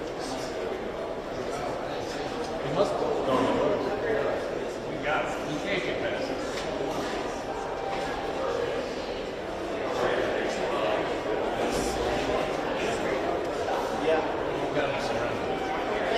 We're gonna go straight.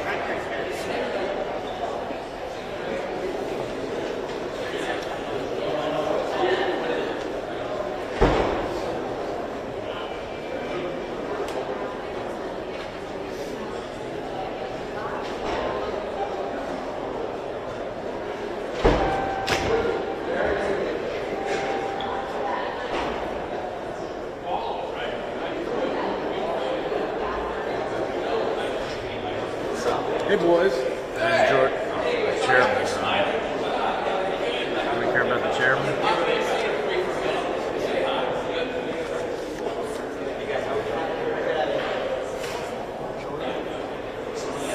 Yeah. We didn't hurt anyone. You're right, you didn't hurt anyone. I just wanted to make sure we weren't supposed to, somebody didn't know. Well, imagine you had your regular PNG camera all the way to the other end of the hall. I would have died by the time I got to the first Because floor. you would have had to go backwards. Yeah. You know? Yep. Yeah, you can't, there's no, right there. Yeah. I wish this had a light. What you got there, huh? Paul Field's camera. Oh. What is that? Yeah, what model? Is that 100? Hey, I think yours comes from Buck here. Excuse me, Congressman. Can we talk to you? Go ask questions, sorry.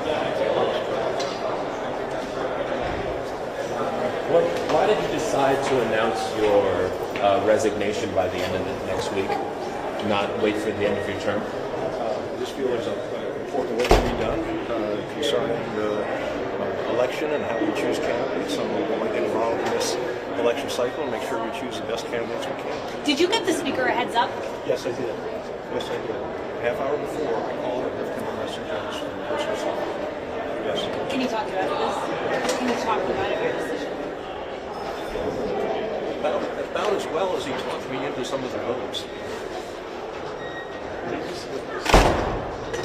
What did you say? Not as well as how you talked to me.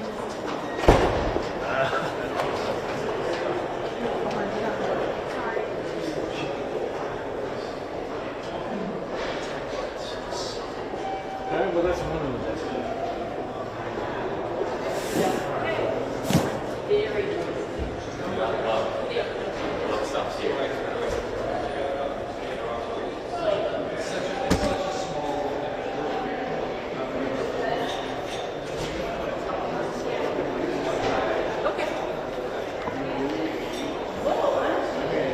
Hey.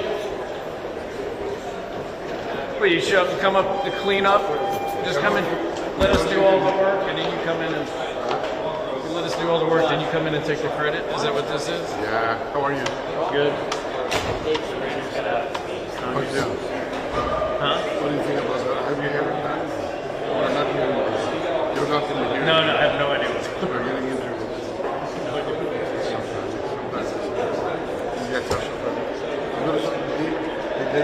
They're just starting to come back now. Not yet, but they're going to soon.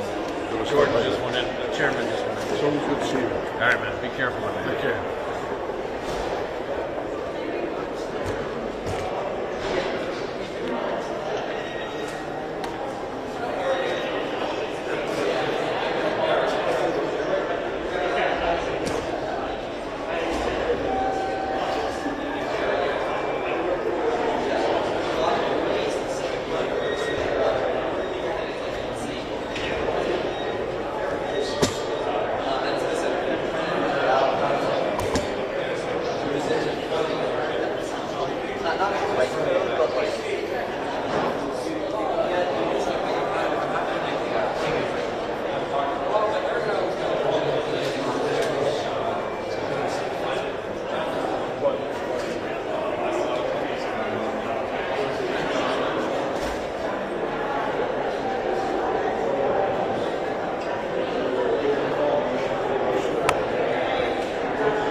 appreciate you coming in today. I did want to deal with one preliminary matter, which is the issue of the release of the transcript. I've heard complaints from my Republican colleagues about the White House only releasing the transcript from the Biden interview this morning.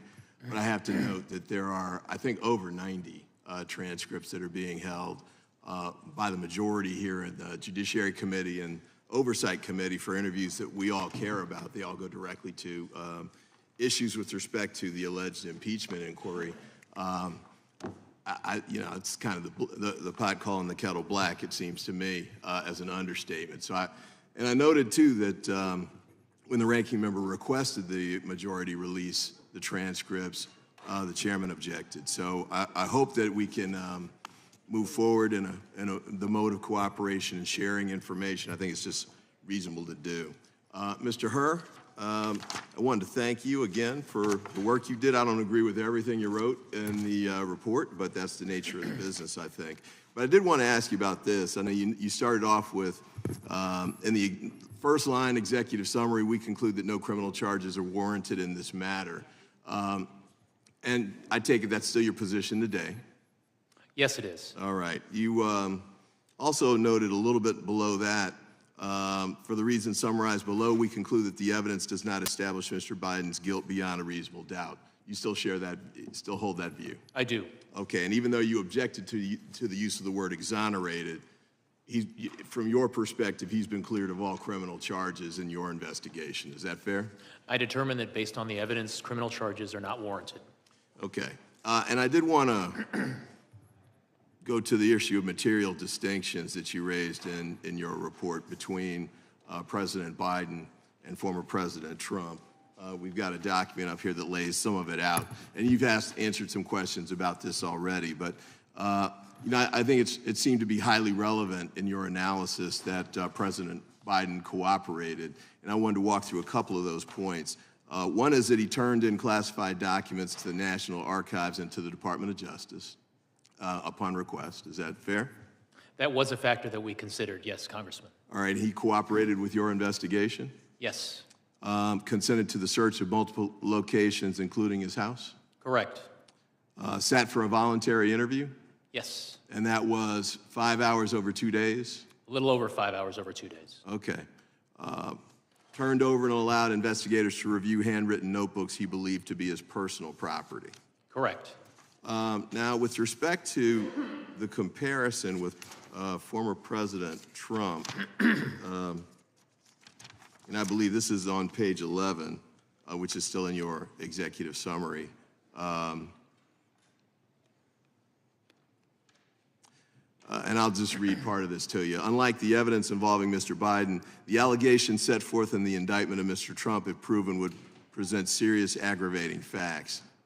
Most notably, after being given multiple chances to return classified documents and avoid prosecution, Mr. Trump allegedly did the opposite. According to the indictment, he not only refused to return the documents for many months, but he also obstructed justice by enlisting others to destroy evidence and then to lie about it.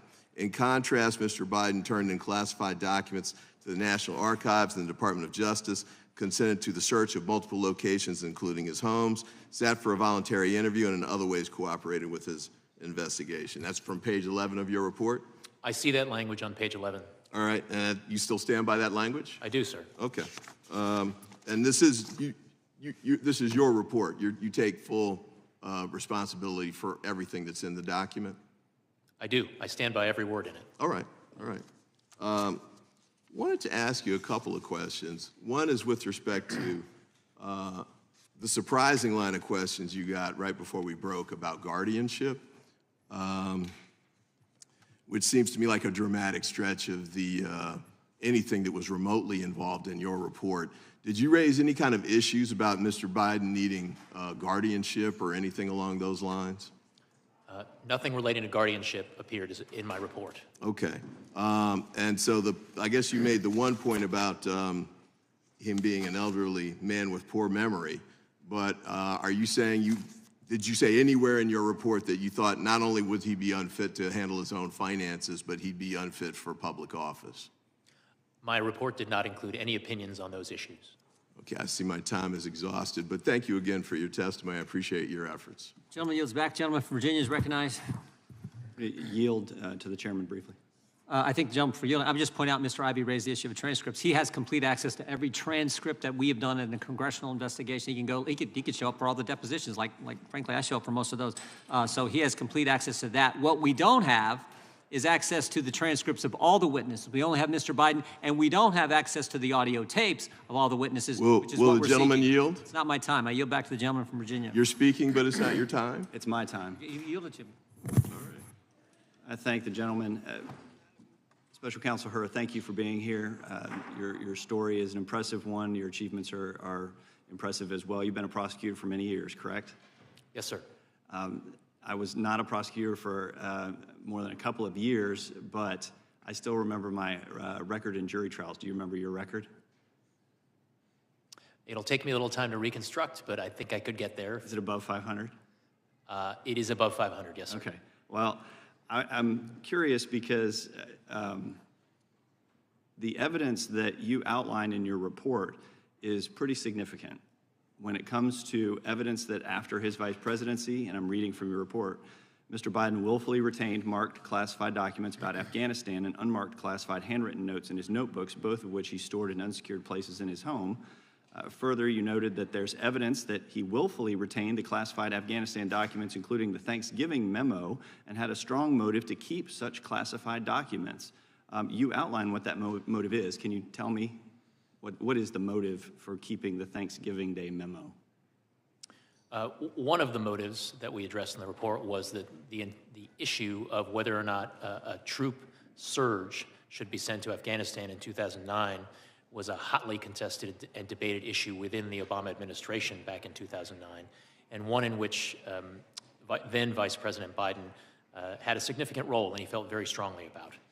I'm going to quote from your report. President Biden believed President Obama's 2009 troop surge was a mistake on par with Vietnam and wanted the record to show that he was right about Afghanistan, that his critics were wrong, and that he had opposed President Obama's mistaken decision forcefully when it was made, that his judgment was sound when it mattered most. Does that sound correct? That language sounds familiar from the report, yes. Okay.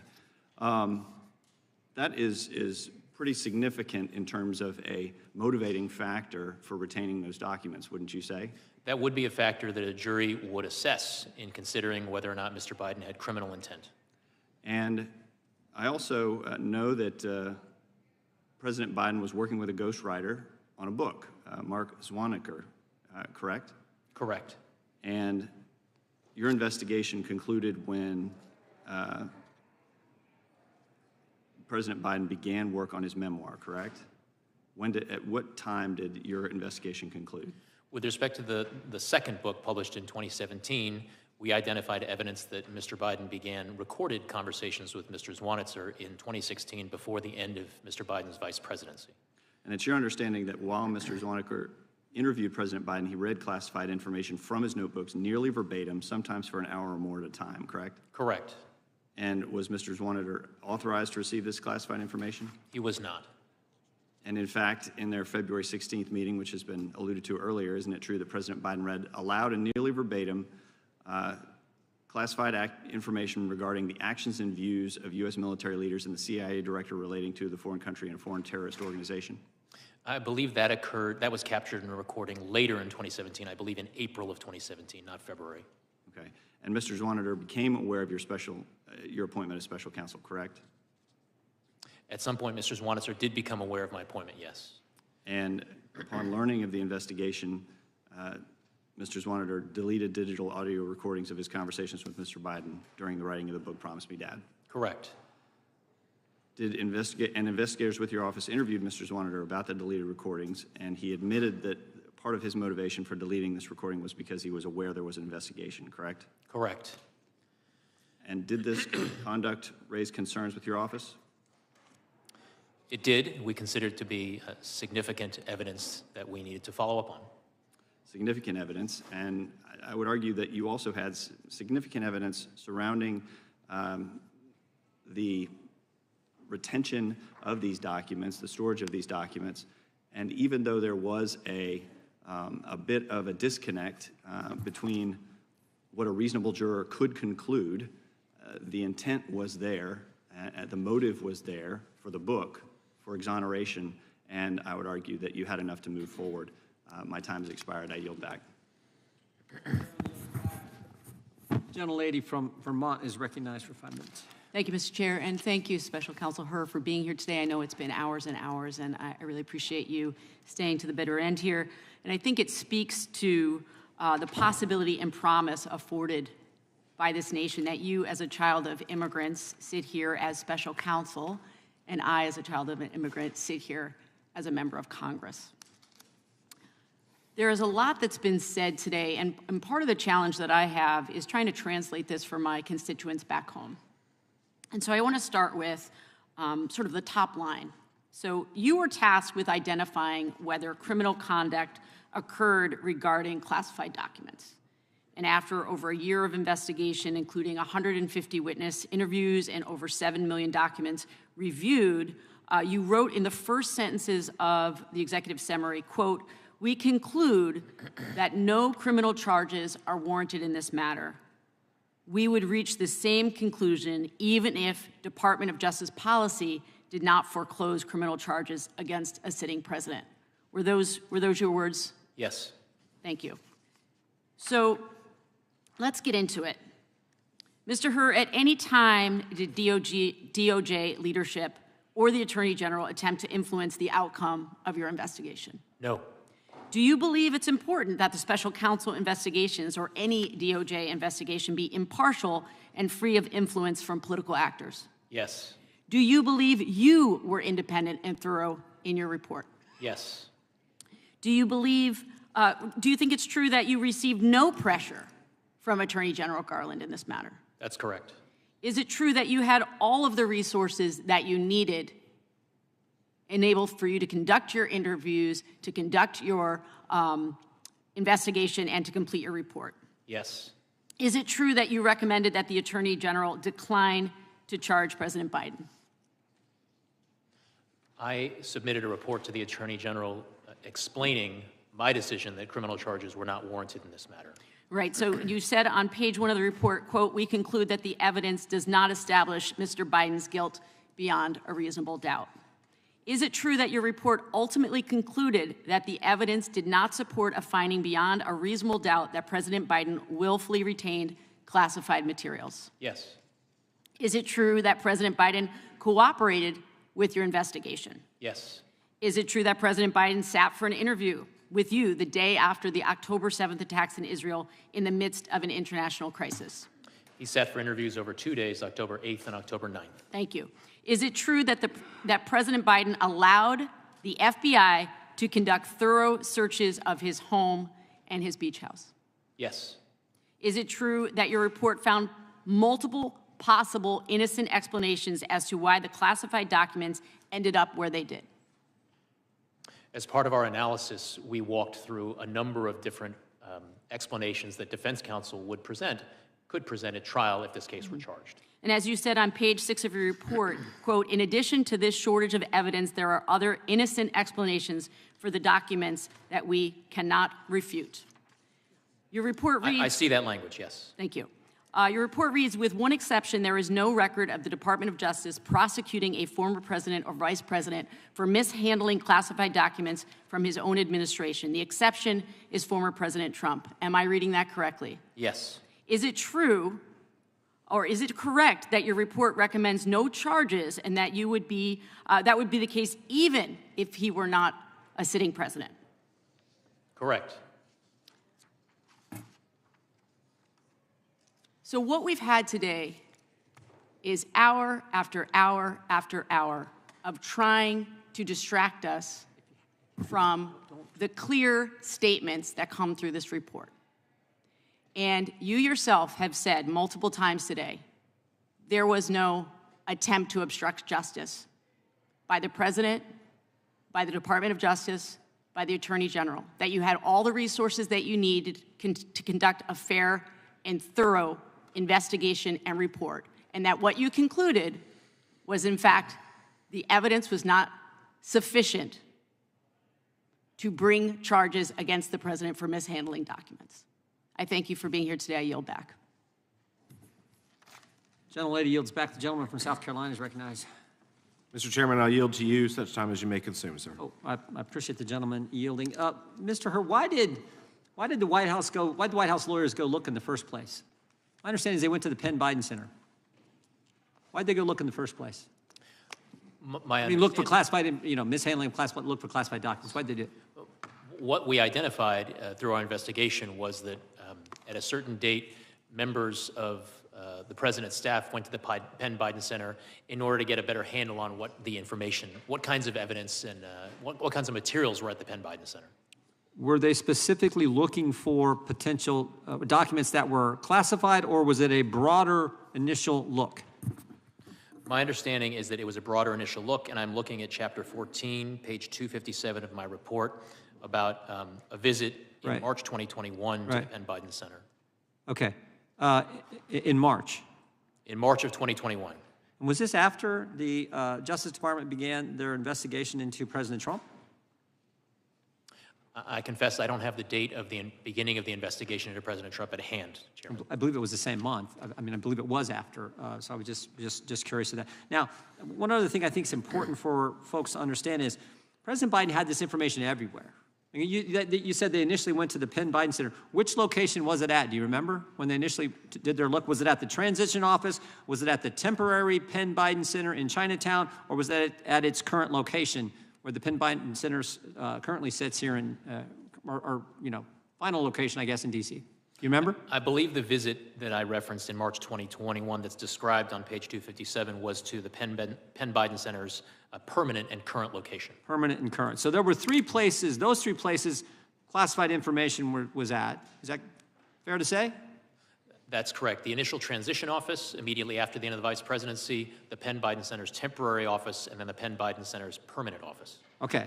So those, and then you had the University of Delaware Library, the University of Delaware Biden Center, right? So that's 5 total. And then you had multiple places in his home. Correct. The garage, the den, the office upstairs, and the office downstairs. Correct. So what is that? That's like 9 different places. I've lost count, sir, but Yeah, that sounds right. It's everywhere. And it was documents over a 50-year time frame. And then by comparison, because the Democrats want to keep comparing to President Trump's classified documents right at his home with Secret Service protection. I don't know that they're anywhere else, were they? I'm not aware of other locations, President. Yeah. I think that's an important distinction. I would yield back to the gentleman for South Carolina. Appreciate him yielding. Thank you, Chairman. Briefly, I know we've got 2 minutes left, but Mr. Hur, how would you define willful?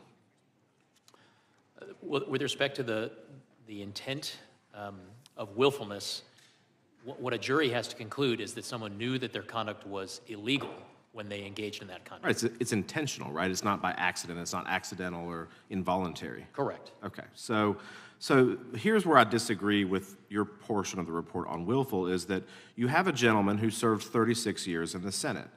I've only been here a year, but I understand the importance of handling classified information. He served 8 years as vice president. In 2010, it came to the attention of the vice president's staff that classified briefing books had not been returned. Even if they were returned, some of the content was missing. The same year, the executive secretary raised that nearly 30 of the classified briefing books from the first 6 months of 2010 were missing. In August of that year, then Vice President Biden failed to return top-secret, sensitive, compartmented information contents of a classified briefing book from a trip that he took to the Hamptons. And to date, you were unable to determine if these documents were ever recovered. Is that correct? Correct. So to me, this wasn't. When does willfulness when does willfulness factor in? Is it now in his diminished mental capacity, or is it then when he was serving as senator and vice president? A jury would be assessing President Biden's mental state and his intent, or whether or not he had willfulness at the time that the conduct was committed. Correct, and I think everyone can kind of plainly see the transgression or the difference between then candidate Biden or Vice President Biden and what is going on now. And so this is where I go to it. As the chairman talked about it in his opening comments, he had 8 million reasons to hold these documents. In fact, he disclosed some of this information to his ghostwriter. And so I think that there could have been willfulness. And I think, I've got 10 seconds left, but look, since 2016, there have been 3 candidates to run for president. All three have had allegations of issues surrounding the retention and holding of classified documents. But Mr. Hur, only one of them has been charged, and that's President Trump. And that's why people think and view this as a two-tiered system of justice. Thank you, sir. Gentleman yields back. The chair now recognizes the gentleman from Shield. You have unanimous consent? Yeah, I'll wait. Let him go ahead. Gentleman from Colorado, Mr. Buck. Thank you. Mr. Hur, they say they save the best for last, so I'm looking forward to this opportunity. First of all, what I've observed in this hearing is that one side thinks you're trying to get President Trump elected, and the other side thinks you're trying to get President Biden elected. I served as a prosecutor for 25 years. I know that you're going to take grief from both sides. You must be doing a great job in your report and during your investigation if you have convinced both sides that you are somewhere in the middle.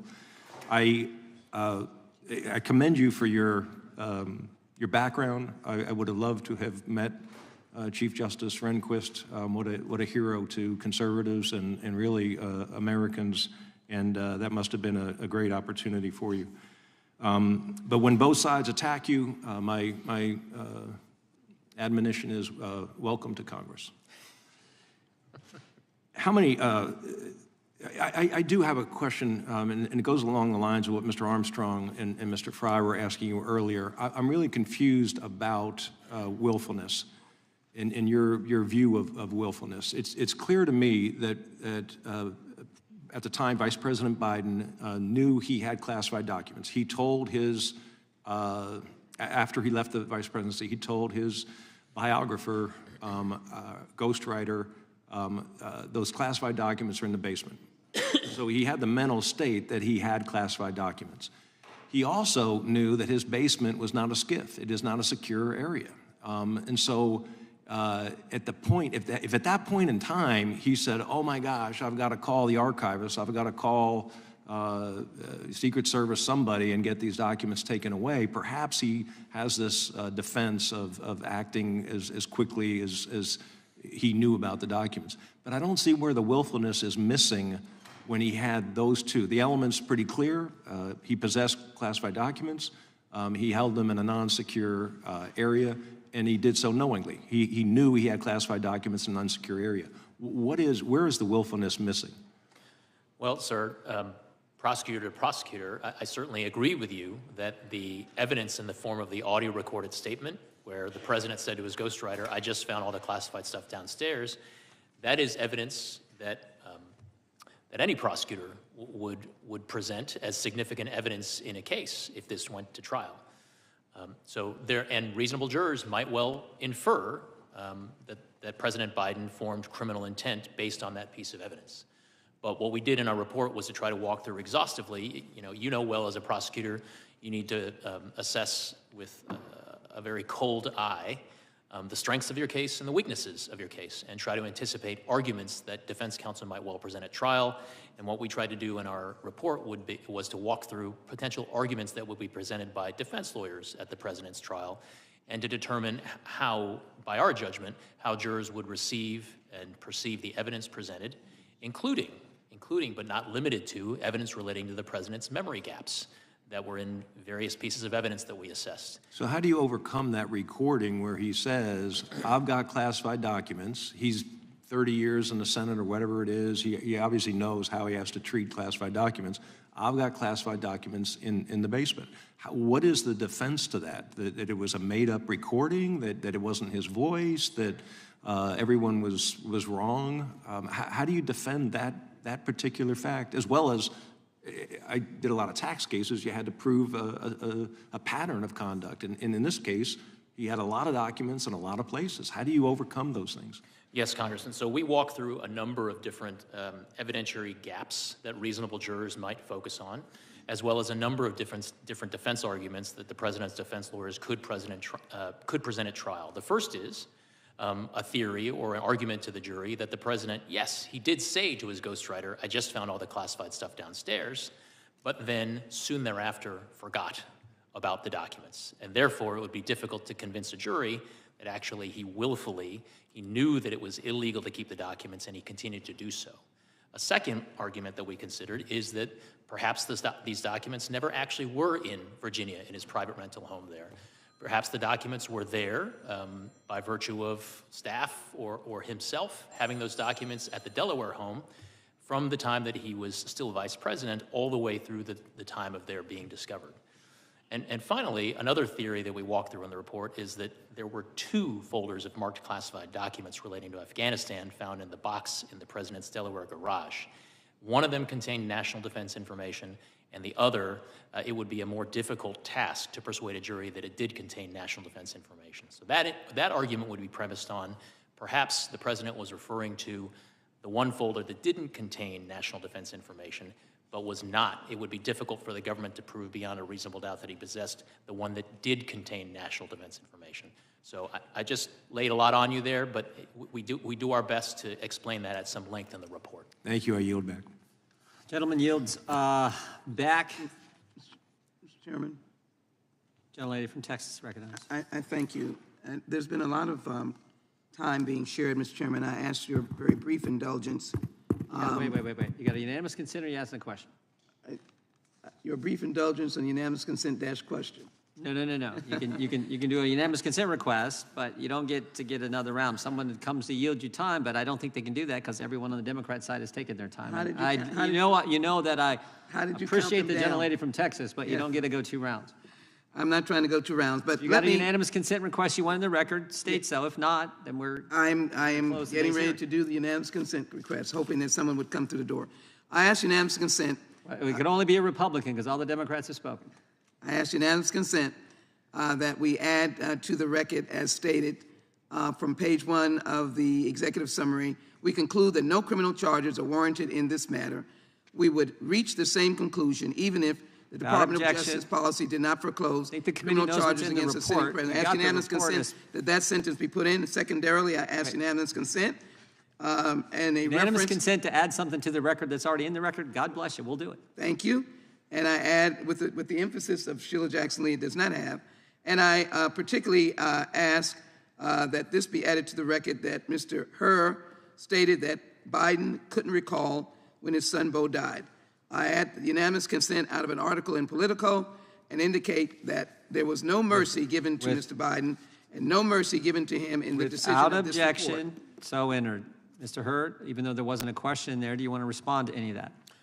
No, Chairman. All right. Mr. Hur, we want to thank you for being here today. And we wish the best to you and your family. This concludes today's hearing. We thank our witnesses for appearing before the committee today without objection. All members will have 5 legislative days to submit additional written questions for the witness or additional materials for the record. Without objection, the hearing is adjourned.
running for president. So I'm not running for president. When you say they'll get involved in this election cycle, can you say that labels? What does that mean exactly?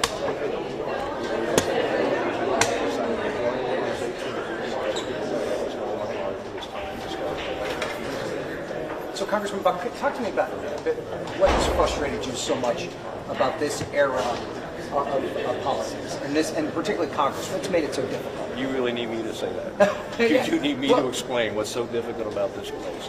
I was, as you see, the number 3 in the seniority on that committee, and I asked questions on this. And you need me to explain what is so complicated about that, or how we try to impeach somebody for a difference in policy. We've taken impeachment and we've made it a social media issue as opposed to a constitutional concept. This place just keeps going down, and I don't need to spend my time here. But doesn't it hurt if someone like you leaves? Doesn't that make it more difficult for those changes to come about? Don't you? I'm not interested in What do you want to see? I'll be right. Have you had a chance to connect with the speaker? You said earlier you left him a voicemail, but have you had a chance to talk to him? I have not. I have been in committee trying to ask questions. I will probably talk to him on the floor tonight. Do you think ideas on the horizon to work for? Oh, sorry. I just wonder, what's your message to the CD4 members who thought you were going to be finishing out your term? Yeah, my message is that I am going to do my very best in this next week. We are going to have a vacancy election. They'll have somebody. In other words, I'm leaving before one of the breaks to minimize that time frame. They'll have a chance to fill my seat, and I think that whoever fills that seat, both for the next Congress as well as the remainder of this Congress, will do a great job. Why not wait to you to have funding for Ukraine passed before you leave in some capacity? I don't know that there will be a chance to pass Ukraine funding. I think it's very important to recognize what happened with Vladimir Putin. It was a fight. He attacked Ukraine. He is invaded an ally of ours. We should do everything we can to help the people of Ukraine protect themselves from this invasion. Do you think that you'll deals to work with any of the cable news networks? But if you see any openings, let me know. Do you think that President Trump's contributed to what you see as dysfunction, not only in Congress but in politics in general? I don't want to put this at President Trump's feet. I think that I have witnessed this for a while, and I think that we are seeing a breakdown of civility and a breakdown of really priorities in terms of what the American people want. You had a question? Yeah, I mean, why not wait to talk to leadership before making this public? Because as soon as I talk to leadership, it's leaked, and I wanted to do it on my own terms. There's so many damn reporters around this place that are willing to take this story without letting me tell people why I'm leaving. But they feel a little caught off guard, though. I mean, they say they were totally surprised. They were not. They were not. Why not? I left a message for Mike Johnson a half hour before I announced, and I have talked to other members of leadership about this, so they were not taken off guard. And frankly, I'm not leaving for a week, so they have a week to prepare, and they have actually a retreat. It's kind of funny that Republicans are talking about a retreat since we keep spending more money. I think we've been retreating for a while, but they have a retreat coming up.